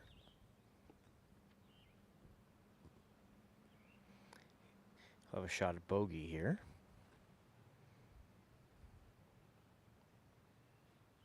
And Hunter Jansen, Northwood Kensett. And he's probably disappointed in that putt, but I can tell you from what we've seen today, that's a great shot from that spot on this green the way it's playing today. We've seen a lot of those end up twice that far from the hole.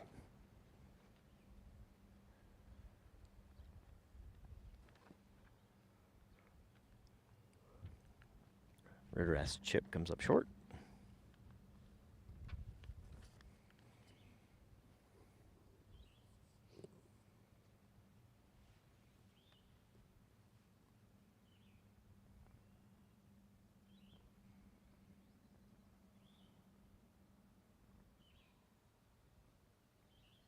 Nice putt by Brock Rederath.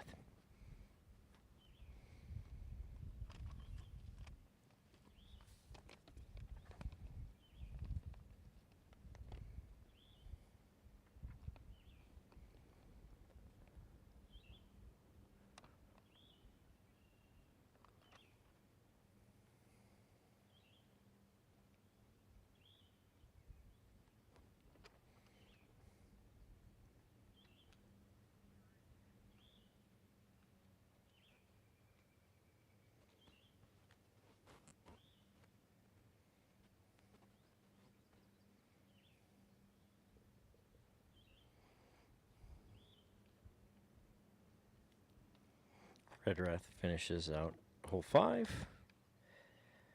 Castino with a bogey putt here.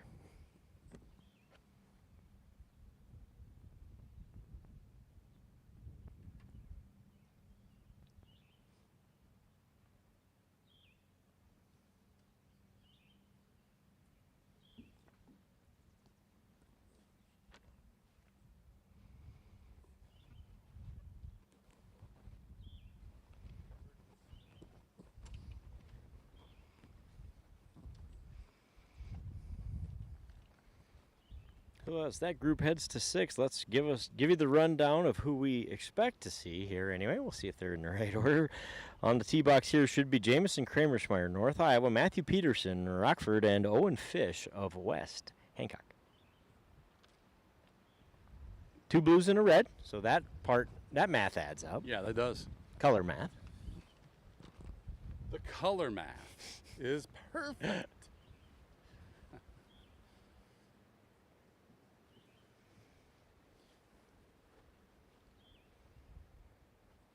Thanks again to all our sponsors, keeping Saints TV free to watch. You see our gold halo and above sponsors flashing around there in the bottom left-hand corner of your screen. If your business out there, please That's a great shot from Owen Fish. Rolls it up there very nicely. Just like Coach P wanted, right? Of low shot, let it roll on there. He did just that. He'll have a shot at birdie.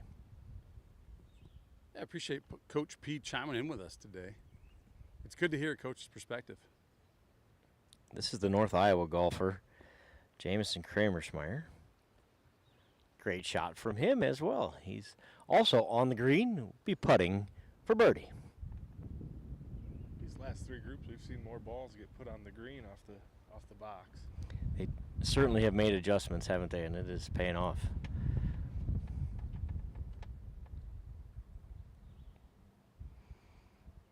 Ooh, snuck right past the tree. This is a great perspective to see that shot there from Matthew Peterson of Rockford. Just snuck past that tree. And again, he probably thinks that's not a very good shot. He's going to get up here and figure out, oh, that's not so bad. I got a ton of green. I got a nice surface to chip from. I'm way below the hole. Get a good chip on that thing, and you can still save par from there fairly. Well, I'm not going to say the E word, but, you know. Not today. Not today. But you can do it from there. Yeah, you obviously got a bit of a slope to contend with, but if you get over that slope, yeah, it's he's a pretty good angle want on to the hit green. it right on the top side of that and just let it funnel right down. Landed on the hill, right? Yep.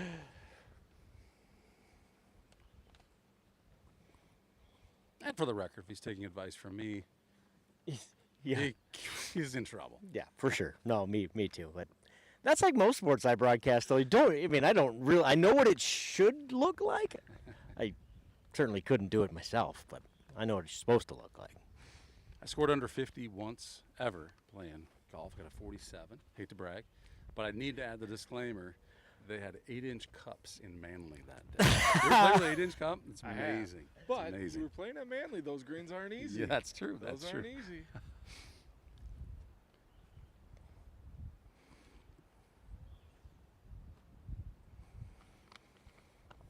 So we got two dancing already. Looking for a third here. Rockford's Peterson. Let's see if he does what we predicted. Or if he attempts to do what we predicted. Like you said, the execution's still way harder than knowing what to do.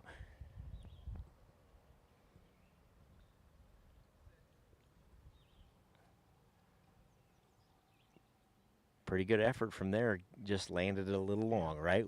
Landed on the downhill slope there, and it gave it some speed. But certainly what Jordan, he was trying to do. Sorry, if that's your ball, what are you using? You can use a putter. You're gonna pitch that one. If that's your ball, next shot. I don't like to putt on the fringe. I'm gonna bump and run. I'm gonna get out my sand wedge and keep it low and just bump and run up there. Fish, West Hancock with the tricky putt. And he's got work to do coming back up the hill for par.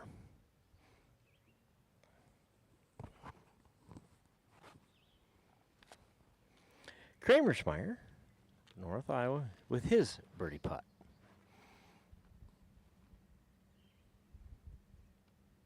Slow down. Slow down. Meets the same fate as many before him. We have seen a lot of balls right there in that region after one putt. They kind of roll right past, funnel back towards the river.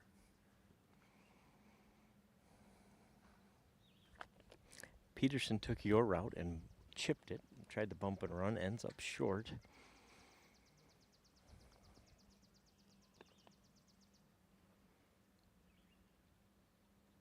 Looks like Kramersmeyer will go first here. Long par putt.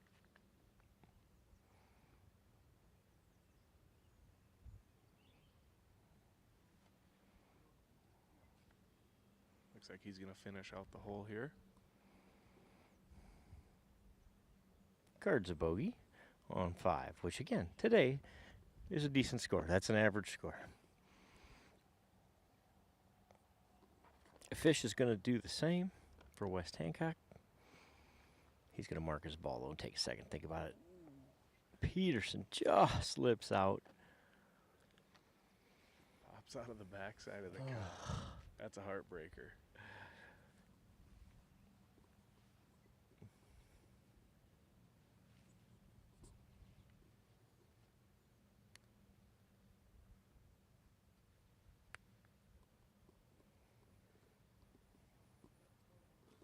Fish finishes out the hole. They'll head to 6, and back on the tee box, our next group is ready. I believe that's Braden Gray of North Iowa, Tyler Dolman, Riceville, and Cameron Fox, West Hancock.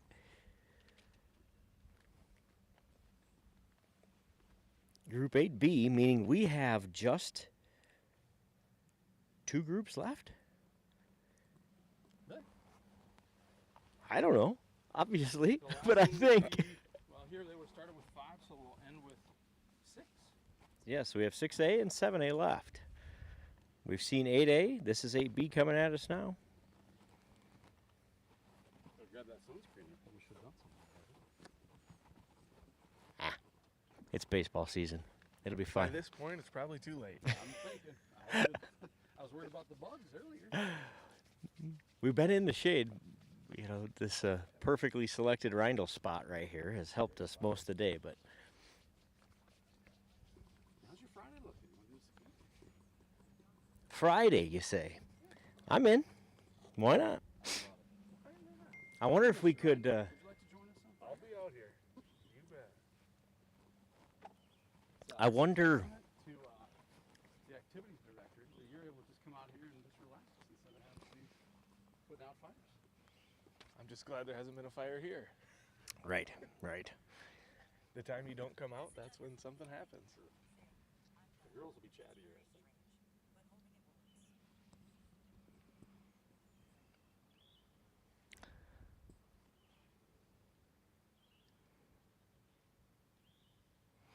I wonder if we could get broadcaster extraordinaire, 4th grade teacher extraordinaire, baseball coach extraordinaire, Mr. Brian Meyer. I wonder if he'll be out here personal day. Is he coaching? He helps coach the girls. Gotcha. So we can't. Well, we could talk to him. We can add him to the broadcast from a coach's perspective. How's that sound? Right, every time he passes, he can give us an update. That sounds wonderful. Last time I asked him about that, sorry, just speak to the crowd. Last time I asked him about that, it was like, well, it depends on if Macy wants me there or not. So if we can get Macy to say no, and he's already got the day off of school, then we get him. Then we get him. Yeah. Gotcha.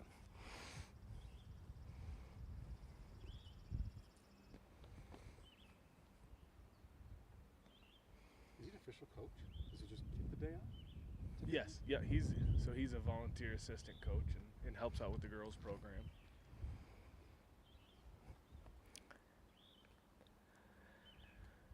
Nice shot there from the Riceville golfer. And again, I think these kids have made an adjustment and went a club up, but Yep. the wind's picked up, so they are getting it onto that front edge of the green, but they're not getting it back to where Back. they want to Yep. because of that wind. The start of that backswing, he was telling himself, please don't go over, right? And he still ended up 25 Yep. short. Yeah. Yep. Yeah, and that shot looked like a lot of shots I've seen today. Like, this looks sort of like a great shot, but a lot of them have ended up in the trees here. It depends on the wind. It depends on a lot of things. But I like it. Put it down in front of the green, and you do not want to go over.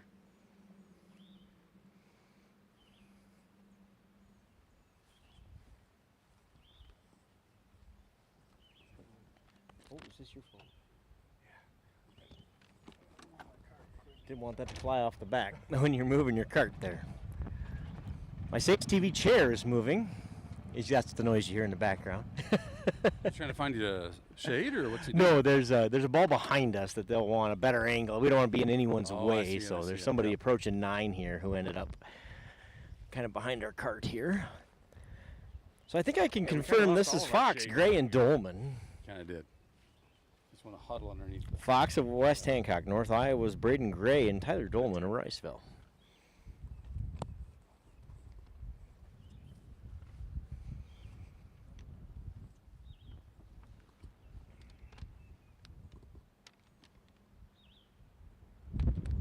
Cameron Fox hitting number 2 here.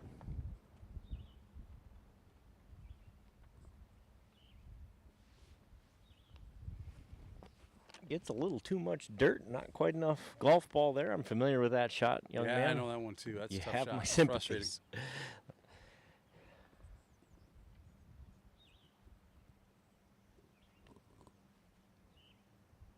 North Iowa's Braden Gray here with his second.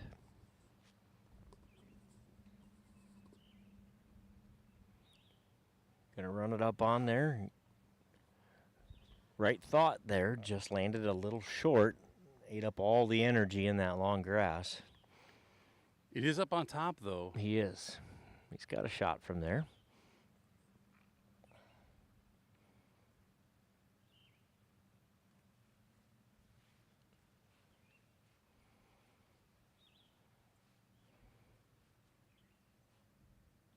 Fox with his third. It's him on the fringe. After that ball took kind of an odd hop, didn't it? Maybe just my angle.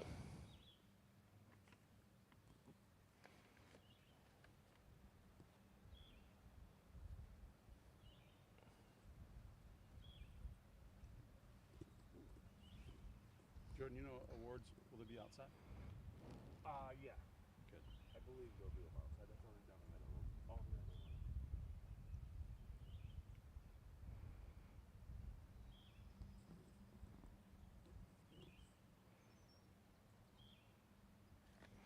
Dolman's shot ends up short.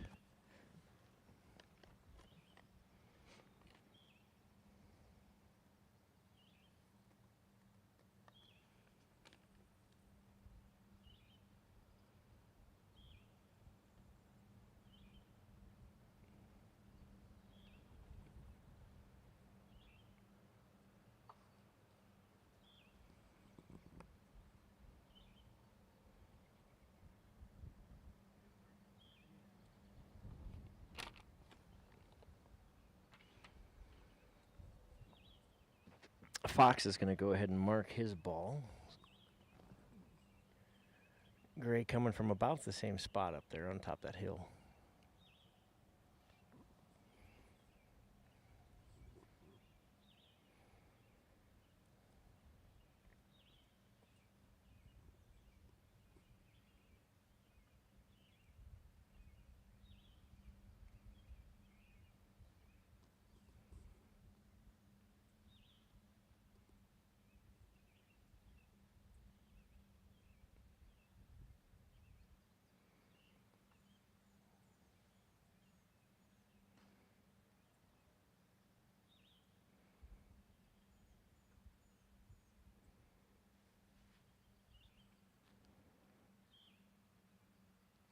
This is Grave, North Iowa here. Has an uphill try.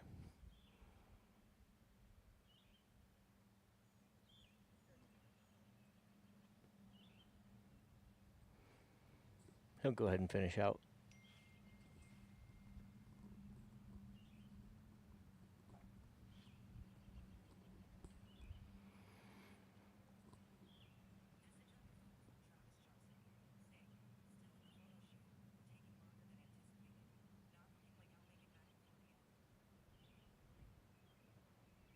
Nice putt from Tyler Dolman of Riceville. Good way to finish that hole off for Mr. Dolman.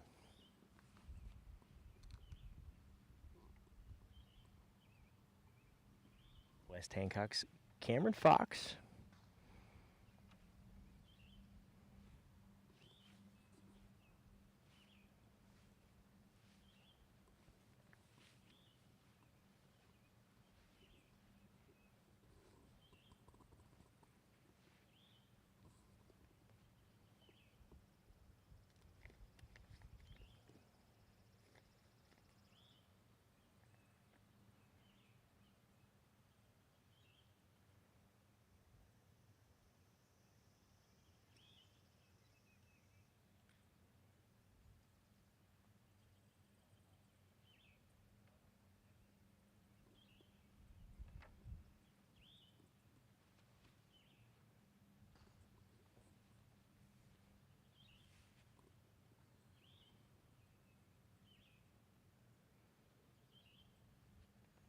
Nice putt there by Fox. And that'll finish up Group 8B. They'll head to number 6. Good finish by this group here. We are in the waning moments of this one, aren't we? We are. We are. I think we have 2 groups left, but is this the Griffin Haugen group, you think? I think it may be. Or the Jackson Vroom group. It's one of the two. Vroom would be coming next. Okay, so it's not that He's group. over on 4. So it about has to be Griffin Haugen, Hayden Johnson, and Braden Hepner.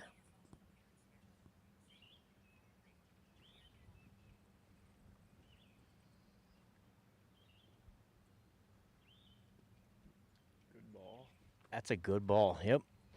That is a beautiful shot. We believe that is Griffin Haugen, correct? I feel like it is. Does that make this the last group? Or does Vroom still have to come through here? Well, that's They're- because so the A they're and B out of this group order. Got mixed, right? Yep. 'Cause I was thinking, well, Griffin was followed by Gus. I That's think- right. That's right. I think that's what's They're got us out of whack here. So I believe this is Hayden Johnson then of Newman Catholic. Another nice shot, just short for him. And then Braden, is it Hepner? Hepner, thank you. Hepner of Northwood, Kensett.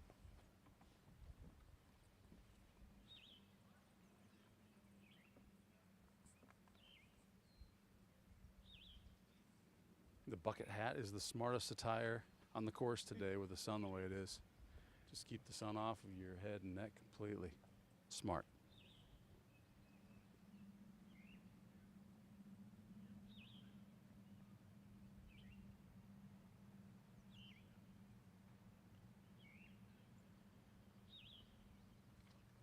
Well, they definitely kept it low. Hole high. It'd be a matter of, does he have an angle out from behind that tree? It looks like it popped out past the tree. Oh, there, He'll I have see a it. You're good right. look. Now Yeah, I I see think he'll he's have got a a great decent look, angle. won't he? That's golf for you. That right is there. golf. Yep. And even a slight uphill. That's an easy, You might well, not be in again, bad shape with that. relatively easy chip from there. Easier than from below that hill for sure. Off the club, you're upset, and you walk Yep. up here, and you're like, yeah, that's not too bad. I'll take it. We're still waiting for a bird on this hole? I think Gus did well on it, but it was just a par last Yeah. time, right? I don't think that's we right. got a Gus got as birdie. well as anybody, but it was still Yeah. was not a bird. So your birdies are playing like your pars today, your pars playing like your bogeys. It'd be very interesting to see if the entire course was that way today. Right. You know what I mean? Yeah. If we're just going to see scores that we didn't expect in that fashion, or if this is the anomaly. And but from some of the numbers we heard after the first 9, it didn't sound like anybody had a really great front 9, right? Fair to say that they. I mean, there was some good scores, but nothing that stood out as phenomenal. Yeah. So perhaps the course played a little harder than they anticipated today, and so mentally as a player, right, it's got to be one of the hard parts of this game is you don't know. There's no scoreboard until you're done, so you just have to keep playing your game. You don't know if this next shot is for everything or is totally meaningless. You don't know it. You just have to make the shot and hope it mattered. And that's where I know at the state tournament they're going to live scoring, where one person in the group will keep score on a phone or whatever it is, and then everybody else can keep track. Keep live. track. It hasn't trickled down to regular season meets for a lot of schools yet, but I'm It's guessing coming. It's coming, yeah. It's like the shot clock. We're going to start it somewhere, and it'll get here. 100%, yeah. Gotcha. This is, by the way, we should confirm, the group of Haugen, Johnson, and Hepner. This is Hepner here, Northwood, Kensett. That chip.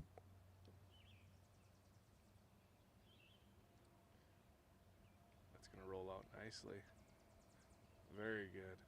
Very well done by Hepner of Northwood, Kensett. Gives himself a great shot at par.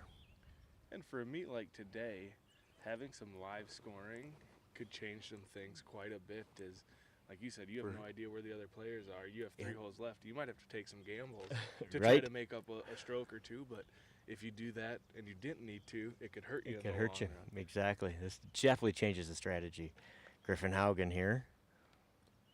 Good lag up there. Again, he may be disappointed in that in terms of, gosh, should I have, but what we've seen today, that is a great putt because if he hits it 3% harder, it's an 8-foot putt back up the hill. It's laying down here by Sparrow. We've seen a lot of those come past and come down this way towards us all afternoon. You have to, what we've seen, you have to leave that putt short here today. Or you're going to pay, it's going to cost you a stroke going the other way. Yeah, because most people are 2-putting coming back off of that. Same thing there. Really nice. Really nicely done. Give yourself a chance. By Hayden Johnson, Newman Catholic, in the black there.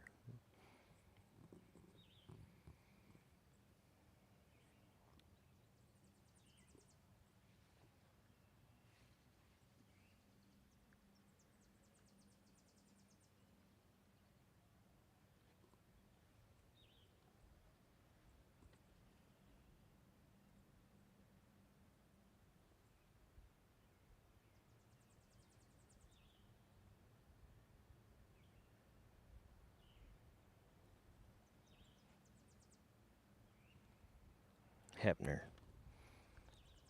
for par.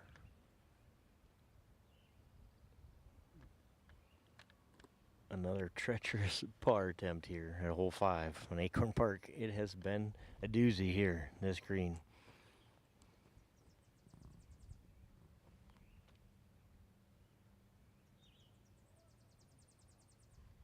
And we're not done yet.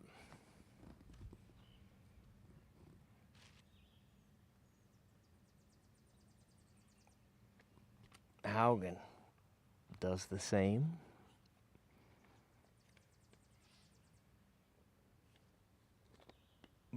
Bogey for Hepner.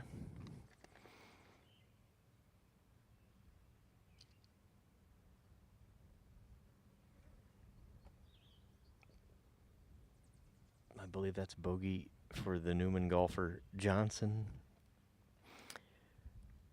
And a 3-putt for Griffin. Tough hole today.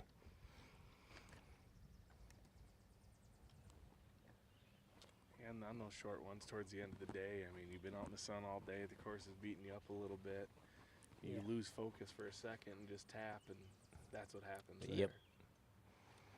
It is why we take gimmies, right? When we play for fun, because those shots aren't very fun. Right. How many that we've seen missed inside of 3 feet, which most of us are. We're never hitting them. We're just, pick it up. Yep. Probably a lesson if you do want to be good at this game and you want to play competitively, you probably need to make all of or take all of those. Yeah. Yeah, that was tough. Tough for Griffin on that one. He had one of the better drives of the day, but then, man, that green has just been brutal. So Now, this is our last group, I believe. As you can tell, there you go. The that Haugen group is headed to the clubhouse, so they are done. Yep. So this is our last group for the day. Jackson Room, perhaps. Keeping Looks it like low. He's driving, keeping her down. He's playing a yellow ball this round. Another shot. That'll be better when he walks up to it than he thinks it is. Yeah. Dana Conway of Riceville's up there. Cornell, Newman Catholic, and Christensen, Northwood Kensett. This must be Christensen. Headed right at us. Going to be short, though, I think. Put it in the cup over here. It might be in the hole on 9. No, it is not. Oh, that's tough. So how do you play that, golf rule expert guy? That is a good question. I would say PGA rules are you play it as it lies. I've seen professionals using a 7-iron off of a green before, but that's when they're playing link style courses and the green's a mile long and a ways out. I've seen them do that. I don't know if Candy would like that. I was just going to say, how does the grounds crew feel about a 7-iron on a green? Hey, if this broadcast is going in the clubhouse and Candy is there, please, someone distract her for a bit. She's not going to want to watch this. I know if that was me, I don't pick the ball cleanly. I don't either. But I tell you what, I would be so terrified. I would not only top it, like I might completely miss it miss a few over times. the top. Yeah, or top it so bad you drive it straight down into the green, which might be worse. Yeah, there's lots of bad things that can happen. Oh man, that is the most interesting shot of the day, I would say. Looks like Hudson Sparrow was. So did that hit off of a tree or did that get through clean? No, it got through clean. I'm pretty sure. Yeah, it was a low hit. I think he did everything right. Coach P would have been very happy. Keep it low, let it roll. It just came off left. Just came off left. Yep. And you know, if this is your first time through, first 9, you can make the excuse that it's not your home course and you thought that was the green you were going to. I know I've had to do that a few times. Uh-huh. Like, oh, that you mean I was over? Oh, I Somebody see what I should've told did. me. I see what I did now. we Yeah. might Certainly didn't intentionally. I'm going to move over to that spot over there and grab this shot for a couple of reasons. One, I don't think I'm safe here because I'm not sure how you'd play this. He has He's an gonna use iron. 7. He's going 7. I'm just calling it a 7, but it's an iron.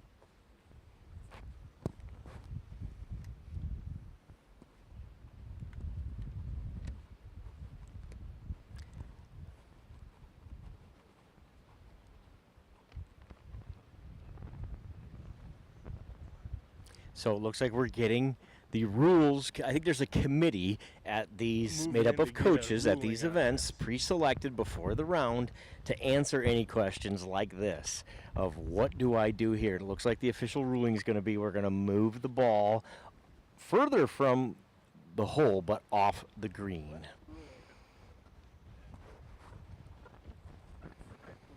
So they're consulting on this. Oh, so he's taking it. Joe, can you hear me? He took the ball to the opposite side of the green. Yep, and I to see use his iron. he consulted with the coaches there that I think there's like a rules committee that they make at these things made up of coaches. Oh my goodness. If it wasn't for bad luck, maybe we wouldn't have any luck. Because that's unfortunate. And it was a great shot right on line, just right into the tree. That. Yeah, that's tough. You have to pull that back here. That's Christian. He's going to have to do the same. So he must. That couldn't have been a 7. He had way too much locked on that. It was actually a good-looking shot, didn't you think? It He was. gonna go in the hole. I think it's a very good shot. Meanwhile, back here on 5, these guys are going to. They've chipped into position, so they're all on the green. Probably doesn't help that we got a camera on him. You know, I was just thinking the same thing. Poor guy's going to ask us if we can delete this. Yeah. But that's golf, and he's handled it very well. Oh. Okay, so there's a shot coming. This is an interesting situation. I'll fill you in here after the shot.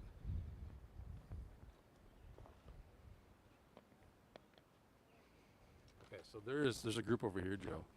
Who said, guys, get off the green because we're hitting to it. Well, they're on the other side of that green. That green. Hitting to into this green. So I think Gotcha. we're just getting tired.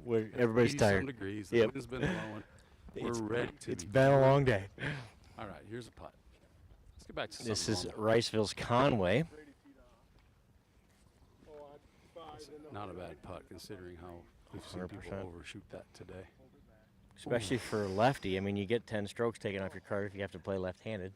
I'm left-handed, so I can say that. Yeah, you should. You should, right? You're left-handed My also. goodness, that's that green is troublesome. It has been a killer today. It continues. As these groups try to finish out what's been a long day, right? A lot of times these kids play 9 holes.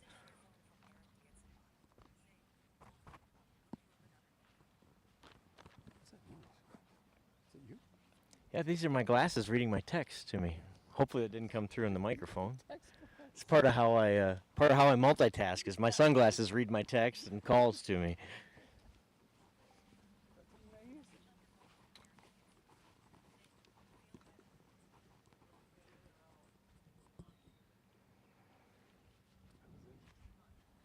Yeah, and they were on the other side of the green hitting into 9, right? So there's just a bunch of confusion there.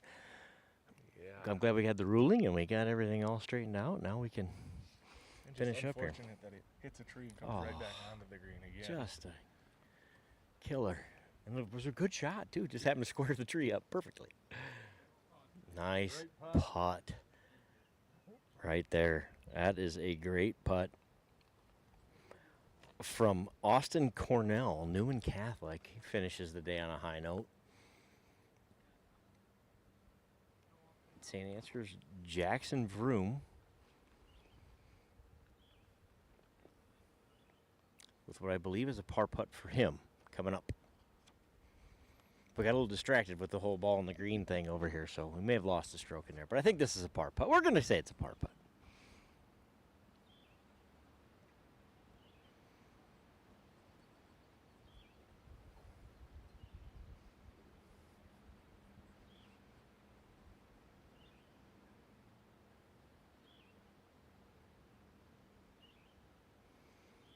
Jackson unhappy with that one right off the bat. If we could only tell him that's how most people's putts have gone today. Yep. Hey, don't feel bad. That's actually a pretty good effort. It didn't end up 6 feet past the hole. Right.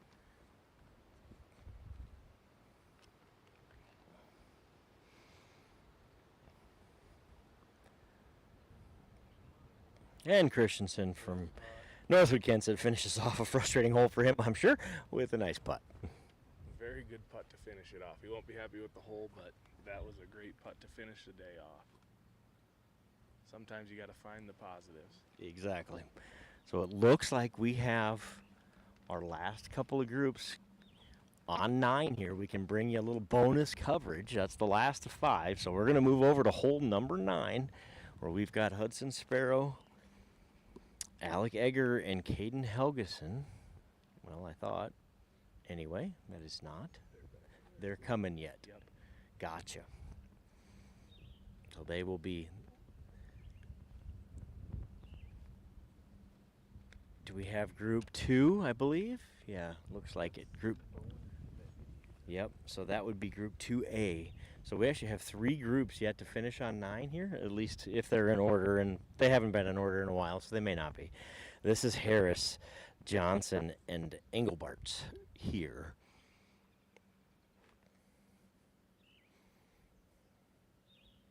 Finishing up their hole number 9.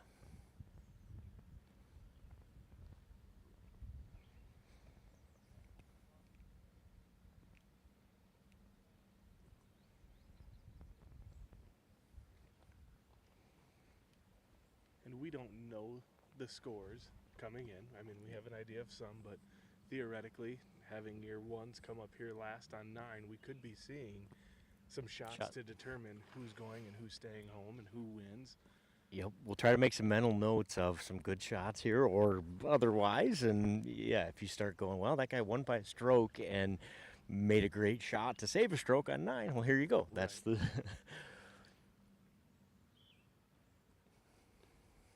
Appears to be Chase Haugen on the fringe here. So you think this The is Saints. Bowen here hitting? Yes. It's a Northwood Kensett golfer for sure. Bowen Bainey maybe get a piece of the ground on that one. Yeah.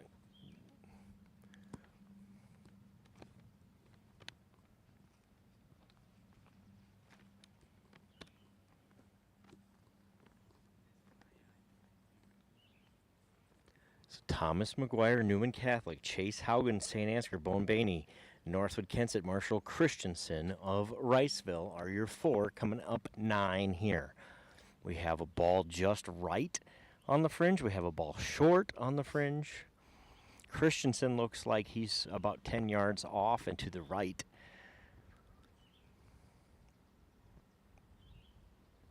The ball hole high on the right side on the fringe is Thomas McGuire.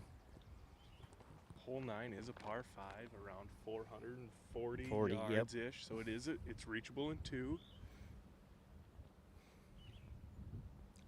Would guess, knowing the way McGuire swings a baseball bat, that he's laying 2 there.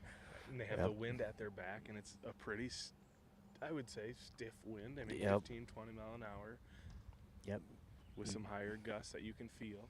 You get the ball up in the air today, it's going to travel, headed north. We're group teeing off on 6. There is. Bowen Bainey. There, you got that one. Well struck. Get it to check up. Nice. Does nicely. Very good shot by Bowen Bainey. Looks like Christensen's next. Chase Haugen was the ball that's just short of the green. He's on the fringe. He's going to be putting, but this is Christensen with the chip. Very, very nice chip from Christensen of Riceville. Thomas McGuire from the fringe. Believe that's just his third shot, so he'll have that remaining for birdie.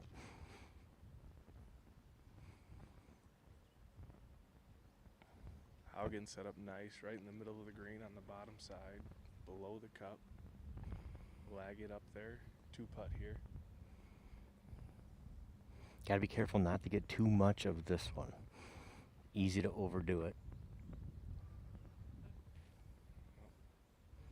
I speak from experience on this one too. Again, it's just faster than you think it should be up that hill.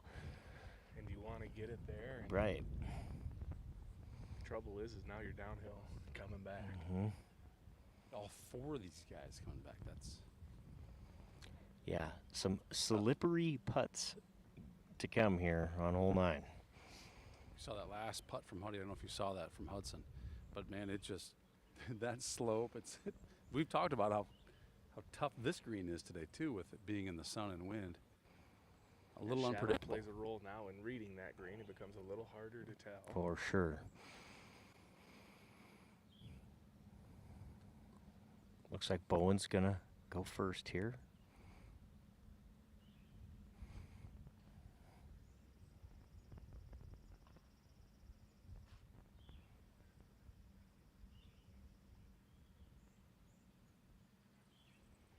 Well read, just didn't strike it clean. Chase Haugen. Yep. Leaves it just left. Expected a break there, didn't get it.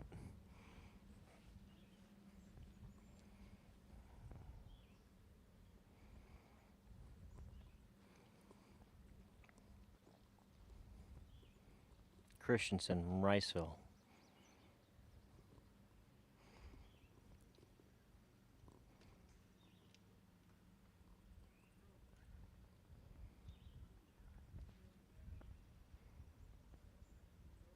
Good read, just a little too much.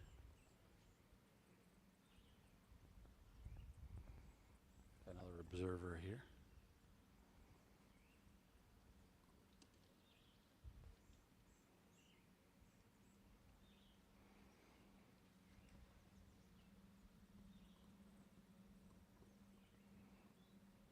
Nice pot from Bowen Bainey. He just absolutely I need a exactly battery. where he had to hit it. Need a battery. Use a camera. Actually, here.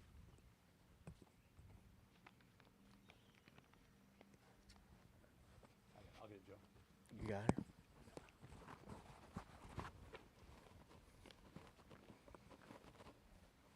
Haugen makes the putt. Did McGuire make that? I turned around to get a battery. My back was to it. I was checking the battery on the camera. Must have. Yeah. Didn't see him putt again, so we believe that's a birdie there. Our viewers could probably tell us. Yep, you could tell us that you guys know if it went in. The camera's pointed at it. We're scrambling for a battery here. We get late in the broadcast here. We don't want to lose you, and we've got Looks like camera we got low, camera 1A battery is low. coming down 9 here, playing their second shot.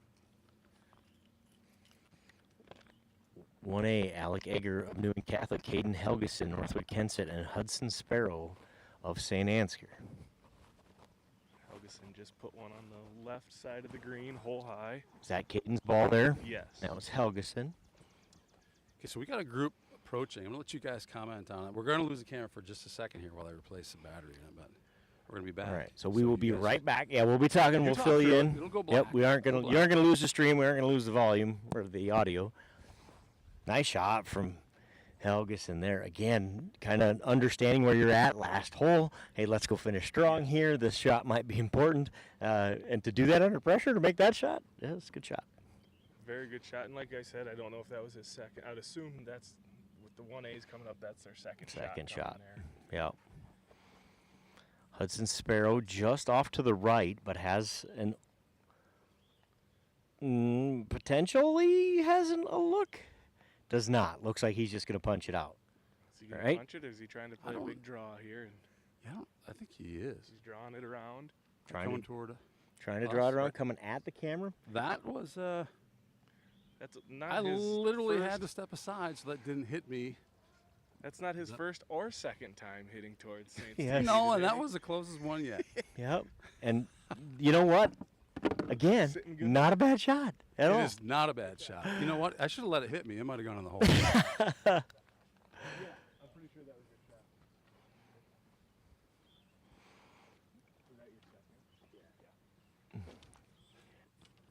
Let's see if he looks at all guilty for hitting another one at his dad. Alec Egger here. He's on the other side of the fairway. He's on the left here. Believe this is just his second shot.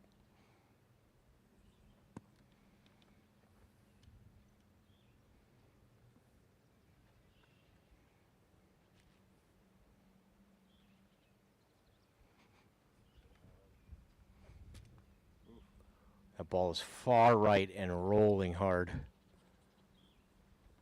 Yeah, not the shot he wanted. Just off the end there. He's maybe close to, dangerously close to in the pond over there.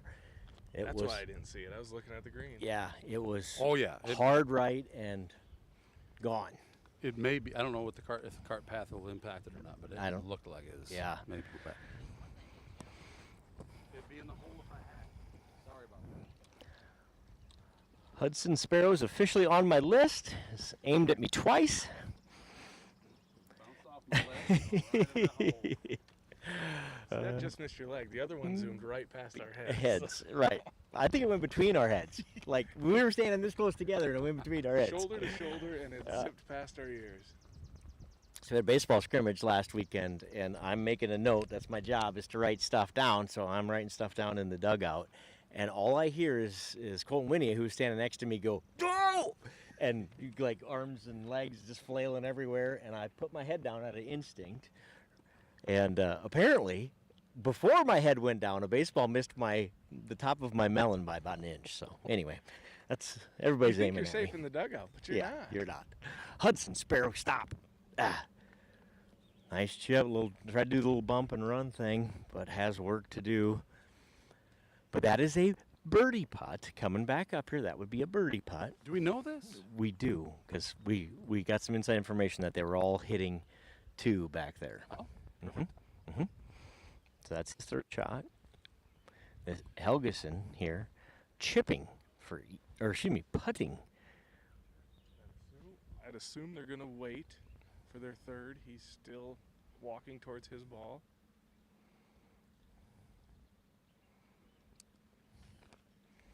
Like you said, is basically over at that pond.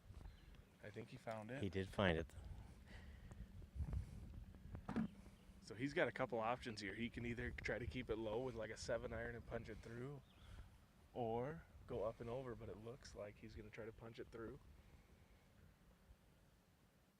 Keep your eyes peeled, boys.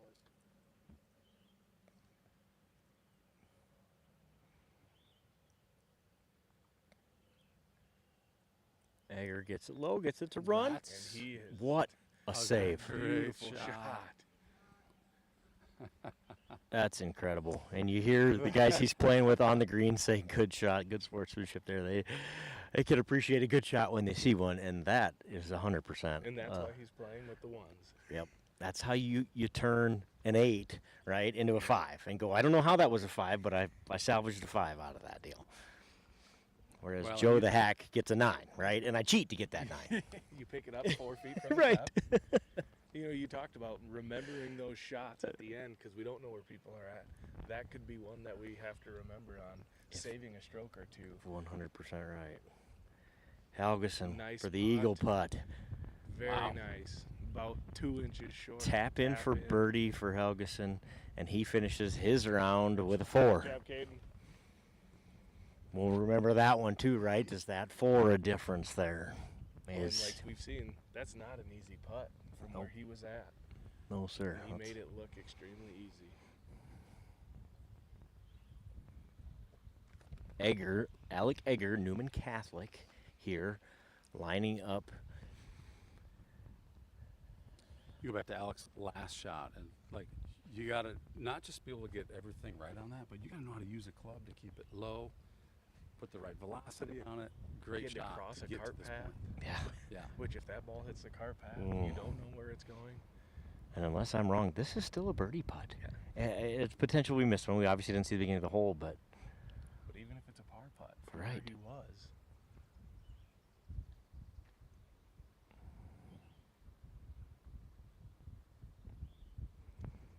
What turning. a putt. My goodness. Very good putt. Good roll.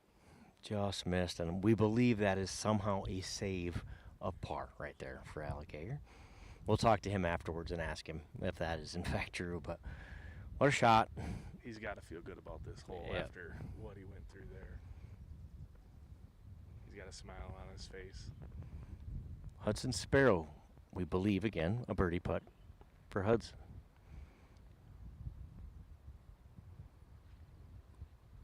Oh, looks like he's had the distance right. Just missed a little left. Guys had good rolls on their first putts. That's why these guys are your ones, I suppose, right? We've seen how many of those go sail past. You know, go 4 foot past, and then they struggle to get back.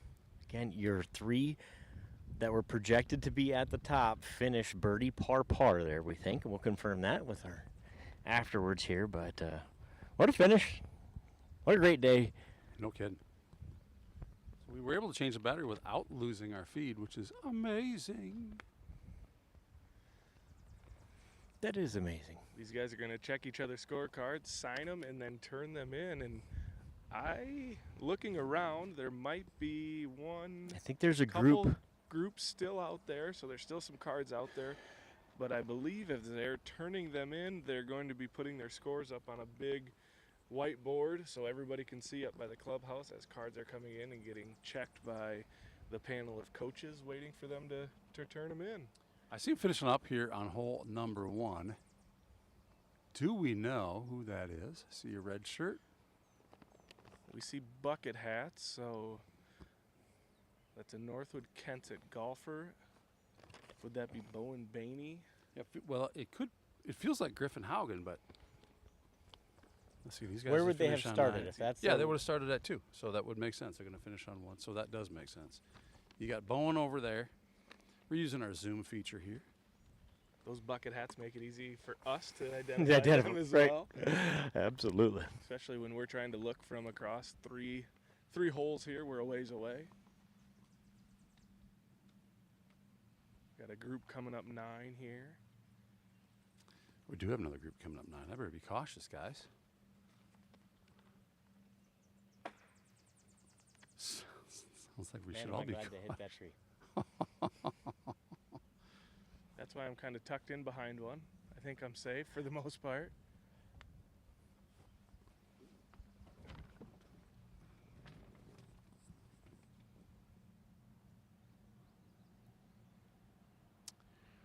Again, we're taking a look here at hole number 1. Should be the final hole here for this group.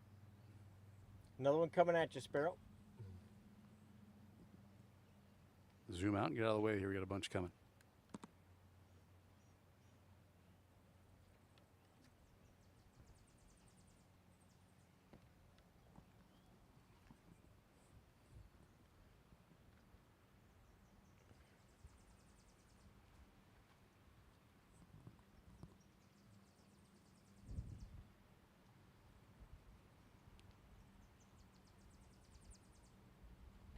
Back to hole number 1.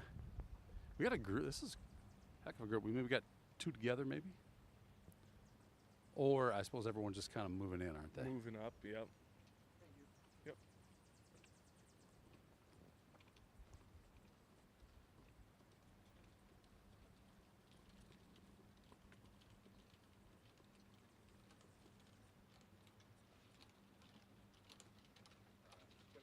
Bowen Bainey finishing up here, hole number 1. The flag is out.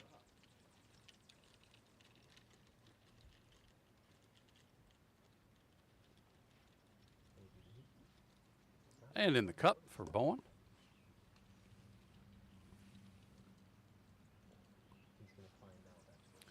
Beautiful shot right there. And here on the green is where that one landed.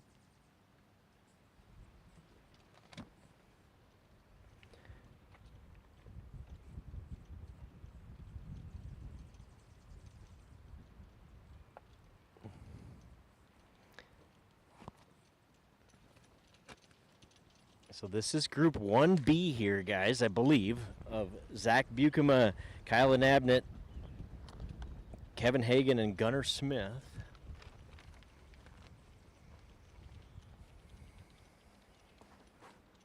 Yeah, we got Buchanan behind a tree here. Can't really see the shot, but we'll track it. Beautiful shot. Just off the back. There's Crown that of the roll green again there. here on 9. You definitely want to land it on the front half and let it roll out.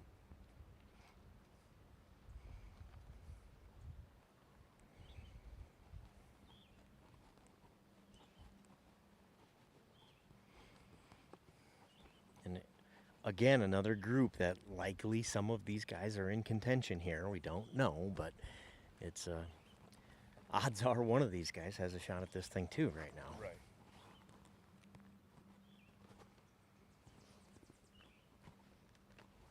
Especially if you're not on one of those top 3 teams. Right. Yep.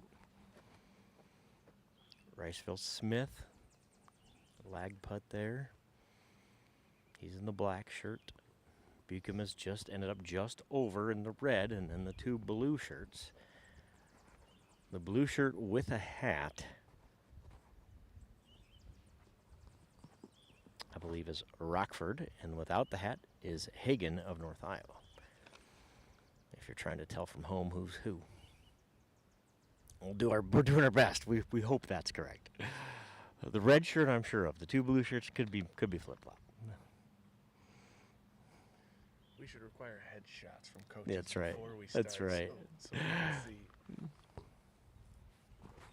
I think they should wear authentic Saints TV apparel when they do this, so we can number them. Give them all a shirt with a number on the back. You got it. Heck yeah. And high school kids do anything for a T-shirt, so yeah, they'll wear it for us. Bukema, Really good chip. fantastic shot there from him. Made it look easy. It's not easy. It is definitely not easy. We could just put a stick with the group number attached to one person's bag in the group. Everybody's got carts now. That's a good idea. We're Not doing very that many Friday. people That's carry. a great idea. We're doing that Friday. We're coming up with a number for each person's, or each group's bag, because that's all we need to know is group. We attach the sign to her bag and pull it along. I like it.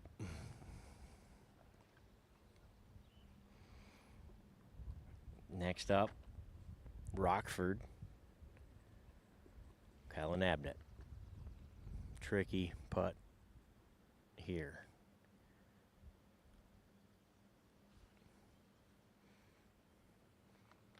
We've seen golfers struggle from up above this hole throughout the day. Really similar to Bainey's last shot. He was kind of in that spot. He was really short on it, but it's breaking hard. Really tough to gauge. Gunnar Smith leaves that one short, can tap it in again. North Iowa's Hagan here.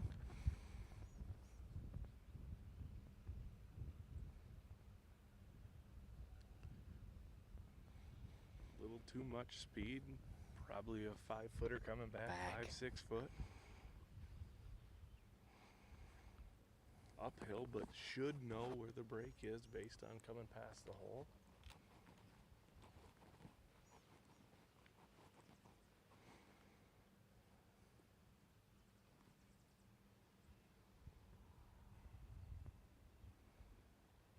Zach Bukema, who we think was the leader after 9. Nice putt there. I believe that's to save par for Zach.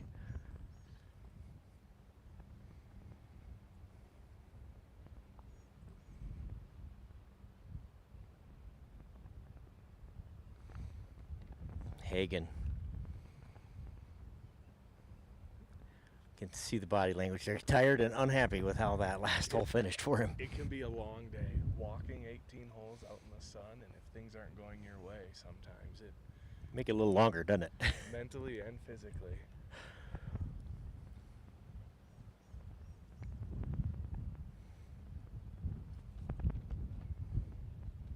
Rockford's Kylan Abnett finishes up his round. As does Kevin Hagan from North Iowa. Hats off and a handshake. Good job by these boys.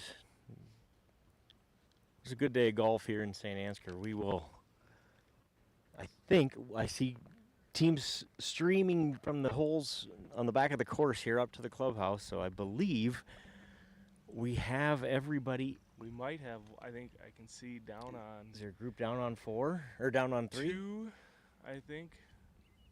I can see through the trees. Still headed to the green on 2 yet? I think so. About as far away in the golf course as you can get from us.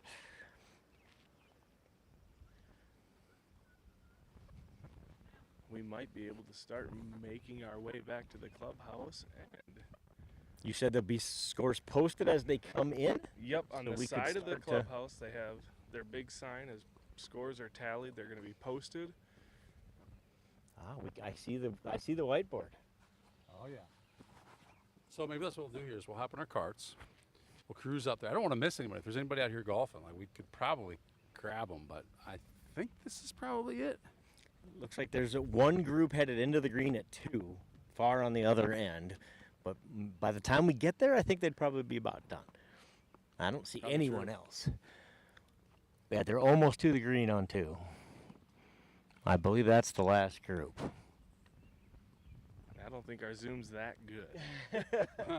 You know, we can test it, although we can't get through those trees. Well, so what we can do is we can take a sneak peek here at how they're doing the score tallying.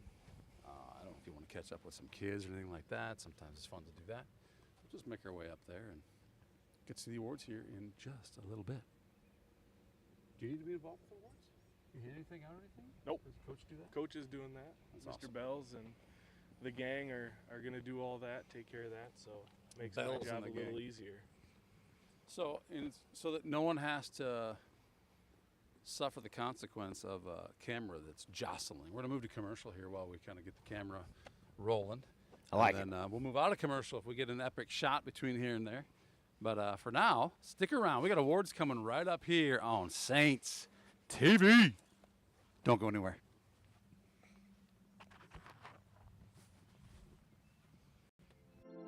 This broadcast is brought to you in part by St. Ansgar Chiropractic.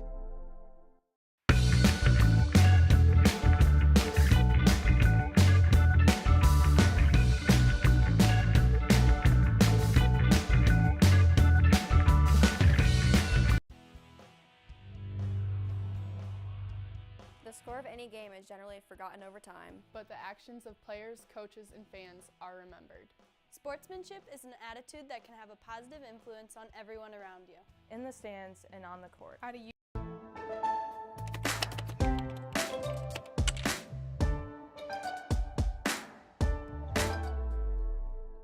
Before I knew Joe. Before I knew Joe. Before I knew Joe. Before I knew Joe. Before I knew Joe. Before I knew Joe.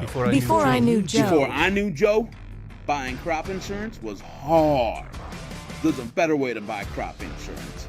You got to get to know Joe.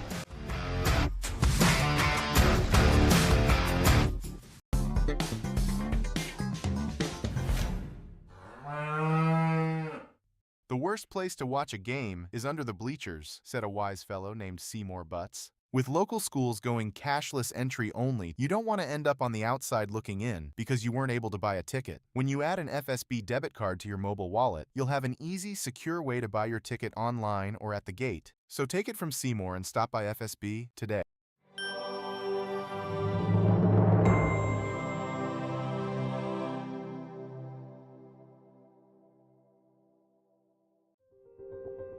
Saints TV's Be a Saint program is a community-driven initiative dedicated to spreading love and support to neighbours in need in St. Ansgar. By addressing a variety of needs, from financial aid to emotional support, it creates opportunities for individuals and organisations to make a meaningful difference. Every contribution, big or small, helps transform lives and fosters a culture of kindness and generosity. Together, we can create a brighter, more compassionate community. Visit givebutter.com/beasaint for more information, click the link in this video's description, or simply text be a saint to the number 5, 3555. Thank you for being a saint.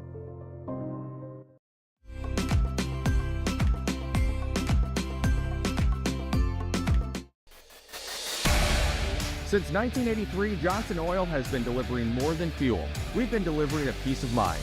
We know every customer has unique needs, and we're here to meet them with the level of care and attention you won't find anywhere else. We're proud to support the communities we serve and to support lasting relationships built on trust, reliability, and service you can depend on. Johnson Oil, your trusted local provider committed to you in North Iowa.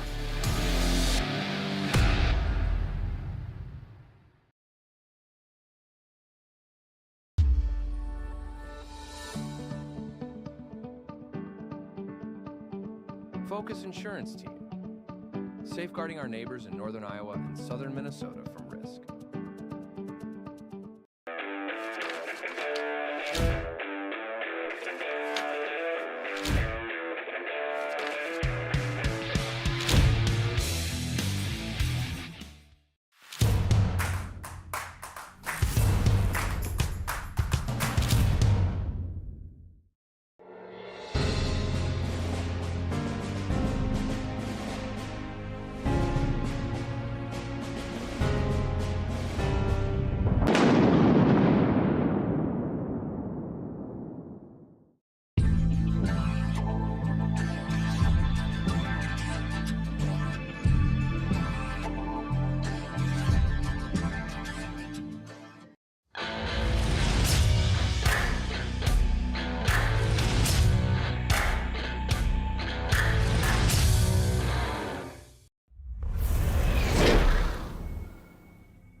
It's Saints TV's goal to bring the game to those who are unable to cheer from the stands. Watching the stream is free. Creating it is not. Please consider donating to our cause through our donation partner, Give Butter. 100% of your donation goes directly to the St. Ansgar school system, where it is used for the education of our students, the equipment used to create these streams, and the athletic department so that our students can keep competing in the sports that are near to their hearts. Thank you for supporting St. Ansgar, and thank you for giving butter. This broadcast is made possible thanks to the generous contributions of the advertisers you see here, as well as the Foundation for the Enhancement of Mitchell County and the Saints Legacy Fund.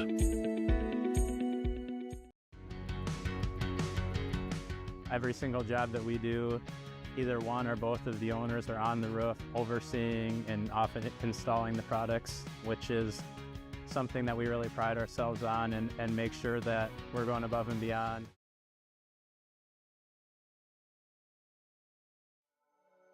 Thank you, Patterson Seed in St. Ansgar, for your generous contributions to Saints TV. For more information on how Patterson Seed can help you get higher yields, contact Mike Patterson at mike@pattersonseed.com.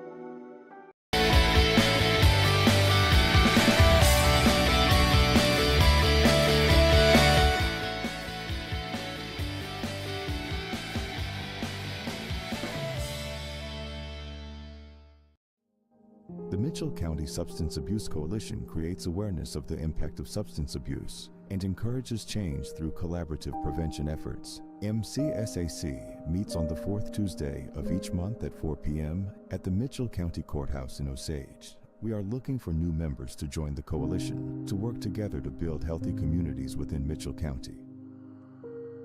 Getting vaccinated not only protects one person from getting sick, but it also helps to prevent spreading the disease to others. Call Mitchell County Public Health at 641-832-3500 for all of your vaccination needs. Did you know the EJ has an app? Available to download in your app store for free. We can't wait to hear how you like it. Search Enterprise Journal and look for our logo, you know the one, or scan the QR code below. It's so easy, even a child could do it. The Canine Cabin Kenneling and Pet Services proudly supports our Saints athletes. Thank you Box K Beef and Freeman Welding for your generous contributions to keep this stream free to watch.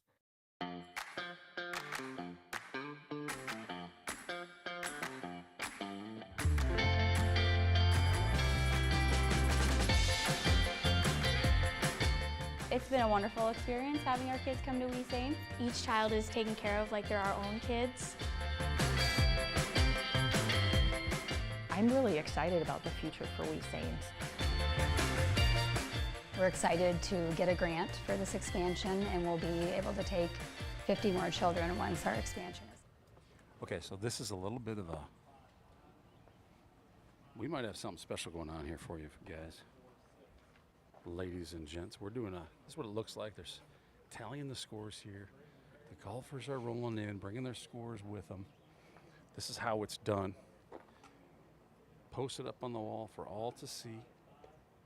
Got coaches doing math. Let's go get a shot of that one right here. So Chase Haugen, right now, one of the leaders in the clubhouse with an 82. St. Ansgar's Chase Haugen shoots an 82. West Hancock's Zach Bukema shoots an 82. If your microphone is not malfunctioning, your speakers, they both shoot 82. So, cards still to come in. Not all the cards are in yet. They're still tabulating results. But if it stays with 82 being the best scores with an S, then Zach Bukema and Haugen, Chase-style Haugen, will go into a sudden death playoff starting on hole 5. Wow. So if hole 5 is still tied, we'll move to 6. If 6 is still tied, we'll go to 7. We'll have a first and second place, and not correct. There's no carded out. There's no flip a coin. We're gonna play out the sectional medalist here. Right now we have Chase Haugen and Zach Bukema tied at 82 in the clubhouse. Cards still to come in. So we get an 81.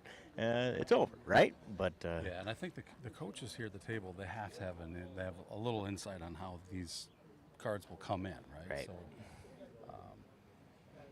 if unless they're holding back and playing poker face on somebody coming in with a very low score, right? They clearly anticipate there will be a playoff. Yes. It's not official yet, but they are 5, 6, 9 would be the playoff holes. It says is what we're just learning. You guys are learning as we're learning. So on the fly, they just said 5, 6, and 9. So that's a par 3, par 4, par 5 is That's probably right. why they do it like that, right? Yep. We'll get team places and team scores here to you as soon as we can. We know Hudson Sparrow shoots an 89. We know Chase Haugen shoots an 82. We've got an 89 in the books for Gus Walk. Griffin Haugen shoots an 85. Really good day from Griffin Haugen. 88 for Jackson Vroom. And Brock Ritterath shoots an 85. 85 for Brock. That's a great, Yeah. great score. So Great really job today, good Brock. day.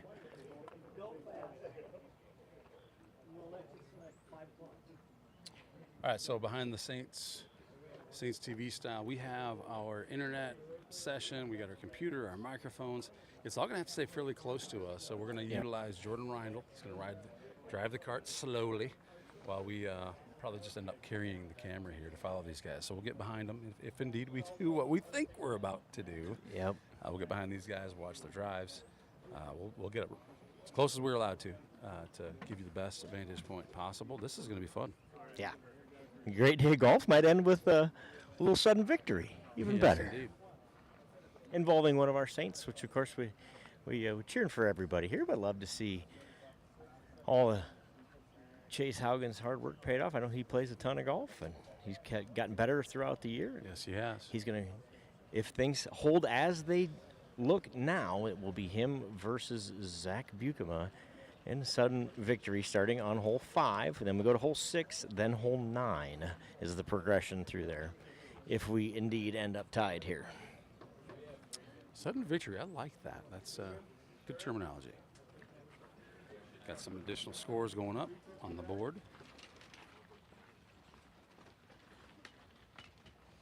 Team scores are starting to roll in. Newman Catholic 359. We had a coach tell us today that he thought it'd take 330 to win it today. Based on scores that we've seen so far, it's going to take more than that. We'll still win it, right? Yeah, if you think about the Saints, who were, I think as a team, probably favored to win this one today. Correct. You got your lowest scores. You got 82, 85, 88, 89. I think that's kind of where, because you score 4. Right. So that's I don't know. Quick math there is 320 plus. St. Ansgar scores officially a 340. Okay, 340.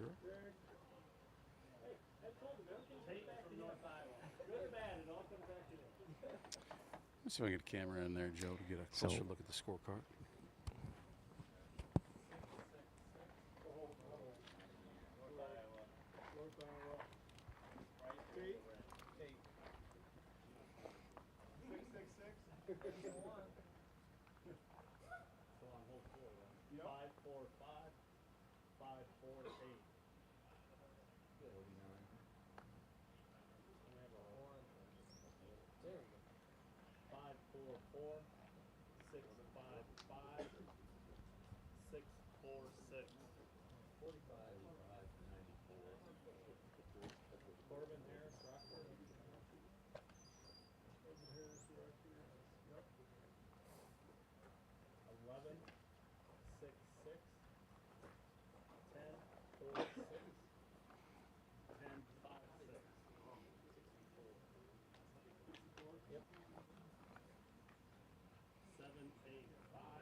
So team scores recorded so far. St. Ansgar's a leader in the clubhouse at 340. Northwood Kensett in second at 352. Newman Catholic third at 359. The score to watch coming in then will be West Hancock's second and third golfers are not yet recorded, right? So if they shoot low 80s, they'd have a shot at that top 3 for sure. They'd have a chance at the top spot, but we just got a 94 in for their second golfer. Again, top 2 teams plus top 2 scores. Top 3 teams now. That's changed this year. So 3 teams plus 2 scores. Plus top 2 scores.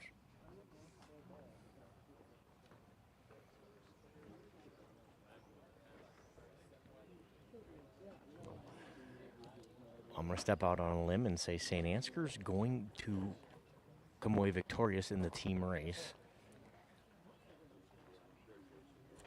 The one remaining West Hancock golfer would have had to shoot 60. And perhaps he did. So it might be too early to call it, but it looks like it's going to be St. Ansgar pulling off the sectional victory here in the team race. Mr. Reindl, would you agree with my math there? It's almost impossible for West Hancock to beat us in a team score at this point unless their third guy shot a 60 or something? Yes, I would agree. Correct. Okay. So we believe that the St. Ansgar is going to win it in the team race. We're still waiting on 1, 2, 3, 4 scores to determine the individual. And at this pace or at this rate, it looks like we're going to have a playoff. 82 is the best score at this point.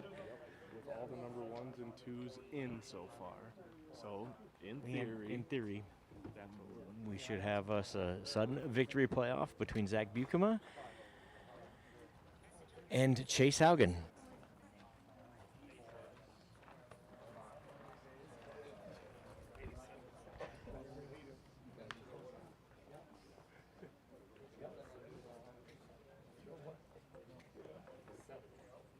So we're going to try to bring you as much as we can here. We intend to follow, if this playoff happens, we'll follow along.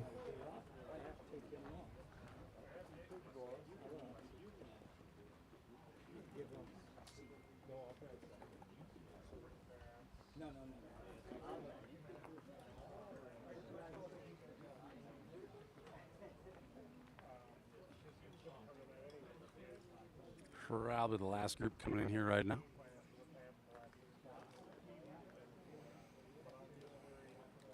Bringing their official scorecards.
Yeah. So you just drive that cart slow. Again, kind of stay even with us. I want open. I want clear line of sight between that and wherever our mics are. Okay. And we'll keep Joe and Al as close as we can to him for them. Right, get the camera going, and I just kind of want you just to kind of hover wherever makes sense for you. I mean, within 100 feet is fine. The clear line of sight is pretty critical. So yeah, I can literally that can be blocked by a body. Should be easy, yeah. So we'll get the dry spot. We kind of will. I think so, yeah. They're like, well, this is where we can go. That's right. If not, we'll turn the camera on. All right, so we're still live here. Do we have St. Ansgar Activities Director Jordan Rindle with us. Do we know for sure, Jordan? Are we going to play off? Do we know for certain? The last of the scorecards just came in. They're tallying them up now. Okay. It had to be mighty good scores, and I would guess Joe and I were talking earlier. You'd think that the coaches have some insight as to whether or not these scores were going to be tiebreaker worthy, right? Would they play out for second place? If somebody came in with an 81, what would they do? I think it's just for the medal. Okay. Yeah. I think everybody was pretty confident that those two would be in the playoff here as scorecards were coming in. I'm going to get a microphone. Let's get a microphone for Coach, because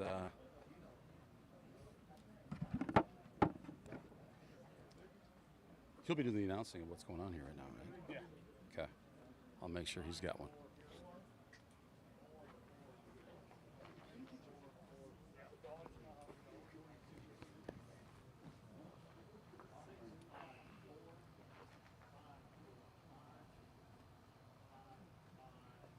Coach Shannon Bell's here at the board putting the scores up. So whatever announcement he makes here, I'll make sure he's got a microphone close by so that we can capture that moment.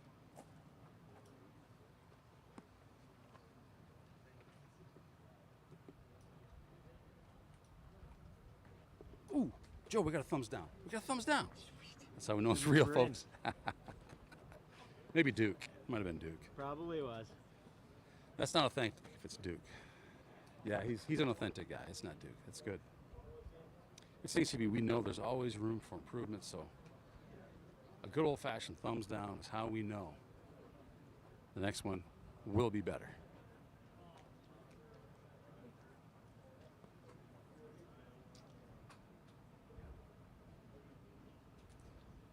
There's your St. Answer Saints, and there is Chase Haugen, who might be engaged in a playoff briefly.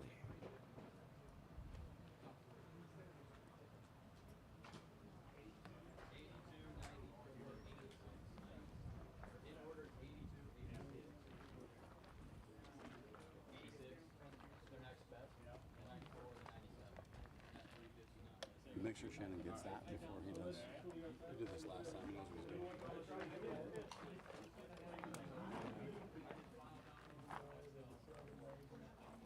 We're doing a little math here. Recognizing there may have been some mismath, so we've got some golfers helping out, double, triple, quadruple checking. Again, this is sectional, so this is the qualifier for the state qualifier. The state qualifier will be next week, a week from today, at Highland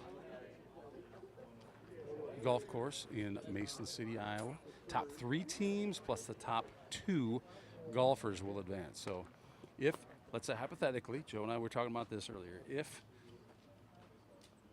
your top 3 teams contain your top 15 scores, that means your 16th and 17th score will also move on to the state qualifying event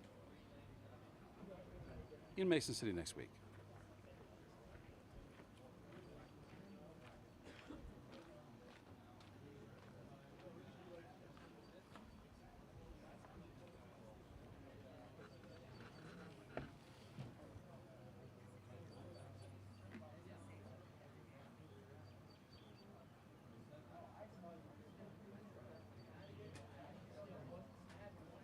Brooke, I'm sorry, I'm not sure when you said that is Chase Haugen, but that is Chase Haugen.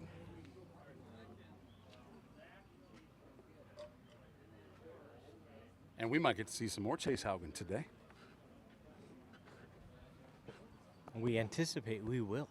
We will bring you every shot of the sudden victory playoff that we believe is impending between Chase Haugen and Zach Buchem of West Hancock.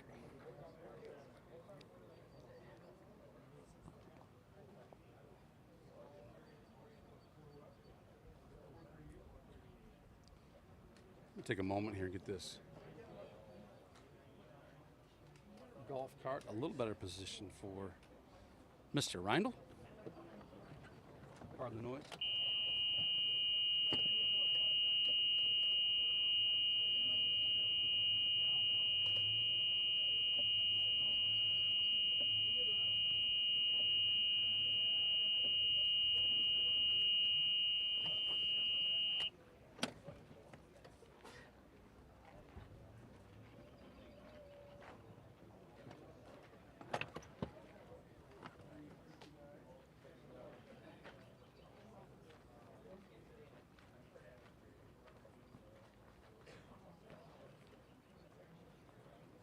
Place is shivering with anticipation.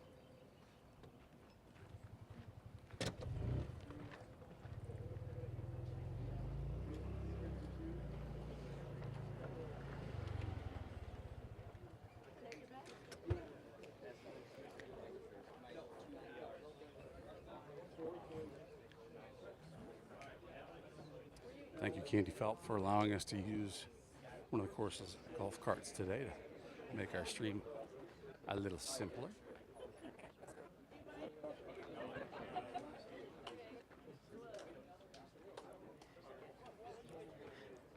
So it looks like the ties continue.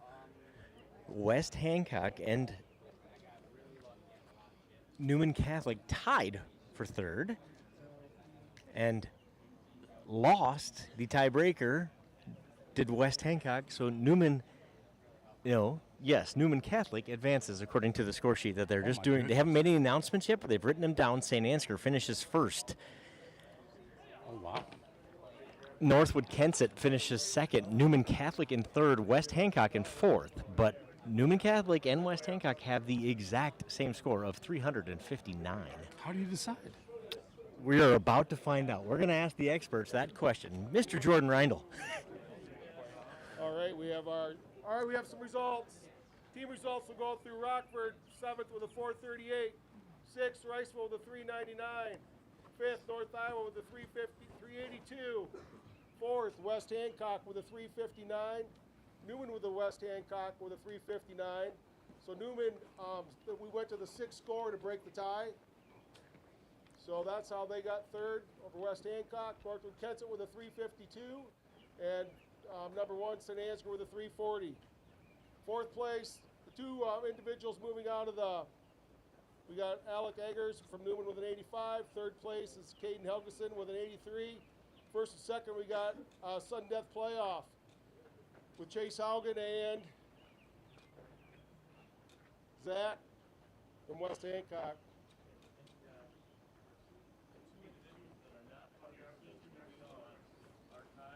The two individuals that aren't part of the teams are Kyle Edebit from Rockford and Zach from West Hancock.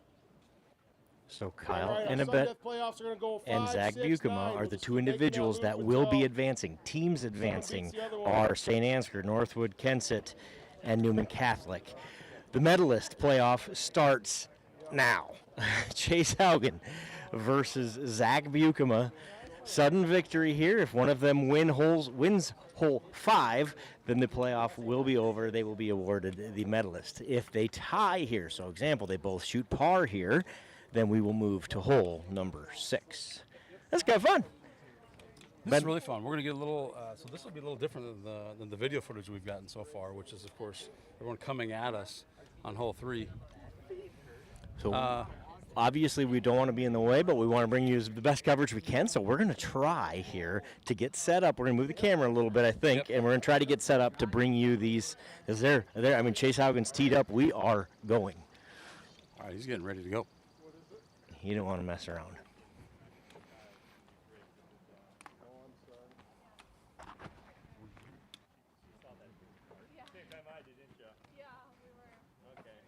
So, Zach Bukema, Chase Haugen. Looks like Chase Haugen from St. Ansgar has his ball teed up. And he's going to go first here on the 133-yard par 3. Hole number 5 at St. Ansgar.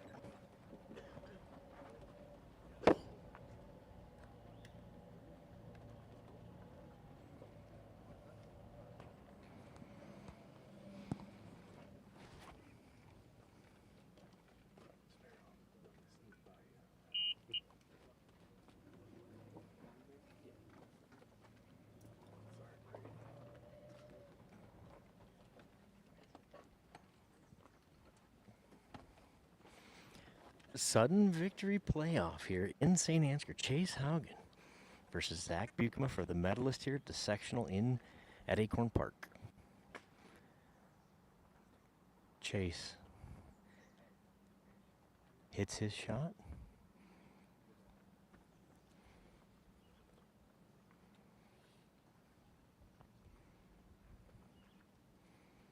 Bukema, West Hancock.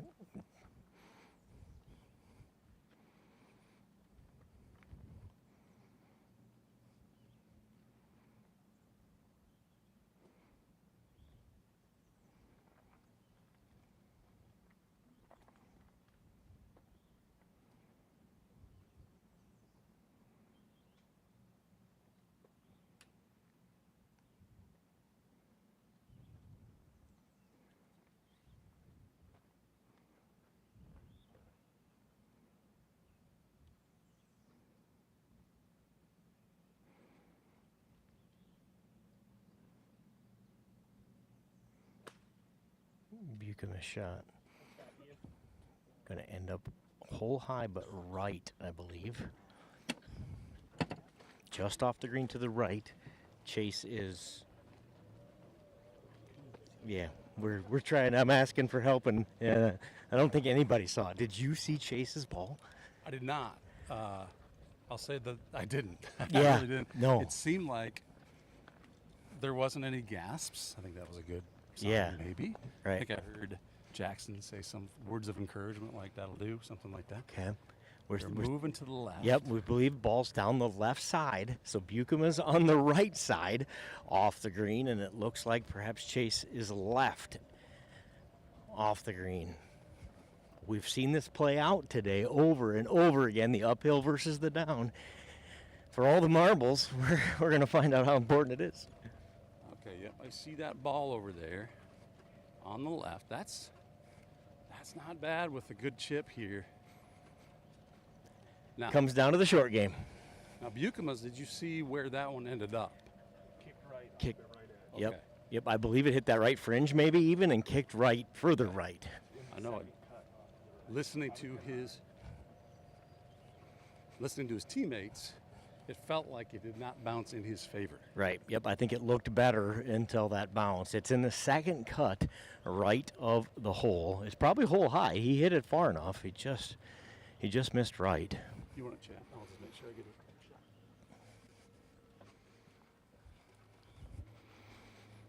I would assume Wes Hancock's probably out here. Looks like they are. So Chase is.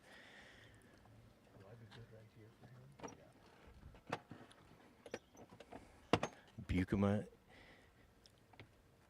to the right, Haugen to the left. I think advantage Haugen. Nice chip here coming from Haugen. Rolls it right up within about 4 feet. What a chip from Chase Haugen with all the pressure. That's a great shot. Now Buchema's going to try to match from the other side. And I like the way Haugen's working. He gets up to his ball. He goes quick. He doesn't have to stop and think about anything. He's very confident right now. He's going to mark his ball there. And here comes Zach Buchema. West Hancock sudden victory playoff here. Hole 5 at Acorn Park. Chase walked up like he's done it 1,000 times, and he did the same on the tee box. He worked quick, didn't let any nerves get in his head.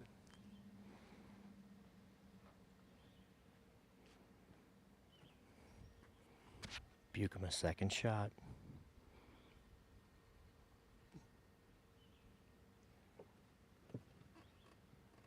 Nice shot from him. He's going to just overshoot it.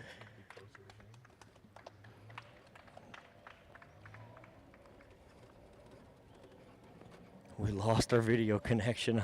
We're going to try to get that fixed here right away. But we'll walk you through it. Chase Haugen has the shorter of the two putts. Buchema with work to do. We did lose our video connection.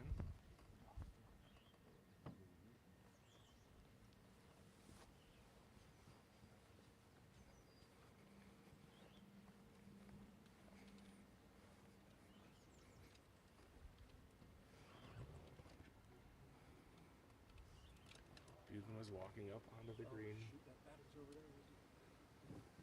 We apologize.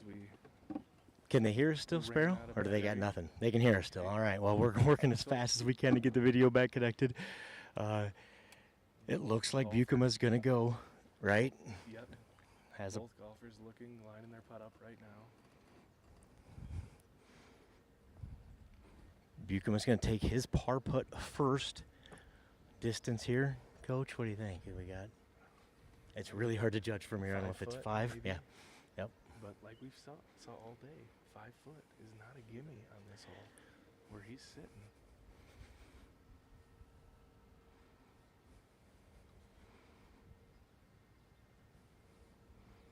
Buchema's putt does not fall.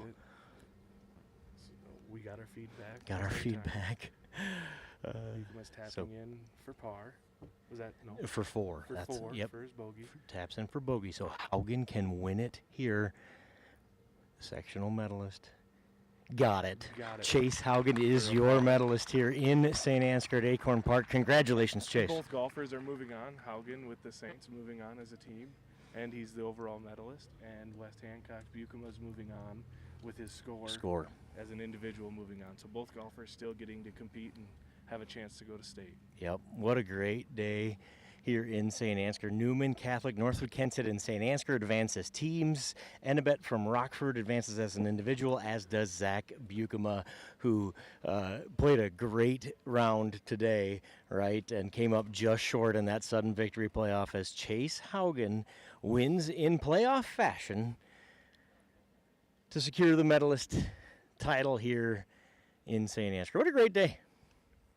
And I believe we're going to make our way back up for awards. Let's do it. Be some kind of presentation, I assume. Let's do it. I might just walk with you. Yeah. There's room. Up on the back or something. Doesn't matter. I'll walk. We're rolling. The battery picked a heck of a time to die, but we got the victory shot in there. Yeah, we did not anticipate that. We're going to be maybe a little bit of a bumpy ride here. I'm doing everything I can to not lose any gear, fall out of the cart. We got our internet connection kind of bouncing around the top. Hopefully we don't Like lose anything off the top of the car. Bubblehead doll, yeah. But you're an excellent driver. Excellent driver. Take the shortcut this time, can't we? So there is the hole. Nobody got not a single birdie today. How many golfers, how many drives to that hole today? Take the number of golfers that we saw times 2 because they visited 2 times. And par was the best we've seen, and that's what it took for Chase Haugen to win the playoff and take home the medal today. This is a good spot. This is a great spot. I like that. I like that. We got to get Coach a mic. Maybe he still got it. He has his up there, I believe.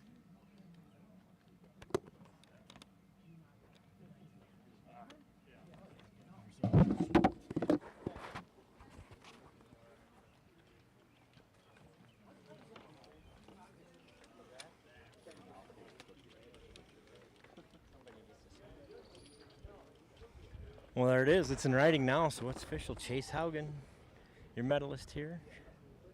You know, the longer that playoff goes, the more stress. I mean, it's stressful enough, but the longer it goes, the more stressful it gets, don't you think? For sure. So. I think Reindl nailed it when he said, Haugen just played his game. Just went up. I'm not thinking about this. I'm just going to go like I've done it 1,000 times. Home course, he has done it 1,000 times, right? Probably 3,000 times. And all right, we have some awards to present. The third place team in advancing to districts at Highland is Newman. Sorry, Jerry. Newman Second Catholic place finishes team third. advancing to districts at Highland is Northwood. Northwood Kensett in second. Congrats. And the first place team advancing to districts in North Iowa is St. Ansgar Saints. Our medalists.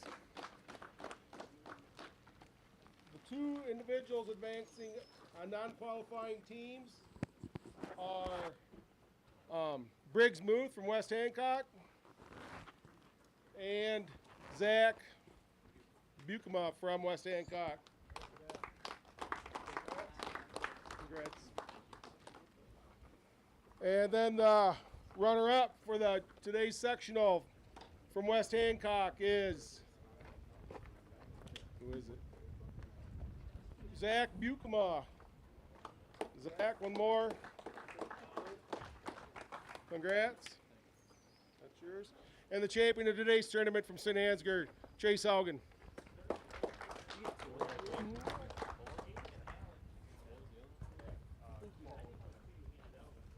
Oh boy. Oh boy. I need the medals back from Zach and Grant. I need Kate and Alec need medals. Sorry. Third place should go to Caden from Northwood. Sorry, Caden. Briggs from West Hancock. Briggs. Sorry, Briggs. That goes to Alec Egger from Newman. Sorry there, fella.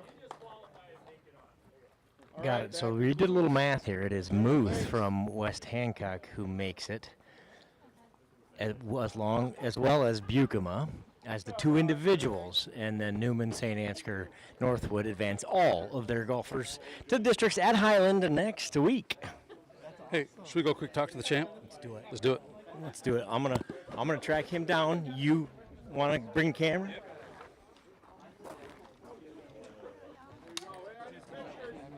Congratulations, you got a minute? You want to talk to us? Come on over.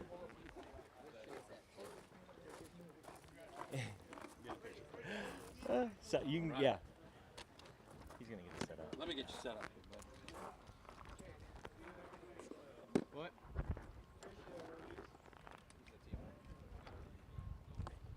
I'm here with Chase Haugen, medalist here. Acorn Park at St. Ansgar. Congratulations, man. Great job. Team advances, right? Yep. So obviously that's pretty cool. And then for you to go win it as an individual, how's that feel? Feels good because that's the first time I've ever got a medal at a meet. So Picked a heck of a good day to have a good day. Yeah, I did. So how'd the round go? Tell us about it. The first 9 was really good. I shot a 38. And then I was par through like 3 holes on the second 9. And decided to hit my 9-iron 200 yards on hole 5. Yeah, we saw. Yep. And ended up making a 6 there. Kind of cost me a couple strokes and a little bit of lazy golf, couple double bogeys, but ended off 44 on the second 9. Should have been better, but. Yep. But to come back, right, from a second 9 that didn't go the way you wanted it to, and then in that playoff, it looked like you just said, I'm just going to go. I'm not going to think about it. I heard you say to a teammate, I'm going to play like no one else is here. Yeah. It looked like you did that. Tell all about it. Yeah, I was nervous because of all the eyes on me. I've never played with that many people watching me. So I just tried to play like I was alone. That brilliant strategy, honestly, right? We talked about it all day out here. This game's almost as much about up here as it is physical, right? It's especially when you're playing in a competition. So I thought, when I heard you say that, he's got it. This is his to lose at this point with that mentality. Great job today. Yeah, Thanks for taking a couple minutes to join us. We hope to talk to you again next week. Yep, thank you. Congrats, Matt. Chase. Yeah. Congrats, Matt. Job well done. They're going to get pictures taken here as a team. That's awesome. It'll look better over here, right, Christy?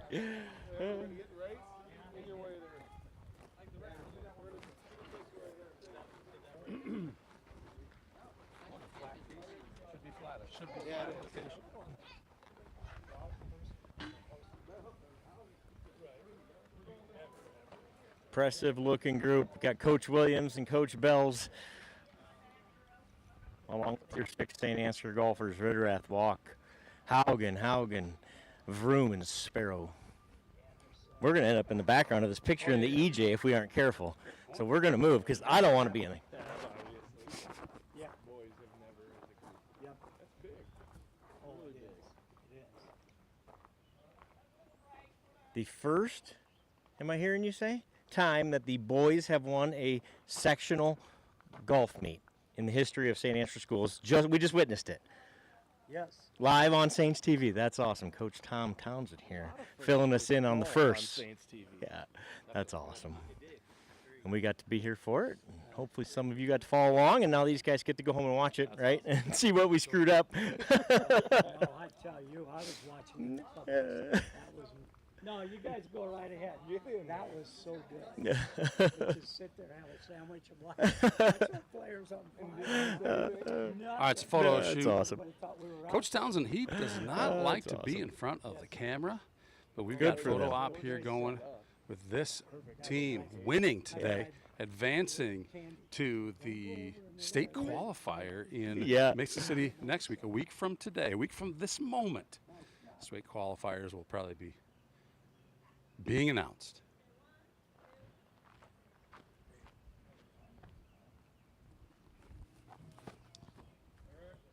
What a perfect day for some golf. So I don't know if you heard me, Eric, but Coach Townsend just told us that is the boys' first ever sectional Should we get 'em over here championship quick? as a team. Hey, Yeah. boys, real quick, we won't keep you. I'm hearing complaints and moans of my feet hurt. My feet? Just gonna give him a mic. That's a good idea. With Gus Walk. That's a good idea. Somebody. You guys can all talk into it. Gather around. Yeah, Gus and I didn't score, so. Hey, so, you know, Brock, hey, let's get Brock in here. Let's get Brock in here, right? So, Brock. Oh, boy. Pretty whale of a day for you today, right? Yeah. So how does that compare to what you would expect to play out here on this course?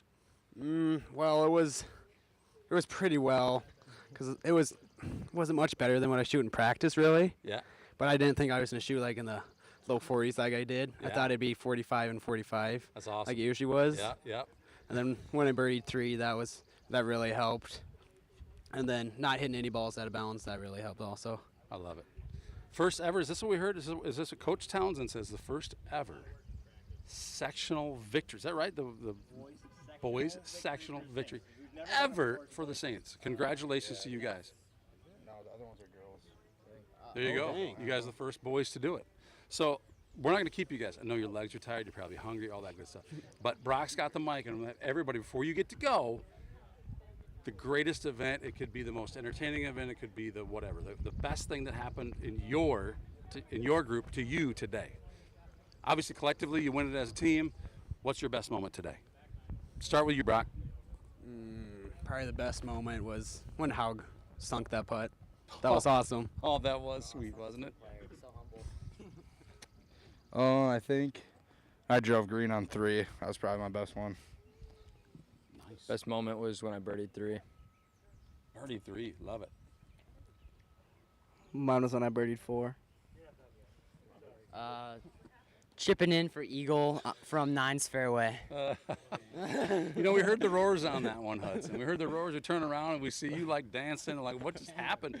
And I saw you out there, and I was like, well, that can't be Hudson, because I thought you were hitting to 9 green. You were hitting to 4. So nice shot. I wish we could have caught it on video. Yeah, I have me a pretty too. good idea what this guy's best moment, but let's hear it. Chase Hagen, what is your best moment of the day? Winning. Yeah. Winning. As a team, fantastic. Congratulations. I want to shake all you guys' hands. Congratulations. As a team, hey, I know it. You didn't all have your best day, but collectively, you guys advanced. You get to do this again next week. Chase, congratulations on your win. Great job on your Saints great TV gonna score. be there? Saints TV, we're going to call it right now. Saints TV will be there as long as the state allows us. We got to get their permission, which means pay out the moolah. Congratulations, guys. Big win. All right, there you have it. Joe, come on over here. We're going to sign off real quick. Jordan Reindl was integral in our huge production part of this. today. He's camera shy. He doesn't want to be on yeah, that he's side camera of it, shy, but we but couldn't have done it without him. we could not have done it without him. Thank you for joining us. Third ever to our knowledge broadcast of golf. Saints get a victory at the first ever sectional boys victory, and we caught it right here. So how cool is that? That's fantastic. Thank you for joining us. It's going to be a moment before I can get over there and get this thing turned off, but we appreciate your being here, watching, tuning in. We'll see you. Are we calling this Friday? We're gonna do it Friday for the girls. Yeah, We're why gonna not? do it for the Let's girls do on it. Friday. Maybe the girls will win too. Why not? It's Why not? It's a Saints TV. Well, it's not a curse. It's the opposite of a curse. Whatever, so it whatever would that be is. It's yeah. the luck of the Saints There you TV. go. So, or the skill of the players. Thanks for joining us. We'll see you tomorrow at track, Tomorrow and then for Friday track, for Friday golf, for golf. and then there'll be graduation coming up, and we'll see. There's a bunch going on. Just get your alert signed up. We'll see you there. Hit that bell, right? Hit the So bell. You don't miss the thing here on Saints TV. See ya.